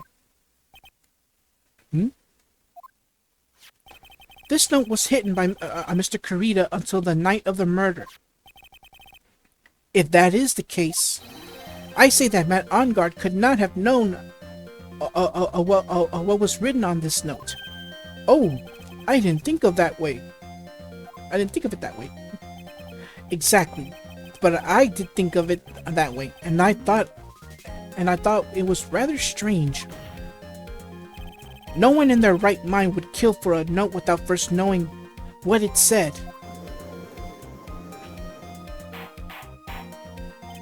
Order! Order! Order! You make a valid point, Mr. Wright. Mr. Edgeworth, what is your opinion? It was just a flash, but I think I did rather well on this one. Unfortunately, I think he believes differently. I believe a show of appreciation is in order. Huh? The defense seems to be in love with wishing more despair upon itself. I would like to direct the court's attention to this. What is that? It is a very small video camera, Your Honor. This type of camera is commonly used as means of spying. Spying? What the... I thought that spy camera was in my possession. Matt Ongard and the victim both thought of the other as their biggest rival. They even went so far as to use this type of item to find each other's weaknesses.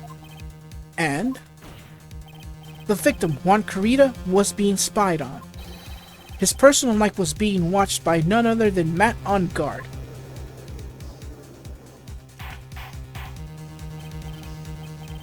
Order! Order! Mr. Wright. Yes, Your Honor? You... Don't tell me you knew about your client's spying activities. Well, sort of. Sort of is not an acceptable answer, Mr. Wright. I see you are confused, Mr. Wright. You're probably thinking, but I have the camera that was in the stuffed bear's eye. But this camera that I have is not the same one. Last night I searched the victim's house on a hunch. Using this. Gumshoe's bug sweeper? By the way, Mr. Wright, the defendant's fingerprints were found on this camera. Matt Ongard's fingerprints were on there? Well, Phoenix, it looks like those cameras were hidden all over the place, huh? What am I supposed to do with that? What am I supposed to say to that evidence? I think this is the end. It's fairly obvious that Mr. Ongard learned of the suicide note through this. He was watching the victim all along. He got me good this time. I don't have anything to counter that. Hey, now, what's that lawyer thinking? Mommy, is that bad guy killer? Whatever. Shush, stop, don't look at him. The way he's sweating is just so, ew, nasty. Phoenix. Yeah, Chief? Have you figured out what you're going to do next yet? What I'm going to do next? Does running away like a frightened child work? I know it seems like Mr. Edgeworth is very close to putting the lid on this case, but in his eagerness to prove his point, he forgot one more important thing. Well, what is it, Mia? There's a piece of evidence that he really should investigate. Something he should investigate? I would really hate to see the good prosecutor get scolded for not remembering to look into the item we had the chance. Why are you speaking in riddles all of a sudden? Alright, I think this time we finally understand everything. Well, Mr. Wright, you don't have any further objections, do you? What is this piece of evidence that Mia is talking about? Can I figure out what it is that still needs to be looked at, or should I let it go? Let's present some evidence. I have an objection, Your Honor.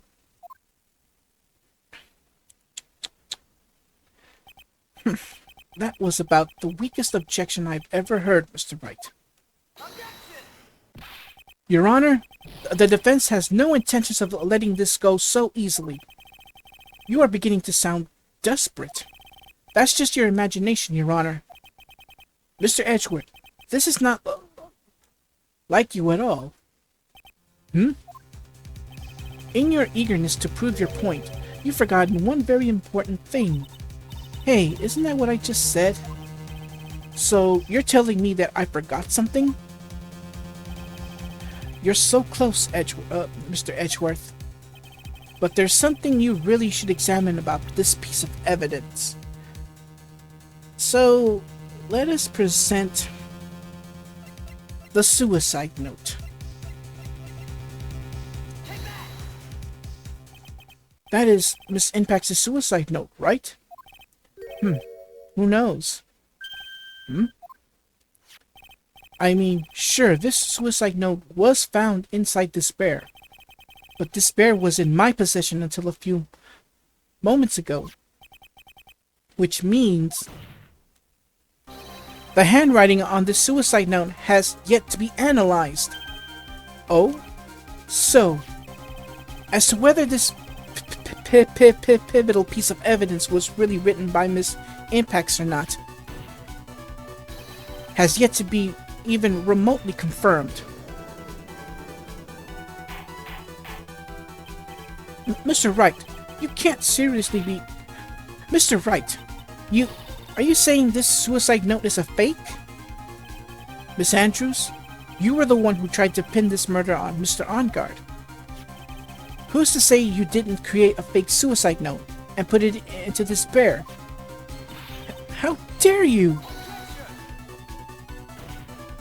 Your Honor, the defense is indiscriminately accusing the witness again. There is no evidence linking to the witness to the suicide note whatsoever. But if this is a fake, then the witness is the only person who could have made it. What? Recall the witness's testimony concerning this figurine. The only person other than the victim who could have solved the puzzle is the witness herself. Miss Andrews, you wrote this note, didn't you? You wrote it so you could use it to frame Matt on guard. I did no such thing. Right. If you're going to pronounce this suicide note a fake, then show this court some support, some evidence to support your theory. Mr. Edgeworth, you were the one who presented this scrap of paper as evidence. That means the burden of proof lies with you, the prosecution. That's enough. Mr. Edgeworth, can you confirm the handwriting on the suicide note? It is as the defense has stated. The handwriting has yet to be analyzed. If that's the case, it seems like yet again we have reached a point where a verdict is impossible. Impossible? That's impossible! This isn't good, Phoenix. The judge is going to carry this trial over one more day. I don't think Maya will physically be able to make it another day. I didn't want to have to do this, but I don't have a choice. I request that both the prosecution and defense further investigate handwriting analysis might, but that's just a lawyer trying to buy more time. On guard is guilty. Look, any idiot can tell. I think we've reached the end of the line. Yeah, everyone's saying guilty, guilty, guilty. That's 9 times there. Wait a minute. What is that sound? It's Gumshoe. Hello? Gumshoe? What is it with them? And what's with that sigh? Where's Maya? What happened to the killer? He got away. What? I'm sorry, pal. I really am. I don't know what to say besides I'm sorry. I wish there was some way to make it up to you. I really do. Anyway, what's going on? We found his hideout, pal. But the 2 of them were already gone. This is terrible. I'm going to keep looking for them, pal. Don't you worry. I just need a little more time.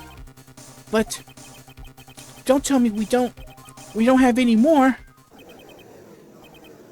And the guilty chants keep coming.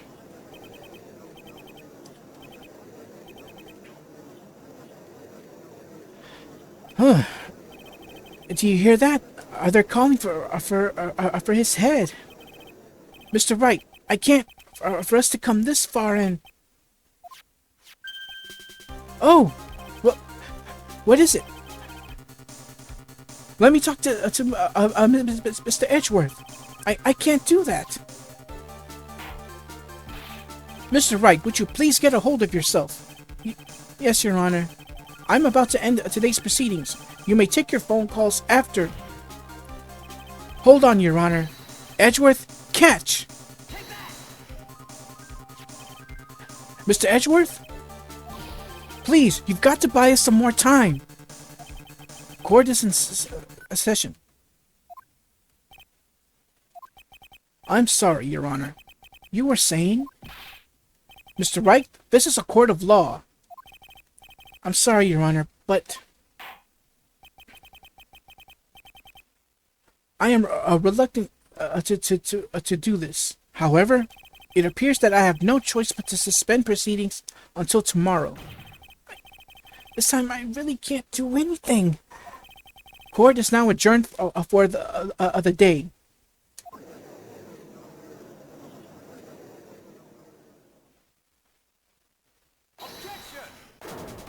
Oh, wait a minute.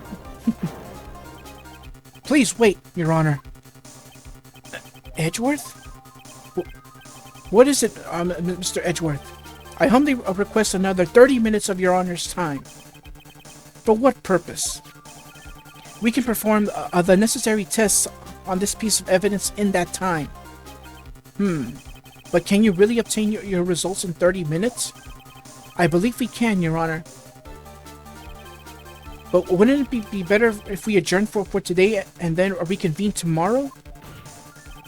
30 minutes, please, Your Honor. That's all I'm asking for. Excuse me.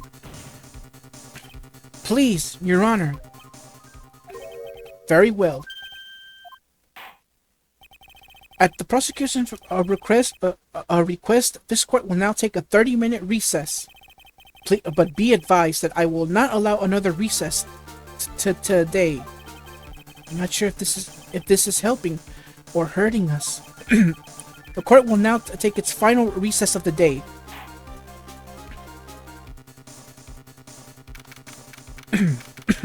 Excuse me.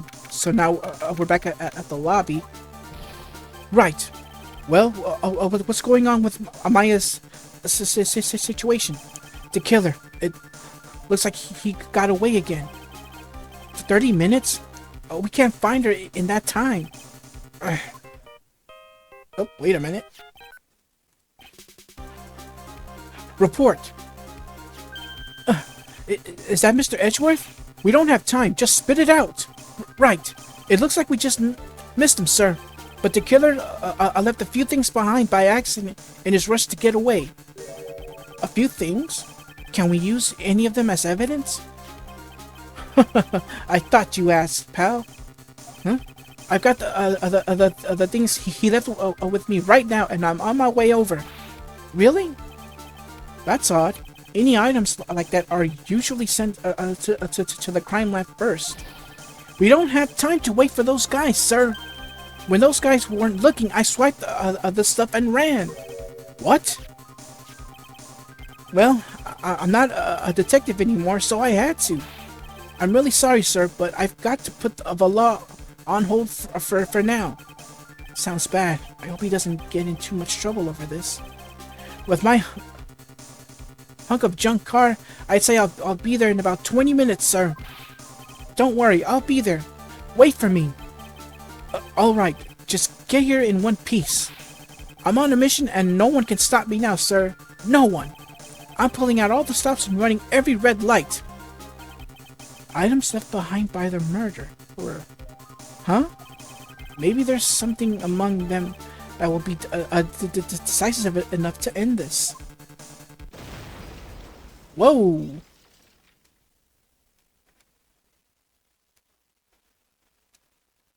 Hey, what's wrong?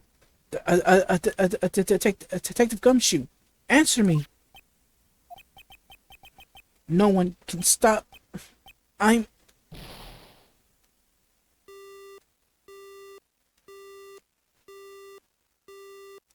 That's not the sound you want to hear. What happened? It sounded like he had an accident. I'm guessing his cell phone broke as well.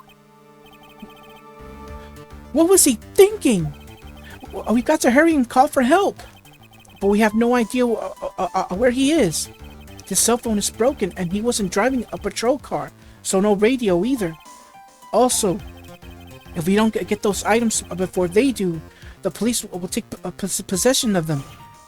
No, we can't let that happen. Well, if there is a way we can find out where he is, then we stand a chance. Why did Gumshoe have to get into an accident now? Is there any way to find out exactly where he is at this moment? Let's go with option 1. That's right, there is a way. What? How? I'm sure we can find out where a Detective Gumshoe is through this. Well, not something, but someone. Why are you bringing up Francisca at a time like this? Oh, see. I'll try to get in contact with her. The chances are slim, but she's all we have. Francisca, will she even want to help us? Edgeworth, what is it?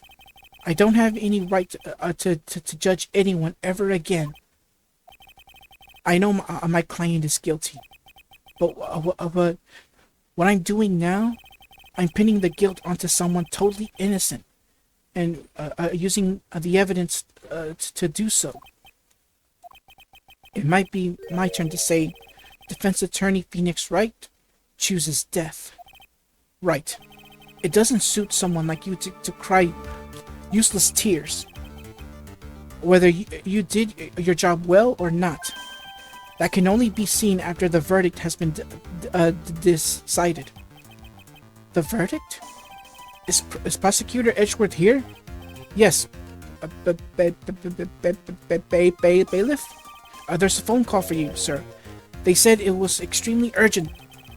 They probably be finished with the handwriting analysis. I have to go take this call. In the meantime, think hard about what it is you must do. Oof, oh my goodness. Wow. Wow. The plot thickens. The plot is thickening, if I have to say that. Alright. So I'm going to take a little break, because I really need to drink a lot of water. Bathroom break if I must, but we are ending this. We are ending this now. So I'll be right back. So, cut. Okay, I'm back. Alright. There's something that caught my attention. Something I didn't know about within this last case. What is it? Well, when we get to a certain point, you'll see. So without further ado, let's continue on with this last trial. Okay. Alright, so we're back at the lobby, I think. Or in the courtroom? Okay, we're in the courtroom.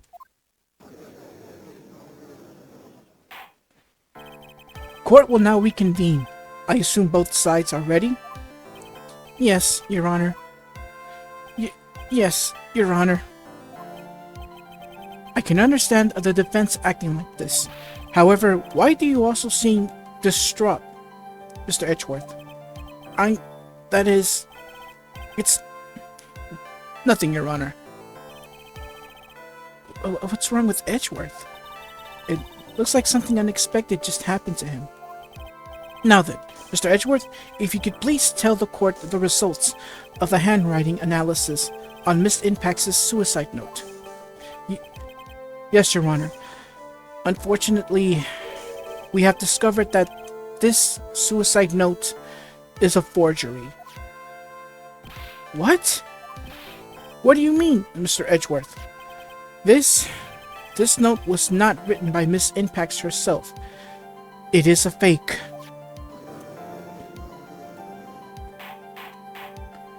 Order! Order! Order! Mr. Edgeworth, would you care to explain what is going on? If this was not written by Miss Impax, then who wrote it?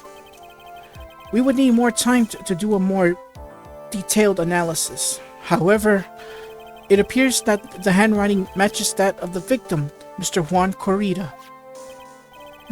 Mr. Corrida? Well, well, it looks like Miss Impax never left the suicide note after all. She never wrote anything about On Guard. However, Your Honor, even though this suicide note is indeed a fake, Mr. On Guard could not have known that, and so the facts remain unchanged. Acting under the assumption that it was real, he had plotted to possess it. That does sound very plausible. This theory that On Guard had no idea that the suicide note was fake. Something seems a little wrong with it. What could it be? Let's present some evidence. The defense believes that the theory the prosecution has stated contradicts testimony. If everything the prosecution has proven up to this point is true, then it's impossible for Mr. Ongard to have known it was a fake. So let's go to this little spy camera and see what the hubbub is all about. What is this little item called again? A video camera, Your Honor. Well, a very small one, but... Oh, that's right, a camera. And you kids and your fancy toys nowadays. It may look like a toy, Your Honor, but it is no toy. Mr. Edgeworth, earlier you claimed that Mr. Ongard knew of the existence of this note because he was spying on the victim. Isn't that right? If that were true, then this must mean Mr. Ongard would have known that the victim had forged the note. So then, the defendant knew this suicide note was a fake. And if that's true, then the situation has suddenly changed in a very dramatic way. Exactly, Your Honor. The prosecution's theory as to what Mr. Ongard's motive for murder was, it has suddenly disappeared into thin air. But, Your Honor, it's not as if Mr. Ongard monitored Mr. Kurita 24 hours a day. Perhaps the victim wrote the note in a place Mr. Ongard didn't know of.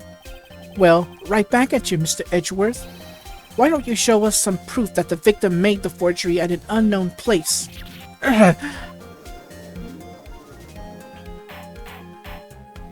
Order! Order! Order! Mr. Edgeworth, it looks like this time it is you who has dug his own grave. As I figured. Huh? As you figured? As I figured, it came down to this after all. Mr. Edgeworth, you are not making any sense. When I heard the results of the handwriting analysis, I thought this might happen.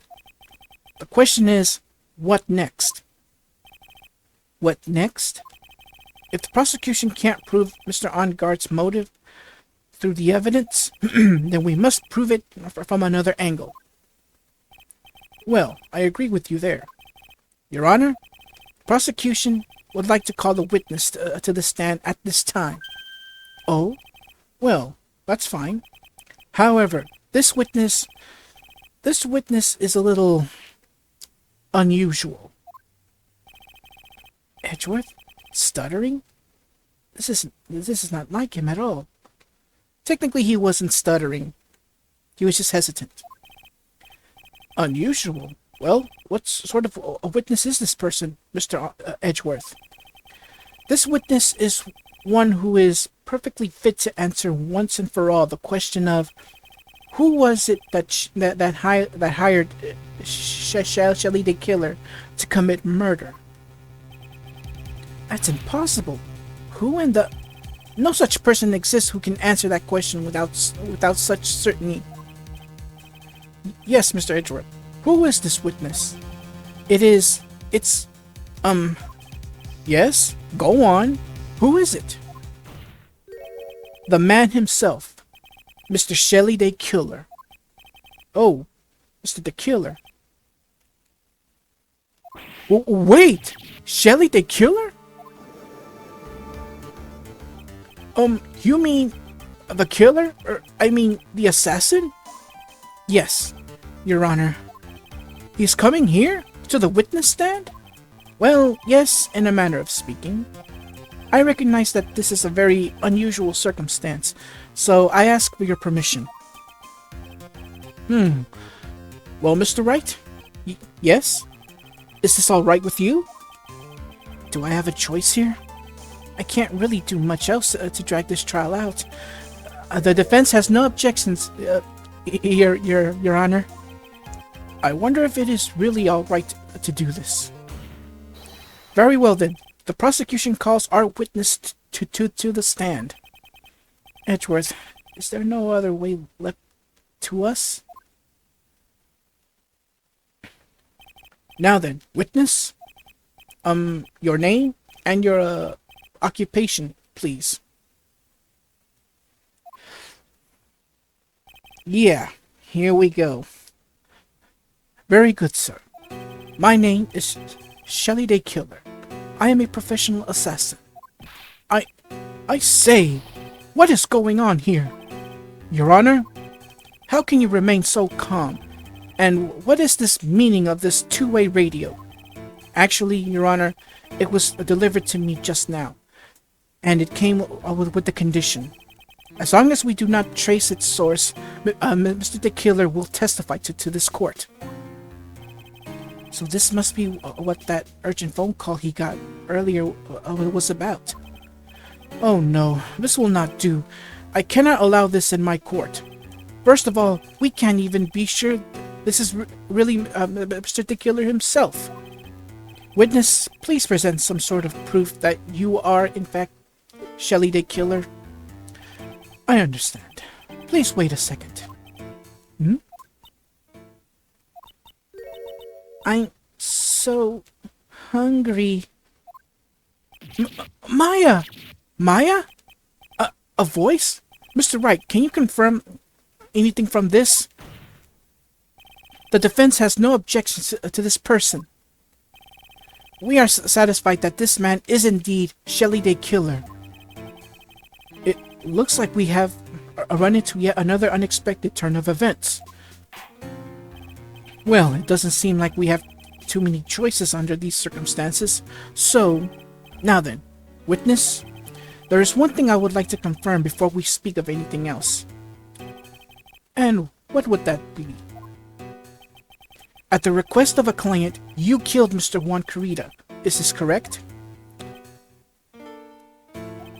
It is as you say. I did indeed kill Mr. Carita. Now that we have answered that, let's move on to the name of your client. Very well. This is all just a bad dream. Yes, that's it. A bad dream. Shelley the Killer. What is he going to say? Without further ado, here we go.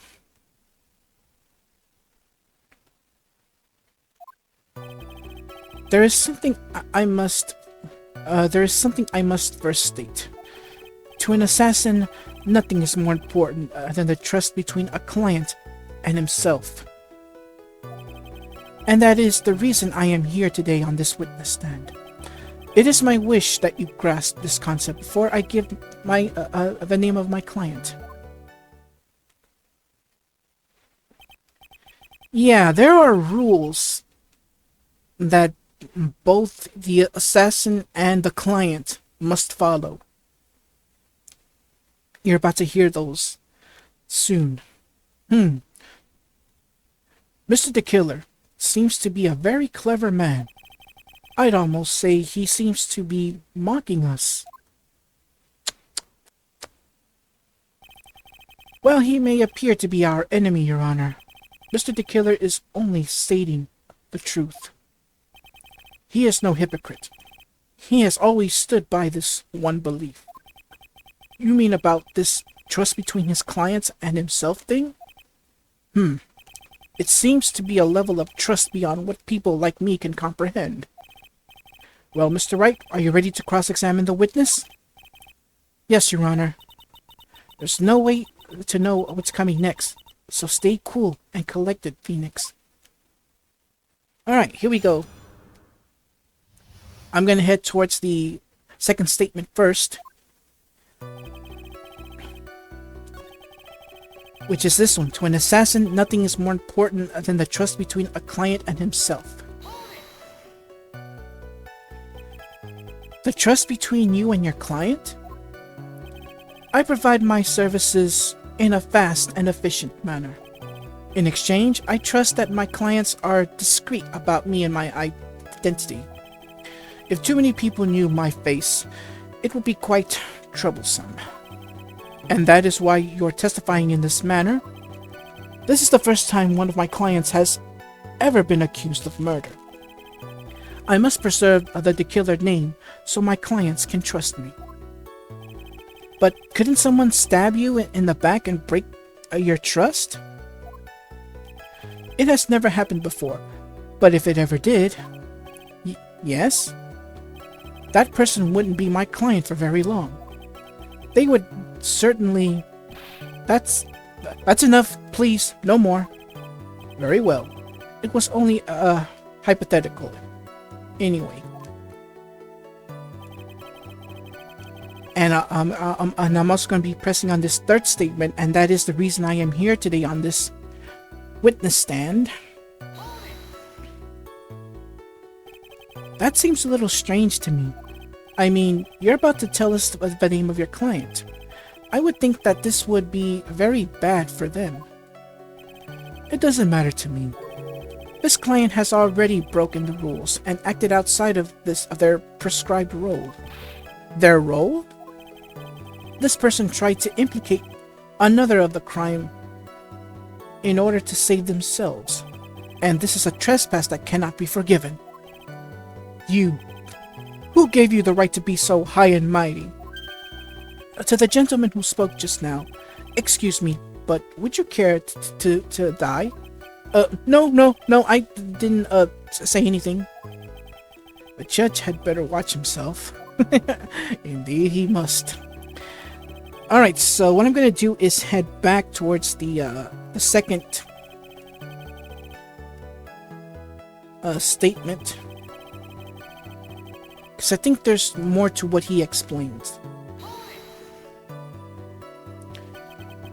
The trust between you and your client. I provide my services in a fast, efficient manner. Yes, I know, I have to reread it because there's going to be more stuff added in. In exchange, I trust that my clients are discreet about me and my identity.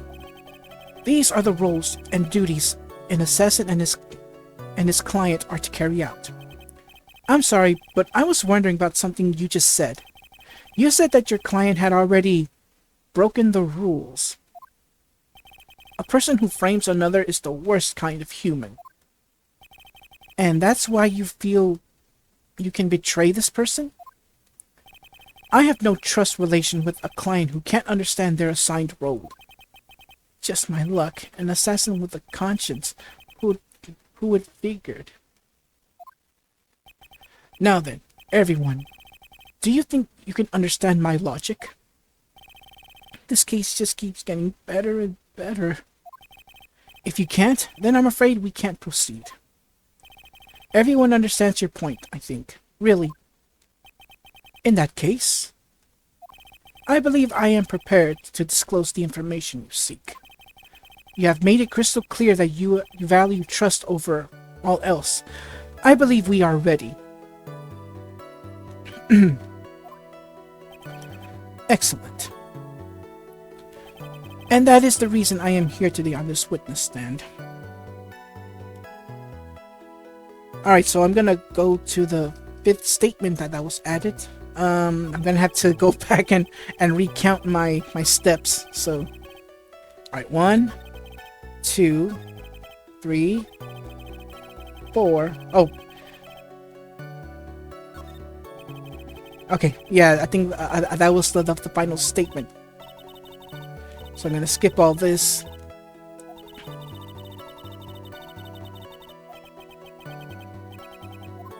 Alright, let's do this again.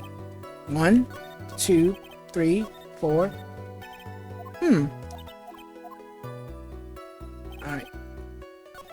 2, 3, 4. Alright, let's press.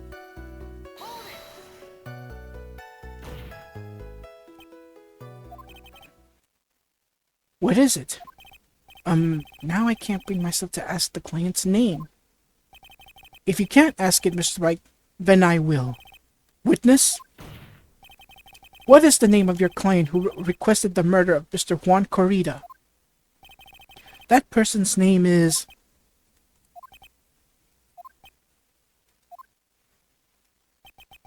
Adrian Andrews. What? Witness! That's not who you told me it was earlier. Huh? Pray tell, what are you talking about, Mr. Prosecutor? I should think I know my own client, and it is Adrian Andrews. What? Th- this can't be! On the phone earlier! What's going on here? My guess is that Mr. Killer just stabbed Mr. Edgeworth in the back. Stabbed Edgeworth in the back? I'm sure in order to get an audience with this court. Mr. the Killer told him a different name. Matt Ongard, perhaps? I knew it! This is outrageous! I was deceived! This witness is telling a very serious lie. But you were the one who summoned this witness. You, Shelley the Killer. My testimony is the truth. The defendant at the moment is Matt Ongard. Am I correct? All I wish to do is help procure his acquittal.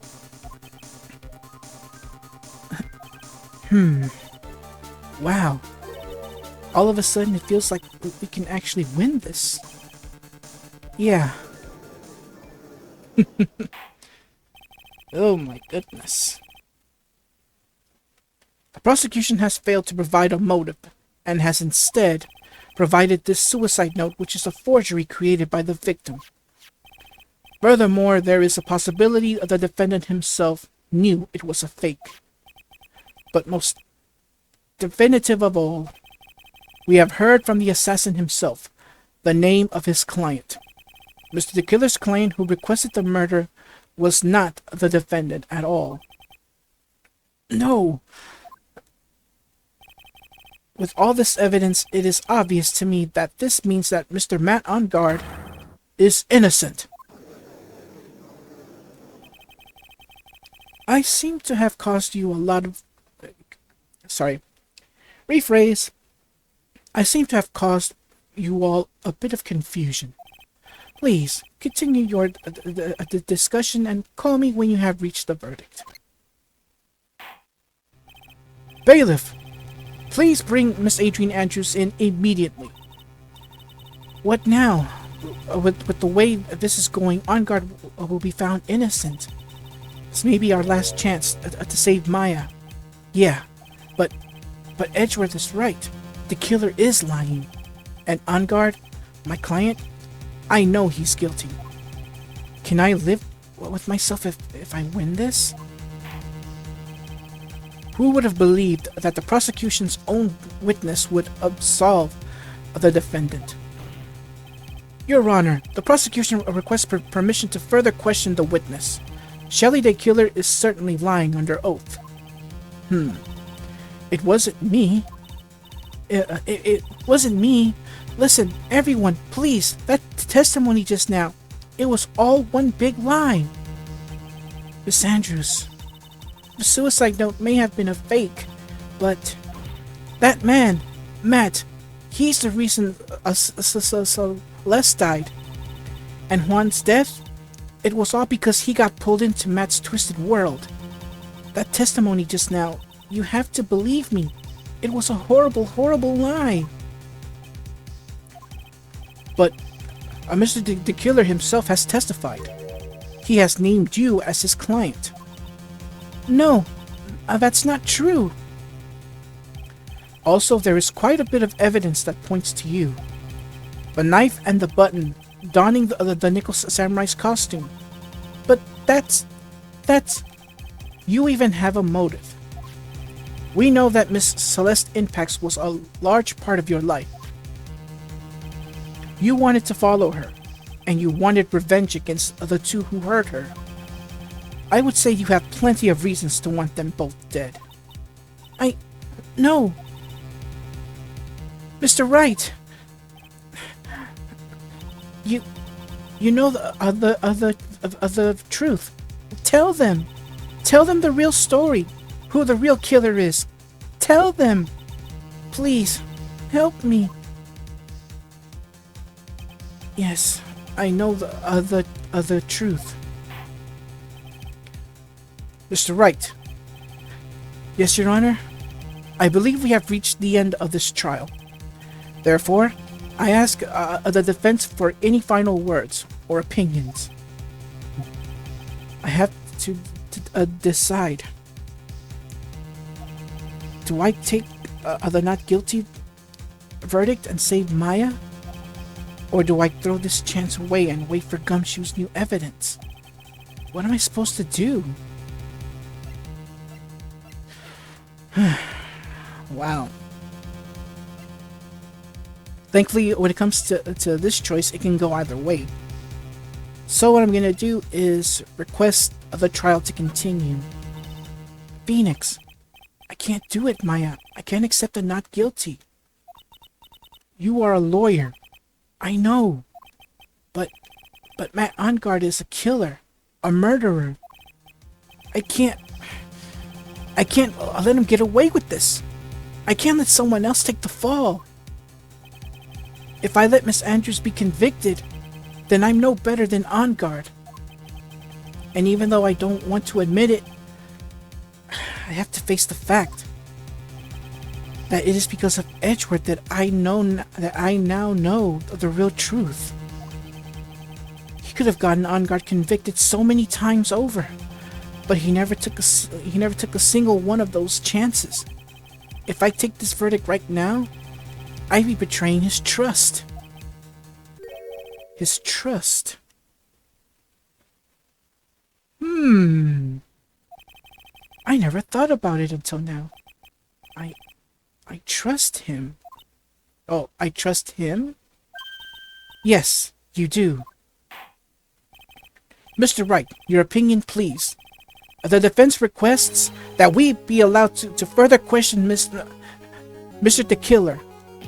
Am I hearing you correctly, Mr. Wright? Right. But that witness has cleared your client through his testimony. Your job here is done. I'm not done yet. To see through this witness's lies and find the truth. That is my job, Your Honor.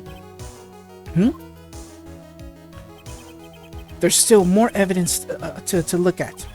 And I'm sure that once those pieces arrive in here, in this very courtroom, a miracle will occur. Very well. The trial will continue. Mr. Edgeworth, please reestablish connection with Mr. the Killer. Right away, Your Honor. Has the verdict been reached? Before that, we would like to talk with you a little more. About? All you needed from me was the name of my client. What else could you need me for? Well, actually, we would like to hear everything you know about this case. That is, how things are usually done. What is he talking about, usually done? But what shall we have him to testify about now? Mr. the Killer, if you don't mind, please testify about your client in more detail. You legal people and your procedures.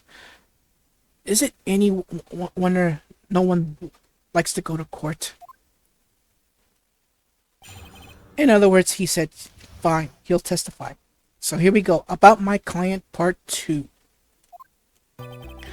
As I have already stated quite a few times, Adrian Andrews is my client. However, one thing I simply cannot overlook is tampering with the scene of the crime. My client did it to frame another for the crime. While pretending to be the first person to discover the body and enter the scene, Adrian Andrews already knew from the very beginning that Juan Carrera was dead. But even more appalling is the creation and planting of the knife and button.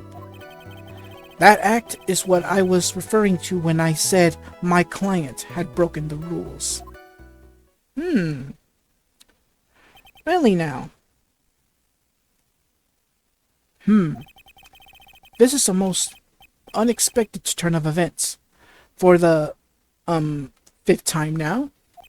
However, this time everything has finally been revealed. Just a second, Your Honor. Yes, Mr. Edgeworth? We still have the cross-examination to do. But you don't need to question the testimony like this. Do you, Mr. Wright? Your Honor, the defense will question the witness. As if I have a choice here. Huh? Why? What this witness has said is nothing but beneficial to the defense's case. If you scrutinize the testimony, then I'll expose the lies in the oh-so-beneficial testimony, I suppose. I don't understand what's going on anymore. That makes two of us. Alright, here we go. Let's go to the fifth statement here. So, here's statement number 2, number 3, number 4, and number 5. Adrian Andrews already knew from the beginning, well, the very beginning, that Juan Carita was dead.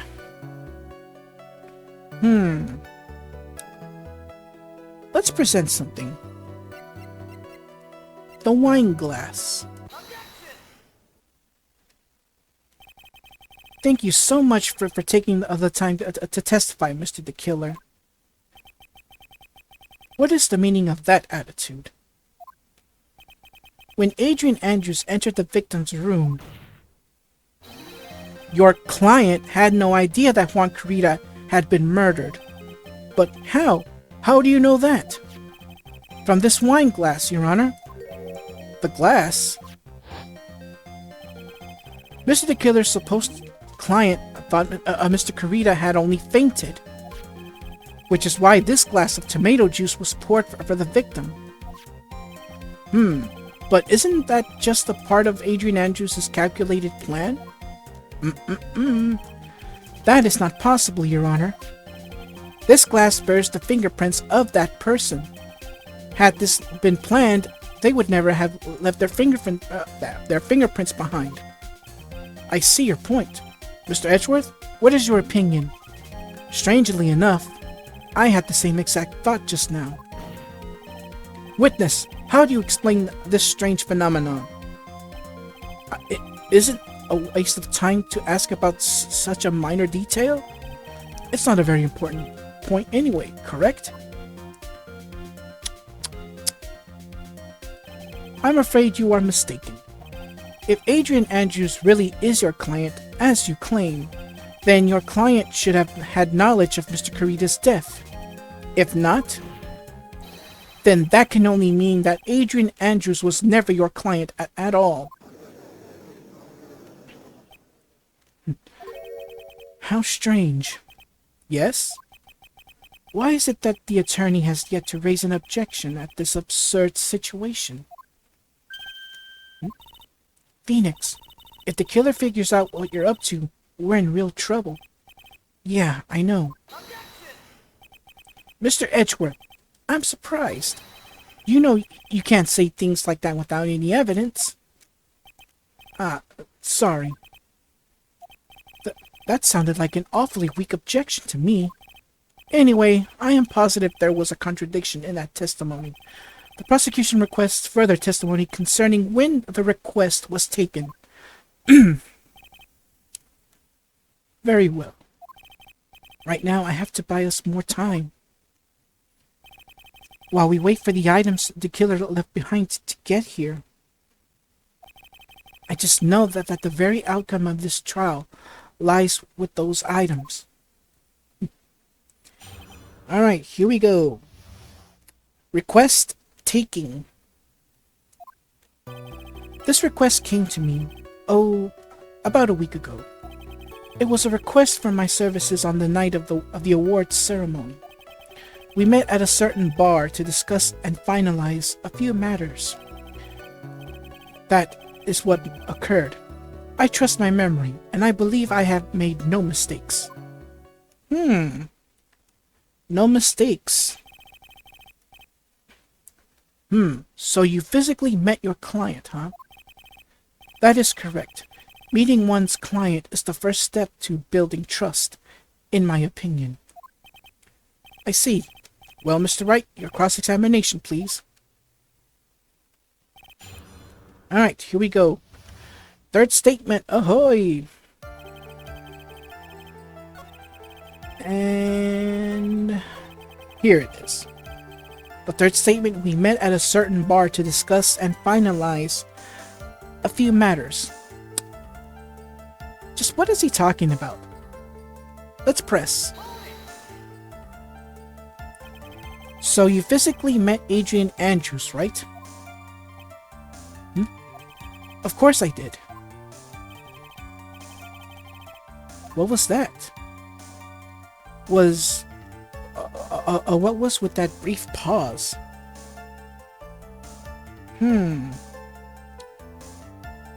Let's press further. Witness, I would like for you to give us a few more details. I always meet my clients as a matter of principle. I have never taken a request by telephone or mail. And why is that? That's because I value the trust between a client and myself above all else. And the only way to establish that is to speak to the client while looking them in the eye. Well, Mr. Wright, was the testimony just now of any importance? As much as I don't want to say it, but it has to be said. It was not important. Why he meets his clients is not important, and that wasn't the point. Witness, please stop sidestepping my questions. What do you mean by that? My question was, did you really meet Adrian Andrews in person? I've already told you, Mr. Wright, I did. It was only through talking with him face to face that I began to trust him.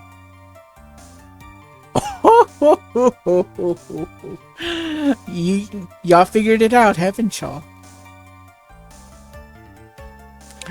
Have y'all figured it out? Or did y'all already did? If y'all haven't, look at what the killer just said. It was only through talking with him face to face that I began to trust him. So what he says is that the killer met Adrian Andrews. But why did he say that it was only through talking with him face to face that I began to trust him? Apparently, they never met, because Adrian Andrews is a lady. There you go. Alright, let's continue on here. That's when I thought I can trust this person as a client. It's true what they say about talking face to face. Well, Mr. Wright, was the testimony just now of any importance? Oh, you bet it is. If I heard what I think I just heard now, then I think I've got him. Your Honor, I believe the testimony just now was of the utmost importance. Huh? Really? If that's the case, witness, please include the statement just now in your testimony. Very well. From the moment I saw him, I thought I can trust this person as a client. As I said, as he just said, he thought Adrian Andrews was a guy, when in actuality... I would like to go over this one more time. You met Adrian Andrews at a bar and took the request at the time. Yes, that is correct. And that's when you thought he was trustworthy. How many times must I repeat myself? Yes, that is correct. I'm sorry, but that's an impossible tale. What? Shelley the Killer? You have never met the real Adrian Andrews. Well, why would you say that? Because you made one very big slip-up about her. So, what is the issue? What did you just say now? About her? If you had ever met Adrian Andrews in person, one look would have told you that she is a woman. Oh! Order! Order in the court! Mr. Wright, what is the meaning of this? This witness testified to the following: that he always meets face-to-face with his clients when taking their requests, but he has never met Adrian Andrews in person. Yes, Your Honor, that is exactly the point. That means that Mr. the Killer's client could not have been Miss Adrian Andrews.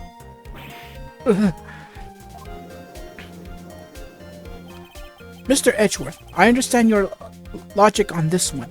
However, why would the assassin make such a basic mistake? I believe it has to do with her name, Your Honor. Her name? Yes, Adrian Andrews is without a doubt a very androgynous, I think that's how you pronounce it? I apologize if I don't. Name. Yes, I see. Unluckily for Mr. the Killer, the entire time he was on the stand, no one had stated Adrian Andrews' gender, and so he simply picked the wrong gender to go with. What? What is going on? Shelley the Killer.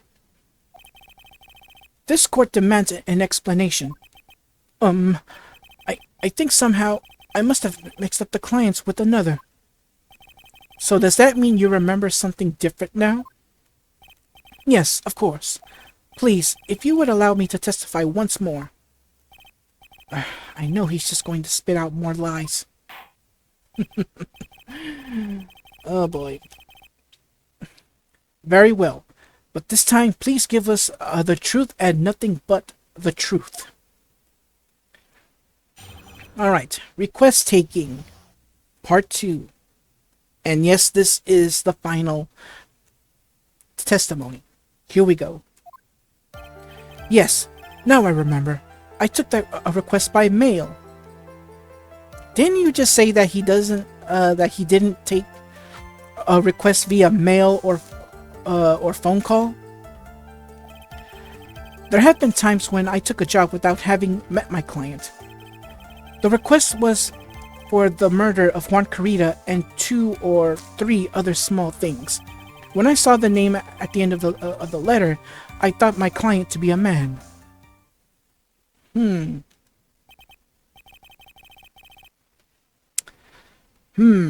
So you took this job through a letter.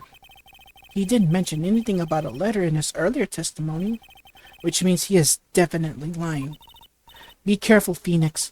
If you break the assassin's testimony completely, it's over for us. I know. I can't make him suspicious. But I think we're okay. Like, we can do this. As long as he's standing there across from me, no matter how strong of a punch I throw, he'll counter it. Now then, let's begin the cross-examination. Wow, this is getting so intense. Anyways, off to the third statement I go, and excuse me 1 second, I'll be right back. I have a phone call. Okay, I'm back. Sorry about that. Alright, here we go. So what I'm gonna do is head towards the third statement, as I said. The request was for the murder of Juan Carita and 2 or 3 other small things. 2 or 3 other things? Yes. And what were these other things? A few other things that have nothing to do with this case. What should I do? Should I let him slide with that?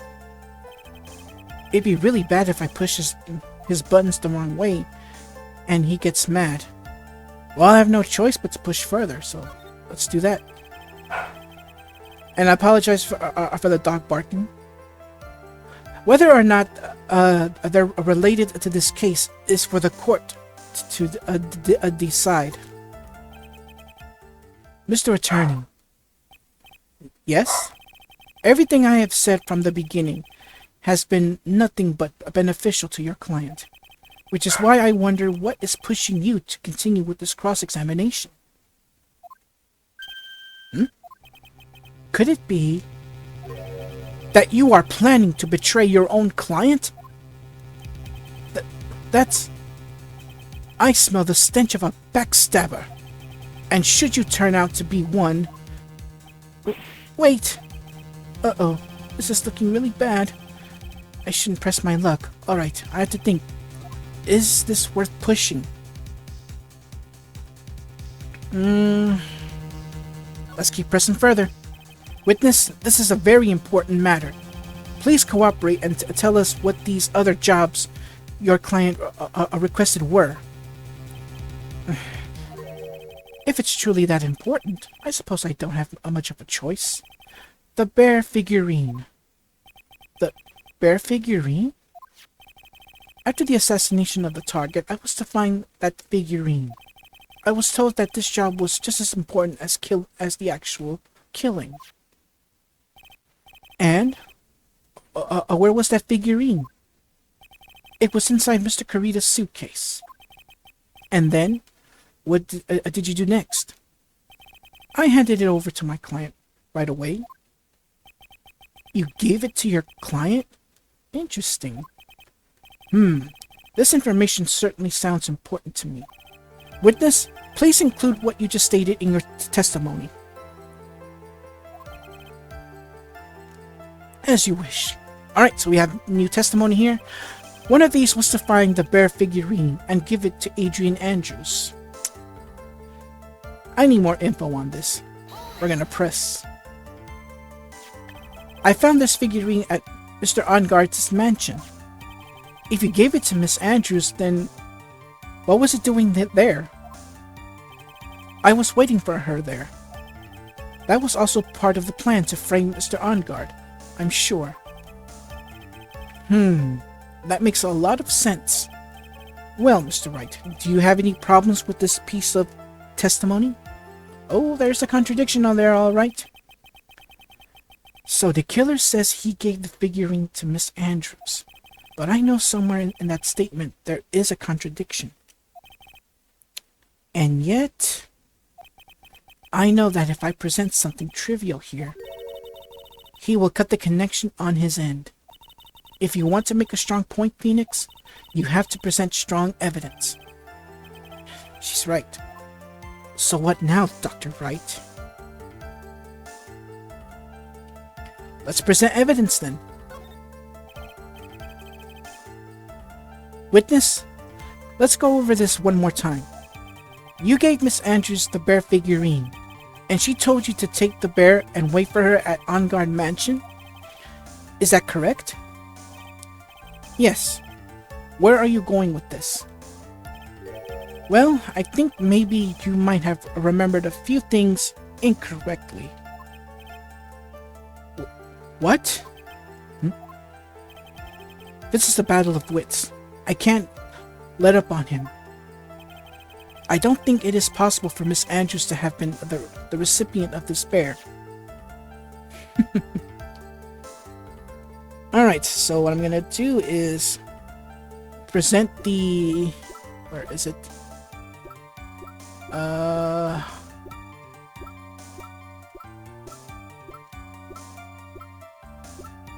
Where is it? Yeah, there's a lot of evidence here. A lot of evidence. Here we go. Celeste's suicide note. Found inside the figurine, and it tells of Onguard's horrible misdeeds. Shelley the Killer. If you had really given the bear to Miss Andrews, then this item should not have been inside it. This item? I see where you're going. Yep, that's where I'm going. Where is everyone going? Do I need to pack a suitcase? Well, you had to have a little bit of humor to make this case more bearable. Your Honor, please think back to Miss Andrews' testimony. And I was going to burn it, for her sake. If even for a single minute, this bear had actually been in Miss Andrews' hands, I'm sure she would have taken the suicide note out and burned it. Order! Order! Order! So that's where you two were going. So by the very fact that this suicide note was still inside the bear, tell us that your client didn't know how to disassemble the puzzle. Which means...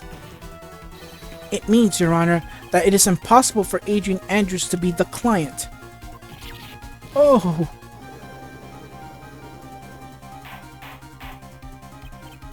Order! Order! Order! Mr. Phoenix Wright. I'm sure I mentioned this before. How I hate traitors above all else. I think your cross-examination has clearly demonstrated something to me. You must wish to break your end of our agreement. No, that's enough. If that is your intention, then there is only one thing for me to do. Wait, please! Gentlemen, ladies, please excuse me. I have a matter that I must attend to. No, please! Not that! Please wait! Mr. Attorney, bring this trial to a speedy end, and I may stay my hand otherwise. Sorry, let me rephrase that. Bring this trial to a speedy end, and I may stay my hand. Otherwise...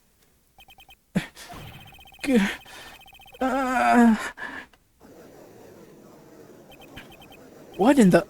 Mr. Wright, are you... Mr. Edgeworth? Yes, Your Honor? I didn't understand this witness's outburst just now. Do you think there is a need to hear more testimony? Or is this enough? Well, we should. Edgeworth, we can't do this. If we keep this up, Maya, she'll... the prosecution, What has come over everyone?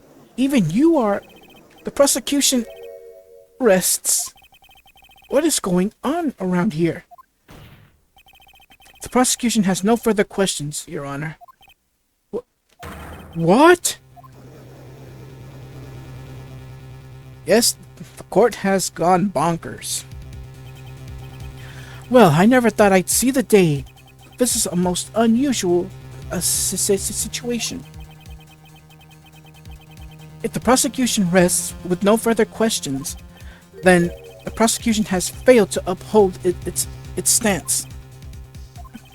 If that is the case, then even though I am reluctant, I must believe that Mr. the Killer's testimony is accurate.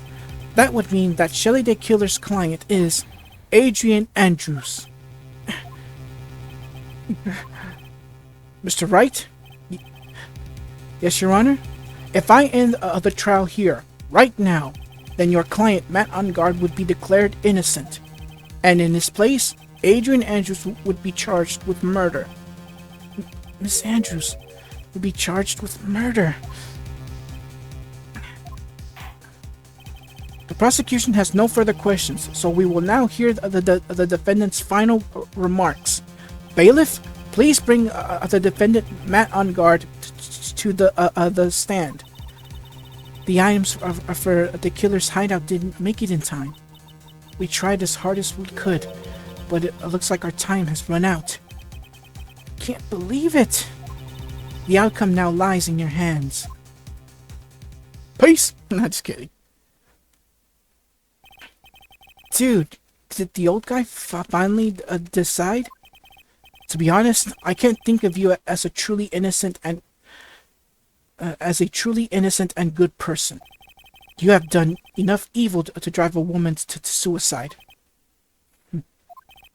But at least on the charge of murder, it would appear you are innocent. Huh.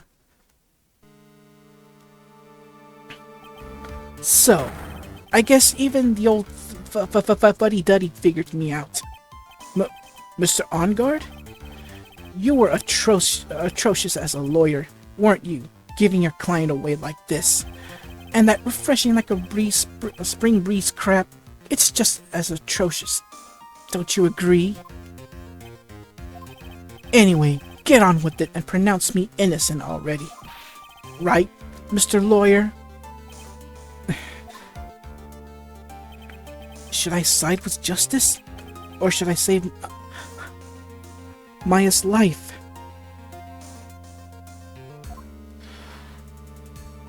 You'd better get on guard a guilty sentence, okay?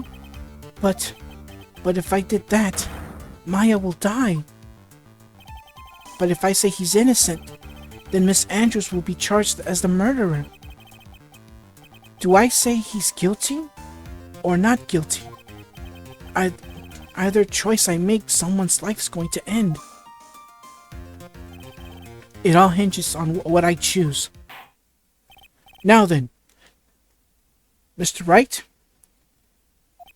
let's hear the defense's final statements on this matter. If the person who hired the assassin was Adrian Andrews, then your client, Mr. Matt Ongard, is innocent. There's no need to ask, old man. After all, my lawyer is going to say what I want, aren't you? Right. I can't do this, but I have to decide something. I can't count on the evidence to help me anymore. I have to listen to my heart. My client, Matt Ongard. It can go either way. But let's surprise him. Guilty.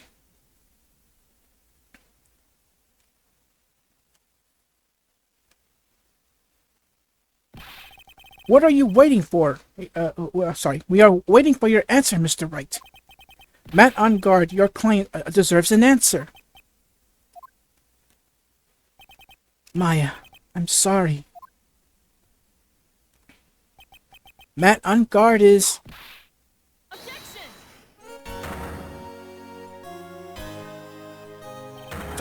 Franziska von Karma!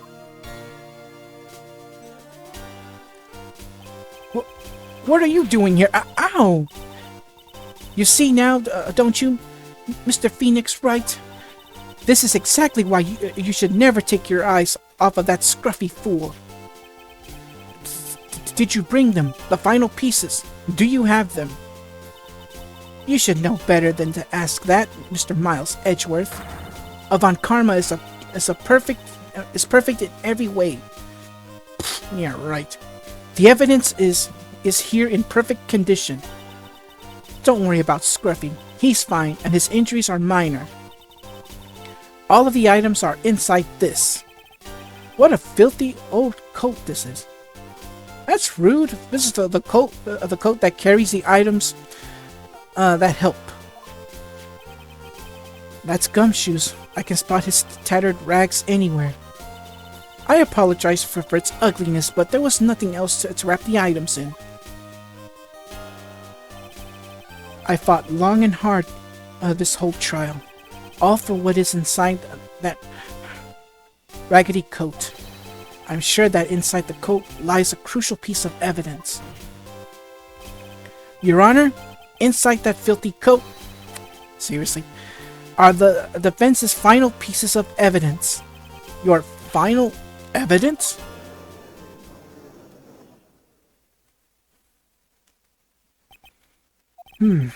This trial is already over. All that remains is for me to hand down my verdict. I do not believe that any evidence presented now would change the outcome of this trial. Judge, you're about to be surprised. What? Your Honor, it is our duty to examine every piece of evidence down to the last. I request that Miss Von Karma be allowed to present these pieces of evidence. I suppose you are right, Mr. Edgeworth. I grant permission to do so. However, this one obvious rule applies here. If these items do not bring up any new points, then they will not be accepted by this court.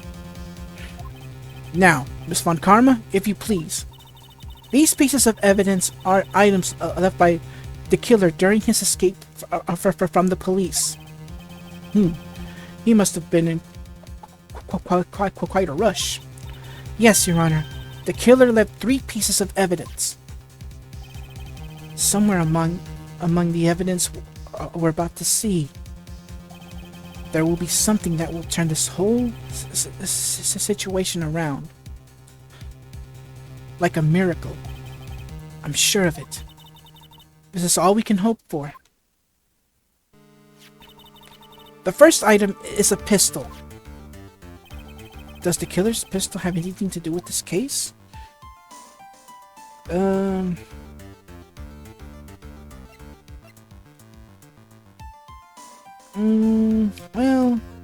it can go either way, so I'm gonna go. More details aren't needed. I'm pretty sure there was no gun involved in this case. There's no real benefit to hearing about it. Please present the next piece of evidence. The second piece of evidence is this videotape. I bet the killer took that from Ongart's mansion. Yeah, let's question. Have you checked the contents of that tape? Unfortunately, there was no time to. Oh yeah, but I would speculate that this tape is very important. Why would you say that? Because he came back to his hideout for it. The killer went back for it? That's right. It looks like he was trying to recover it. He injured 3 of the officers at the site. But somehow it looks like they managed to protect it from the killer. Shelly the Killer is no ordinary man. The last piece of evidence is this bellboy's uniform. And yes, it is important. Was that used during the crime? I am almost certain it was. There's even a pair of black leather gloves in one of the pockets. There's no doubt about it. The killer was wearing this on the night of the murder. There is one thing I found interesting about this uniform. And what is that? There is a button missing on this uniform. A button? It's a very unique button. I'm sure if we were to recover it, it would provide us with an interesting clue. Alright, we get the bellboy's uniform here. Alright, so what I'm going to do here is save the game. And as I said, there's something that came to my attention. What it is? Well, here we go. This is what I'm talking about. That is all I have to present, Your Honor. It's just as I thought. And what is that, Your Honor? I'm sure we were under normal circumstances. I'm sure we were under... were we under normal circumstances? These items from Shelly the Killer's hideout would be very important clues. However, our question is not who did the killing. It is who the client is? Yes, that is correct. And these 3 items do not tell us anything about that. Like I said, Your Honor, you're gonna be very, very surprised. Thank you for your hard work, Miss Von Karma. You may step down. Oops, excuse me. Wait, Your Honor. Please allow me to examine this new evidence. Overruled. This court already has all the evidence it needs to hand down a verdict. Wonderful. Absolutely splendid. This judge is such a brilliant man, isn't he? Is this the end? Phoenix. I knew it. There's no such thing as a miracle in this world, is there? I think you're wrong. I think they do exist. Miracles do exist. Yes, they do. No matter how there's always going to be people that don't believe it. They do. Miracles do exist. I should know. Well, I don't think I should be saying that, but I know miracles exist. All right, but you have to make that miracle happen. You've come this far. You can't give up now. But but no matter how you think about it, it's try for my sake. Just think about it for a second. There are two ways out of this situation. Yes, two ways. In actuality, there are two endings to this game. Consider this a precursor to when we get to Apollo Justice. So yeah, there are two endings to this game. So for the first one, we're going to be doing, just as in the case, I'm going to save right here. So that way I don't have to go through the whole, the whole segment here. Alright, so anyways. So, what she says is true. There are two ways. There are two endings to this game. One good, one bad. The good one is the canonical ending, and of course the bad ending is not is non-canonical. So here we go. Two. The first. Make On Guard wish from the bottom of his soul for a guilty verdict. Huh? The killer will always place his client's wishes first. If On Guard himself wishes to be convicted, then he will let his hostage go. That may be true, but that's asking for me to do the impossible. The second way, force the killer to end his contract with On Guard.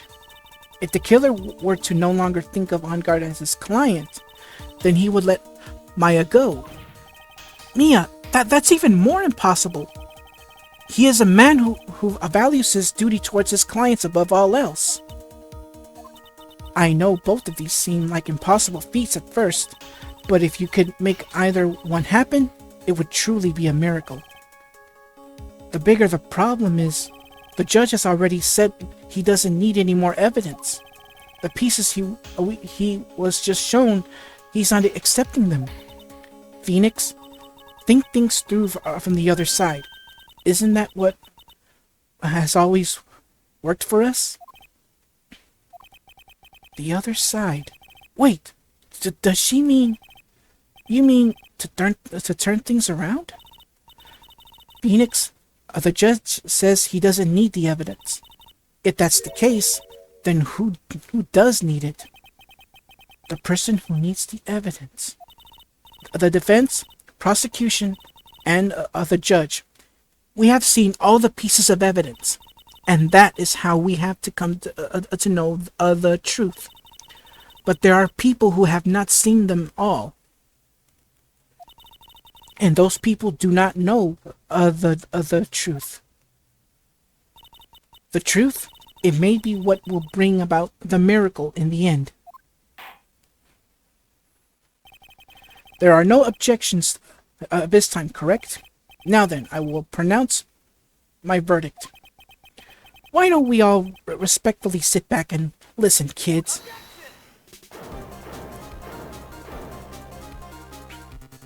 I have already told you, Mr. Wright. This court does not need more evidence. I'm not saying it is us that needs the evidence, Your Honor. Then you want to show the evidence to that person? Yes, Your Honor. Alright, so as I said, I'm gonna go for the good ending first. And for a separate video, I'll add the bad ending. So that should be a good idea. All right, so Please, Your Honor. Mr. Wright, for you to ask with such passion, I will grant you one chance. One chance? Please show your evidence to who you think is the right person. That's impossible. To turn this situation around in one try? One try.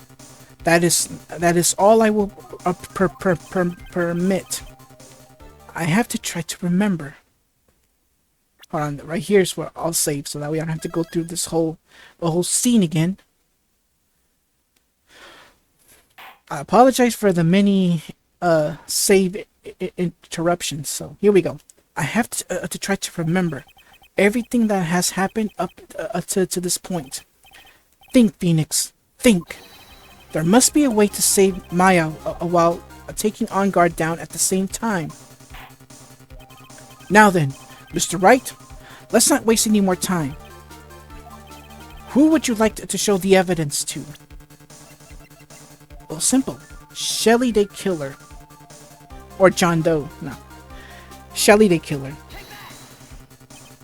I see. And now, tell this court what one piece of evidence would you like to show this person. Let's present the videotape.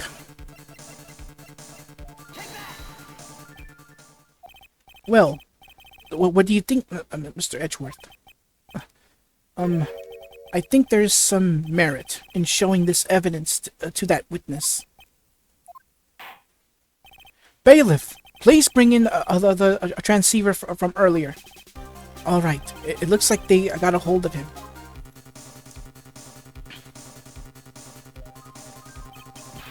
Maya, she's okay, right? Didn't I tell you to concern yourself with bringing about a speedy end to this trial? Now, if I understand correctly, you wish to show me one piece of evidence. Yes, one is all I need. I have here a videotape. It was found at your hideout. I heard you injured 3 officers in your attempt to get this back. That was most regrettable. However, it was an order from my client. I was told to protect that videotape. I thought so. I'm afraid I seem to have failed in that regard. Do you know the contents of this tape? I was sternly told by my client to not watch it, so I have absolutely no idea. Actually, you are on this tape. Me? There was a video camera hidden at the crime scene. Your actions were being recorded. What? Is that true, Mr. Wright? Who was it that planted a camera? Well, the only person who could have placed the camera at the scene of the crime would be your client, naturally. That was Adrian Andrews. Be quiet and listen, Your Honor. Yes, sir. Your client specified a place and time for you, isn't that right? Yes. That was so they could film you. I had no idea. Mr. Wright, why would my client do such a thing? I would like to know why. Why did Matt Onguard film the crime scene? The reason why he did that is to get out of this whole mess.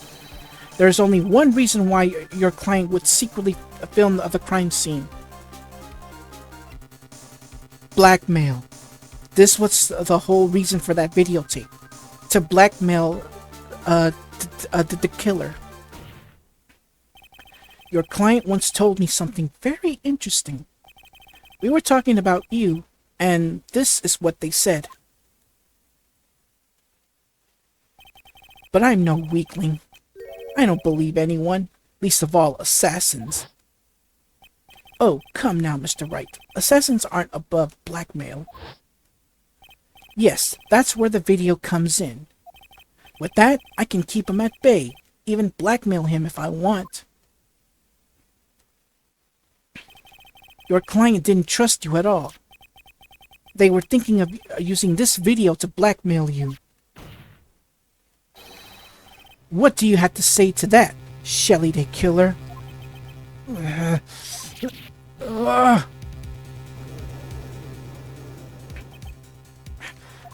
It looks like I was being deceived from the very beginning. Yes, by a natural. That is the kind of person they are. Your client is a person who only thinks and plots of how to use people around them to protect themselves from any and all dangers that may arise. That is the true nature of your client. I have one question for the witness. Yes?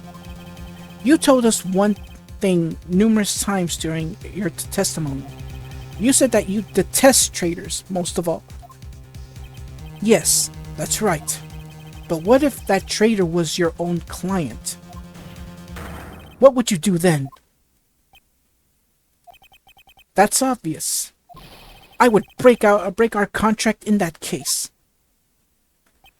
And then, that client would become my next target.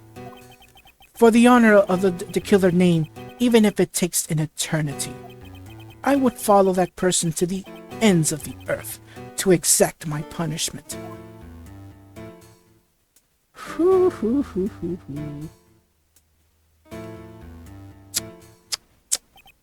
I see. That's all I wanted to know. So the traitor becomes the killer's next target. I get it.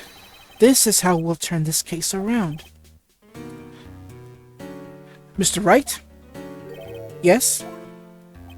My contract with my client is over, as of now. I seem to have a new job on my hands. I will now return to you your precious item. What the? I am not an item! Yeah, in the anime, he actually, Maya actually hits the killer in the head, and it was funny. Like, you don't really see it, but you can actually hear the sound of the hit. Maya, I thought I'd never see you again. Oh, thank goodness.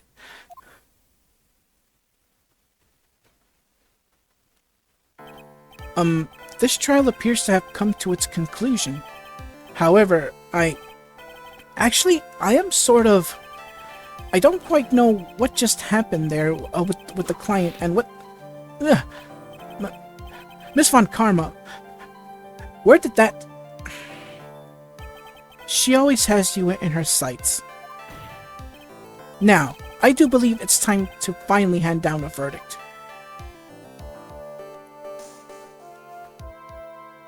You are in trouble. Mr. On Guard, it looks like somehow you got what you wanted. You will finally receive the acquittal you wanted so badly.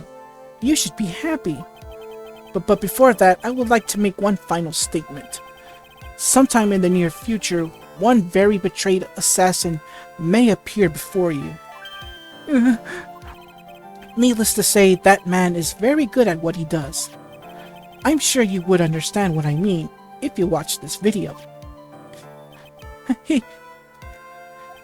Help me. Now then, Your Honor, the verdict, if you please.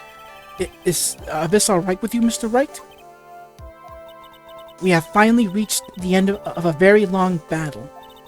Whether he's convicted or acquitted, there is no escape for him now. Go on, Phoenix. Plead with whichever way your heart tells you. Right, Chief. It can go either way. So, just for the fun of it, we're gonna scare him. Plead not guilty. Congratulations, Mr. Matt On Guard. Please make sure to savor every moment of what little time you have left. Your Honor, as always, the defense pleads not guilty. Very well. This court finds the defendant Matt on guard.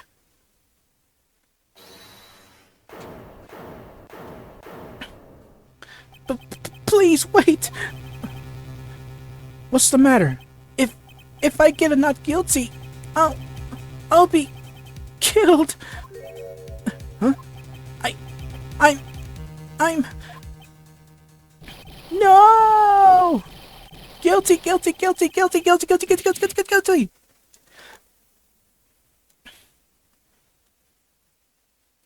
Yeah, I've said guilty as much times as it's read.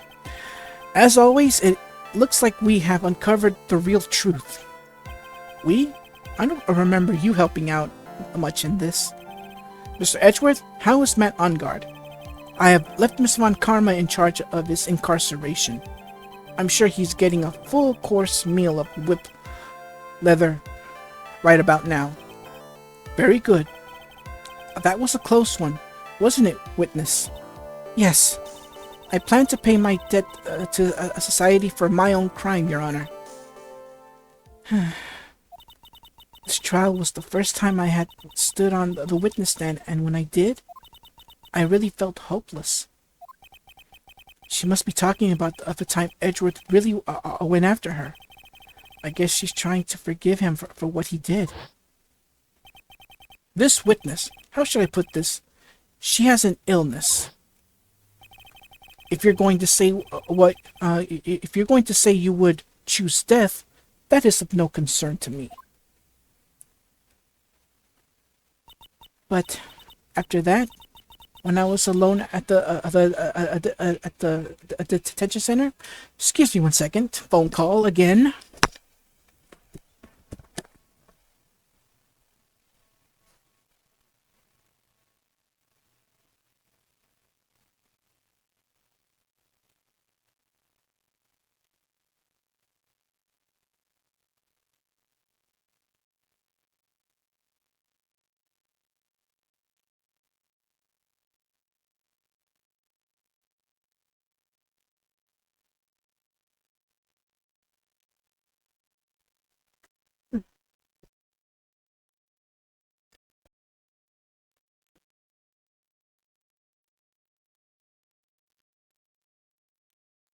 Three, two, one. Okay, I'm back. Sorry. Again with these phone calls. Anyways, but after that, when I was alone at the detention center, that's the first time I really saw myself and who I am. And today, when the two of you used your combined strength to convict Matt, I felt I had finally been saved. Wow, this is the first time I've ever seen her smile. I am really happy that you two were in charge of this case. I really don't know how to express how I feel at this moment. This is the first time I felt comfortable with myself, with who I am. Thank you so much, everyone.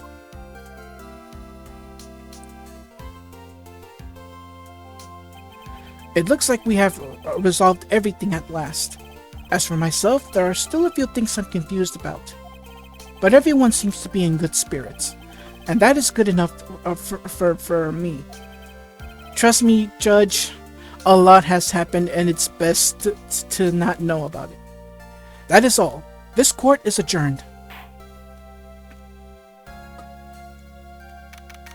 Alright, so we're back at the lobby. You were great out there, Phoenix. What I did out there was right, wasn't it? This is the first time you've not gotten your client off. You got them a guilty verdict this time, but you have to look past all of that to what's really important. You now realize that there is something more important than just getting a not guilty verdict. Not guilty, right? Yes, I understand now. Phoenix, think back for a second. Think to the moments before Miss Von Karma arrived with the final pieces of evidence. Think about the incredible decision you had to make.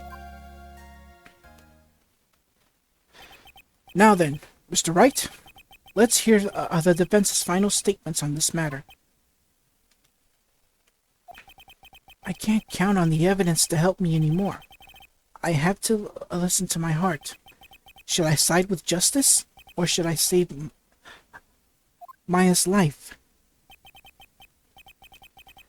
My client, Matt on guard, is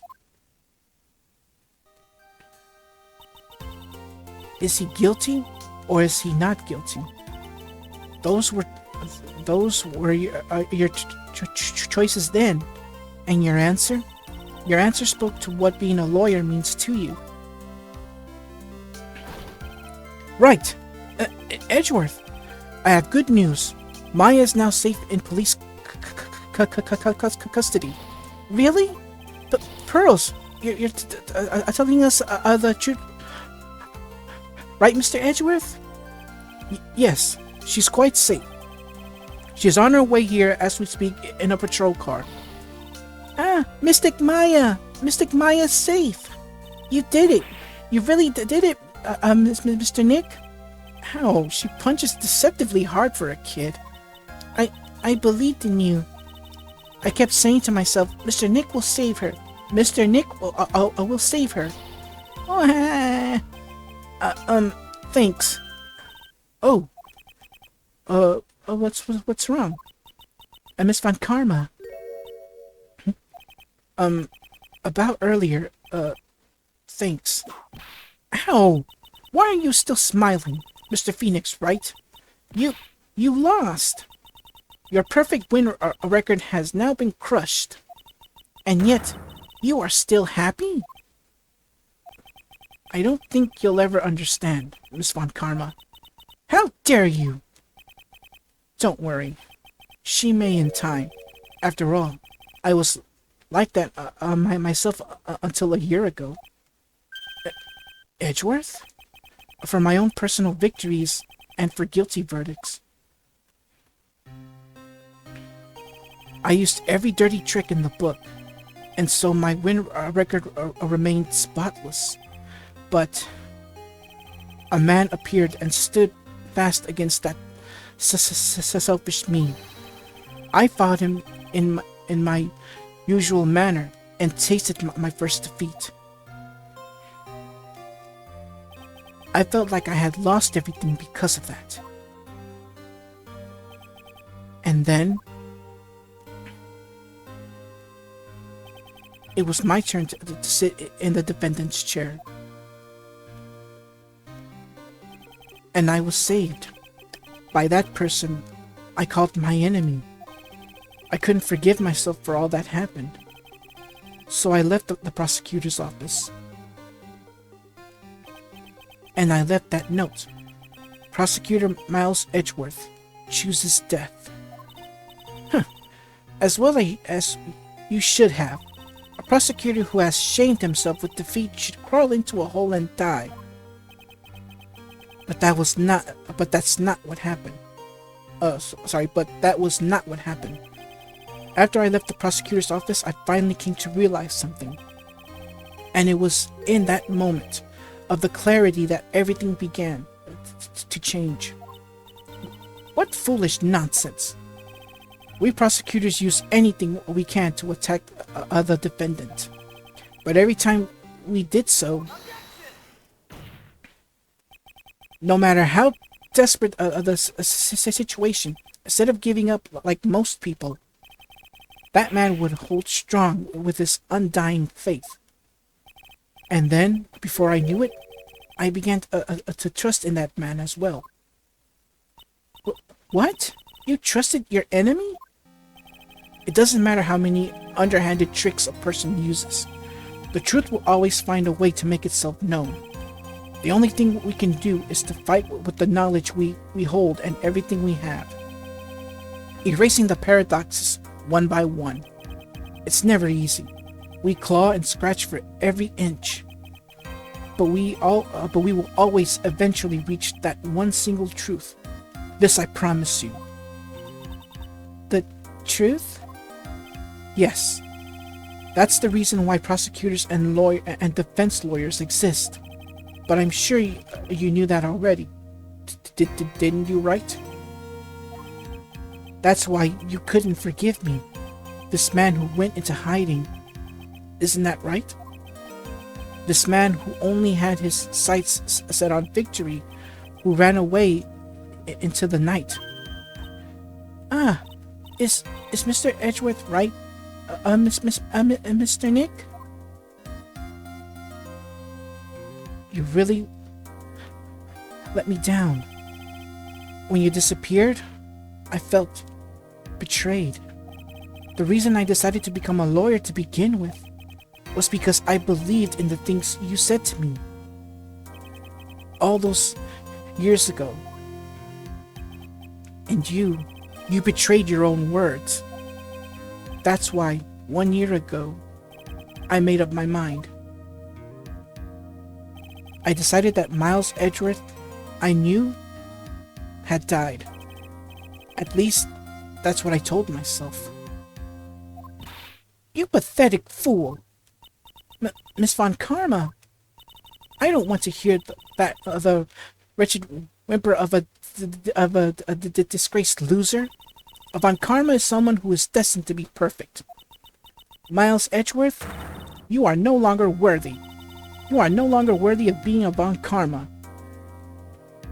He's an Edgeworth, not a Von Karma.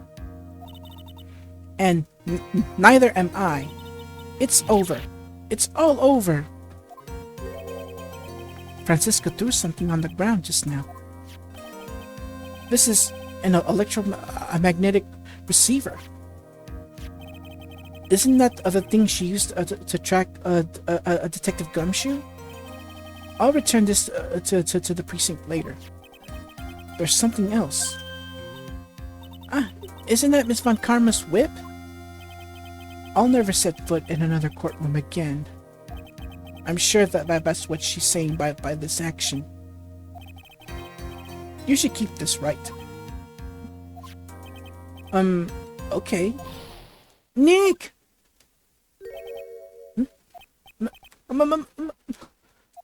Maya! Mystic Maya! Mystic Maya! And so, Maya is reunited with Phoenix and Pearl. A happy moment. Oh, Nick, I knew you would come through.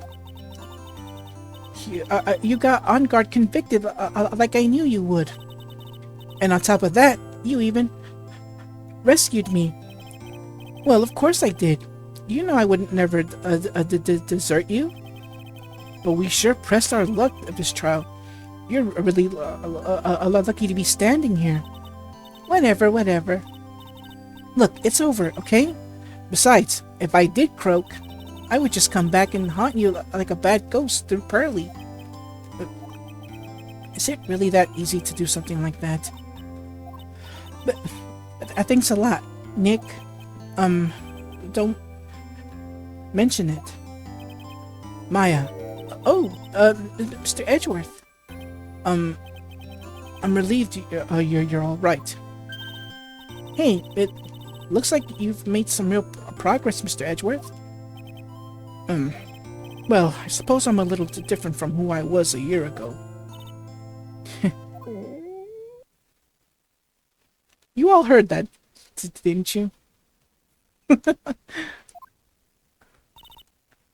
Alright, I think it's time we got out of this depressing place. In the anime, Amaya was, I forgot where, I think she was in either the precinct or in the courtroom lobby, and she's with Gumshoe, who was totally wrapped in bandages except for the face, and she was eating food. Like at the moment she saw the food, she went straight for it and started eating. And while she was eating, that's when Phoenix and Mia came in and, well, the whole reuniting thing happened. Huh? Where are we going? Food, Nick! Food! Grub! Chow! I'm starved! I'm so hungry, even, you look like a nice juicy burger on a bun to me, Nick. You think I look like a burger? I'm a prime rib, at least. Come with us, Mr. Edgeworth, please? If you insist. Oh, right, so how about we hit up our usual burger joint? Don't be so silly, Nick. Huh? This case I messed up the awesome evening and got in the way of my yummy gourmet food. So I've decided that we have to make it up by having another feast. Another feast? Come on, Nick. Food!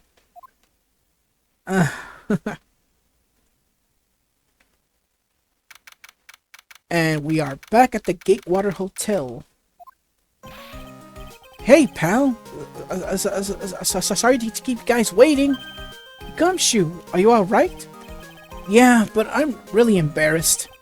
I didn't think I would hit a telephone pole of all things. A telephone pole? Then it wasn't a red light that got him. You did it again, city boy.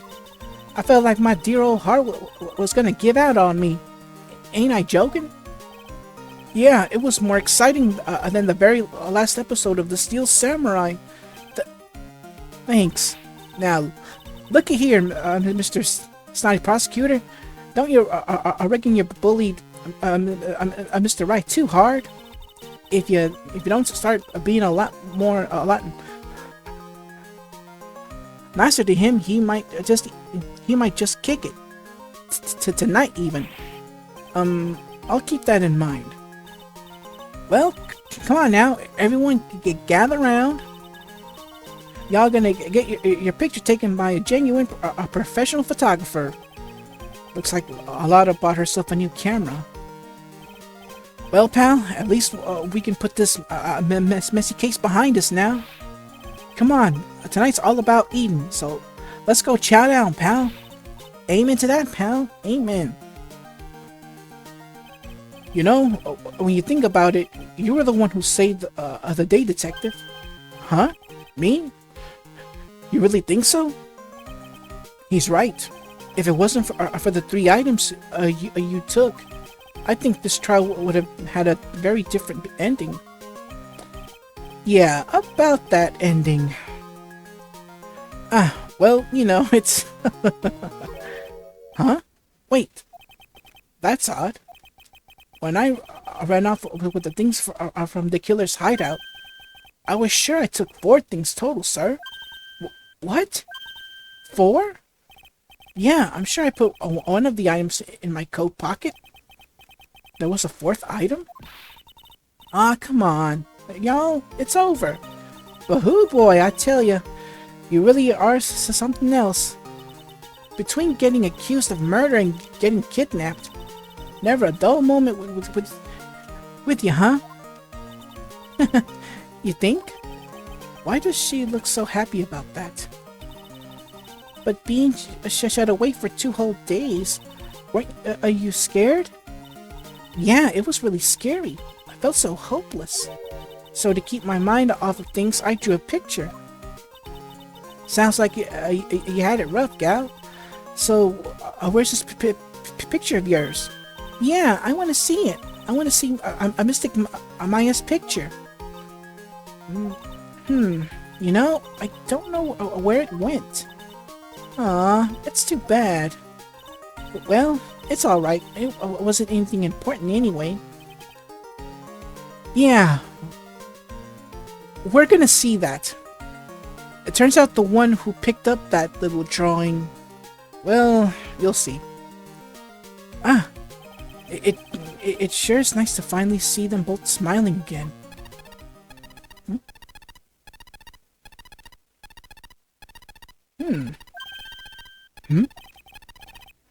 What is it, Edgeworth?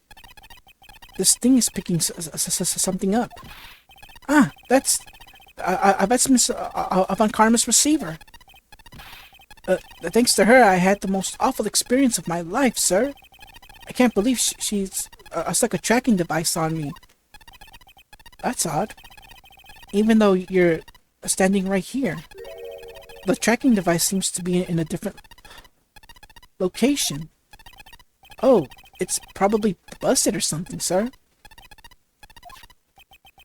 Well, it doesn't matter. I'm afraid it's about time for me to excuse myself. I still have some work to do. Huh? But Mr. Edgeworth, you haven't eaten anything yet.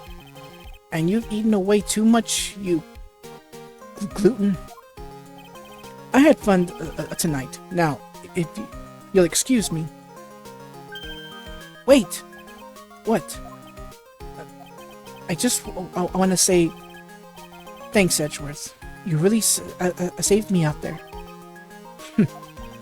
If anyone should be saying thanks, it should be me, Wright.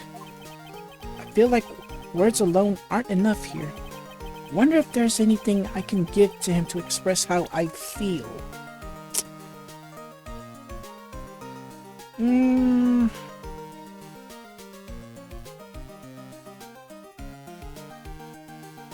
Let's give Edgeworth the whip. But as I said, oh my goodness, do we have a bunch of evidence? What's this? Thank you. It's all thanks to you two. You and her. You don't need to thank me. I was only doing my job. It looks like Mr. Edgeworth has left, Mr. Nick. Hey, I mistook Maya? Yes, Pearly? I guess you two can go back to being lovey-dovey, right? You and Mr. Nick, I mean. But Pearly, would you cut it out already? You're embarrassing me. Anyway, so who's paying for this lovely dinner party? As if you need to ask. Everyone say thank you to Nick. Huh? Yeah, I'm kind of at a point where I can't even buy instant noodles, pal. So I kind of already put your name on the bill. Huh? Yeah, I got me a situation just like that. Sorry. I had something in my throat there. Yeah, I got me in a situation just like that myself. There's this camera shop in this hotel, see? And I just bought myself this good old beauty here. It'd be better anyhow for $3,000. Huh? Actually, I reckon you bought it for me since it's on your tab and all. Huh? Where is all this coming from? Isn't this great, Mr. Nick? Yeah, Nick. Why do I suddenly feel like screaming? You don't need to hold back now. You hear? Yeah, pal. It's time to let it all out. This is going to be the first time I hear the real you. Go on. It's been a while since I heard you say it. I've been busy being a hostage and all. Alright then. If you say so. Oh, here we go. Yeah, with this, you actually had to use the microphone, because I can't say objection, and then, it's because I don't have the microphone feature on if I wanted to. Alright, so basically just just hold down the Y button, and I think that's the L button. Or R? There it goes. And thus, that's the end of Phoenix Wright Justice for All. And yes, I know there are other people that have their post-credit scene. You really came through for me, Nick. I had to hide that letter, but I knew you'd find out. I really feel like I've been living on the edge lately. I mean, I've escaped death 3 times now. Pretty cool, huh? I feel like a pro. So yeah, every character that's within the game gets kind of like their post credit scene. I'm so happy that you saved Mystic Maya, Mr. Nick, and I'm so happy for the two of you. Speaking of, I think this hotel is a popular place for honeymooners, so I sort of made reservations for the two of you, just in case. Oh wow, seriously? Oh wow, the things the characters say. Oh wow. Well, pal, it looks like I'm back on the force again. Mr. Edgeworth had a long talk with the chief, and he got me reinstated. I heard he said things like, letting that one go is bad for society. I knew it. Crashing headlong into everything is the only way to live, pal.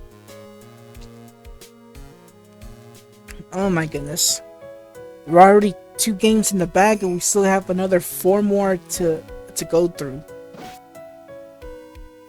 I'm Maggie Bird. I'm retiring this uniform as of today. I'm going to be a waitress from now on, and bring smiles and joy to the people who come by,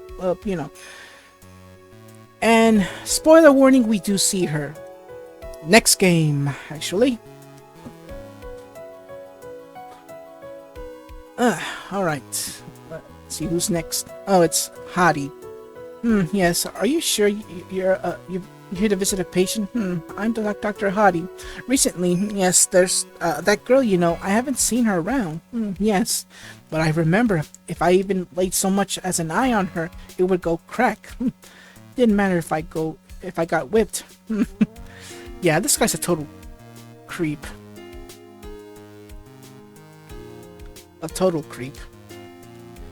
But yeah, as I said, I'm not gonna bother with any other of the post-credit scenes, but I'm gonna make a separate video that I will upload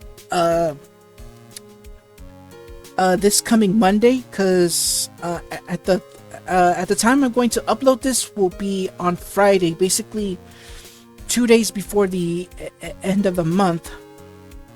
But on Friday, no, I'm sorry. You know what? I was gonna, I was gonna record it. I mean, I'll upload this whole merged video if I haven't figured it out. I merged both the final and last investigation and trial into one, so it's gonna be like around 3-4 hours.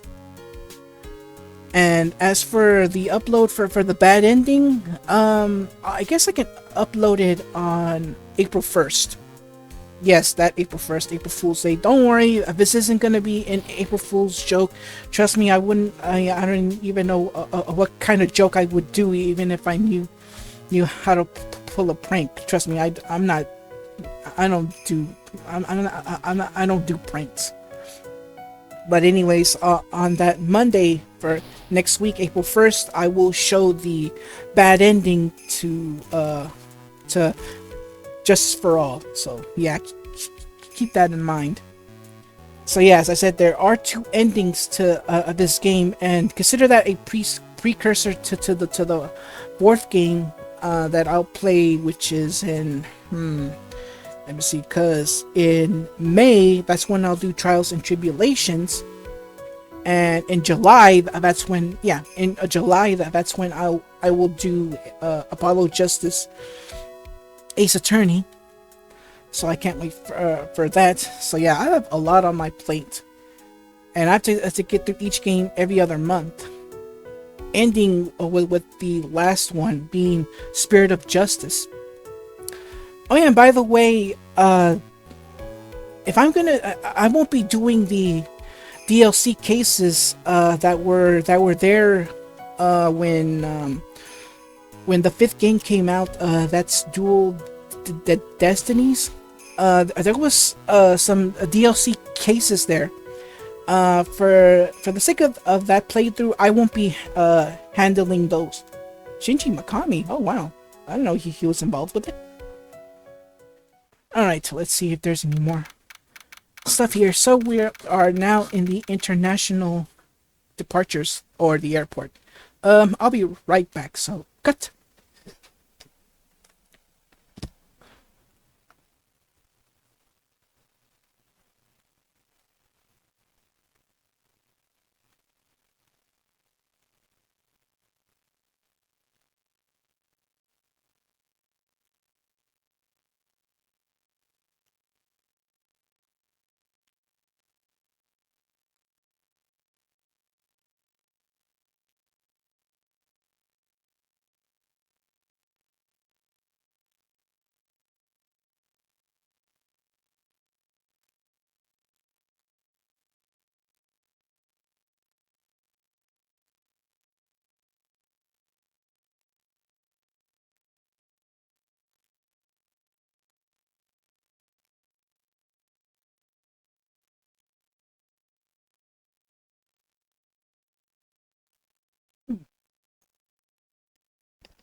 Three, two, one. Okay, I'm back. All right, here we go.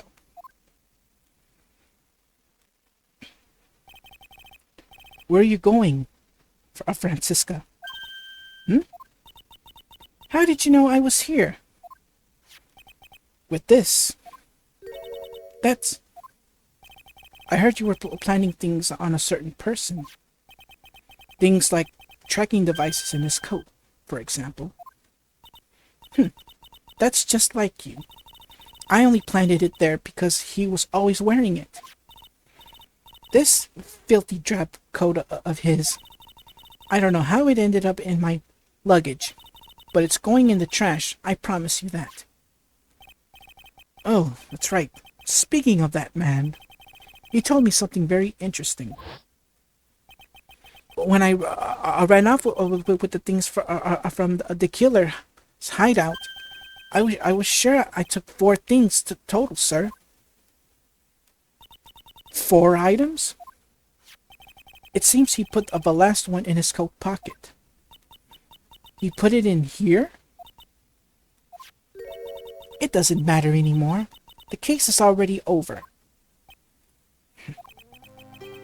What are you going to do now? That's none of your business. Are you running away? Shut up. You don't understand a thing. You can't possibly understand what it means to be Manfred von Karma's daughter. Francisca. So many expectations from everyone around me. Expectations I must fulfill. I'm expected to win no matter what.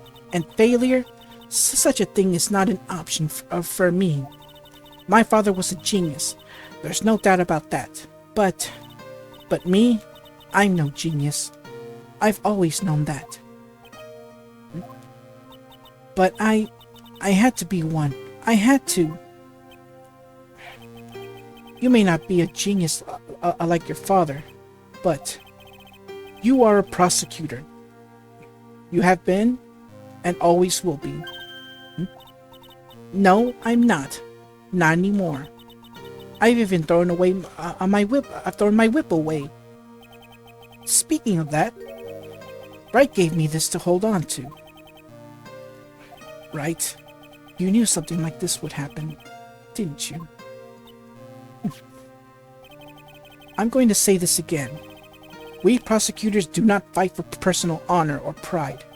I hope you will think deeply about what you should be striking down with that whip.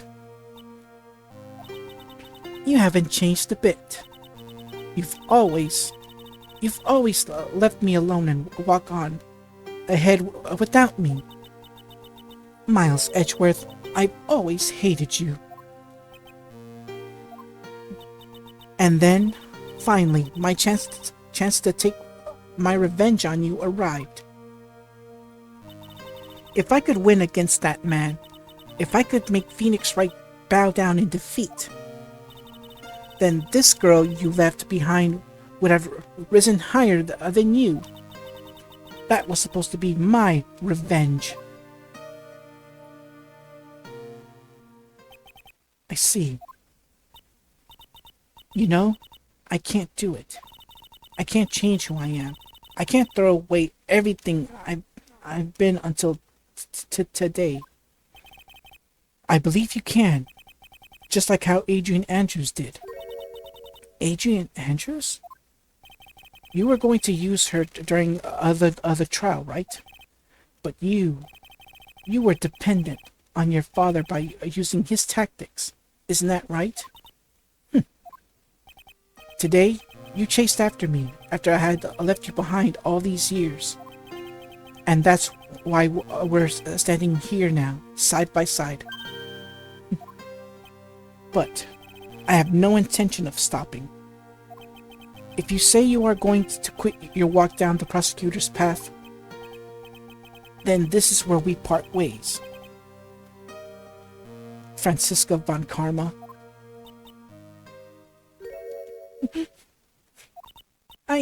I'm Franziska von Karma. Don't think I'm going to walk in your shadows forever. Our battle begins now, so you had better prepare yourself, Miles Edgeworth.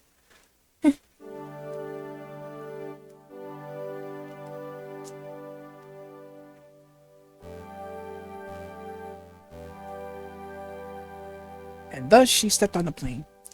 Phoenix Wright. One day, someday, I'm sure we'll meet again in battle. Until then, this last piece of evidence that I never made it to you, I'll take good care of this fourth piece, so I can give it to you when at last we meet again. So yeah, remember that little drawing? There you go. That was the missing fourth evidence. And thus ends Phoenix Wright, Ace Attorney, Justice for All. Oh wow. But I'm not going to save the game at all. Oh, well, thankfully it doesn't ask me to save the game, because I still have to show the bad ending, but that's for next time. So, thank you again for joining me on this second part of of what I like to call the Fae the Fae Trio trilogy, however you want to call it. But come back in May, where we tackle the last game in the Fae Trio, Phoenix Wright, Ace Attorney, Trials and Tribulations. And this and that one is one of my favorite games in the series. Why? Well, that's an explanation for when we get to it. So, until then, everyone, take care, see you next case, and God bless. Thank you so much for watching. If you enjoyed the video, leave a like, comment, and share with all your family and friends. If you're enjoying my content, consider subscribing to the channel, and don't forget to click that bell to receive notifications for new videos. Take care, and God bless.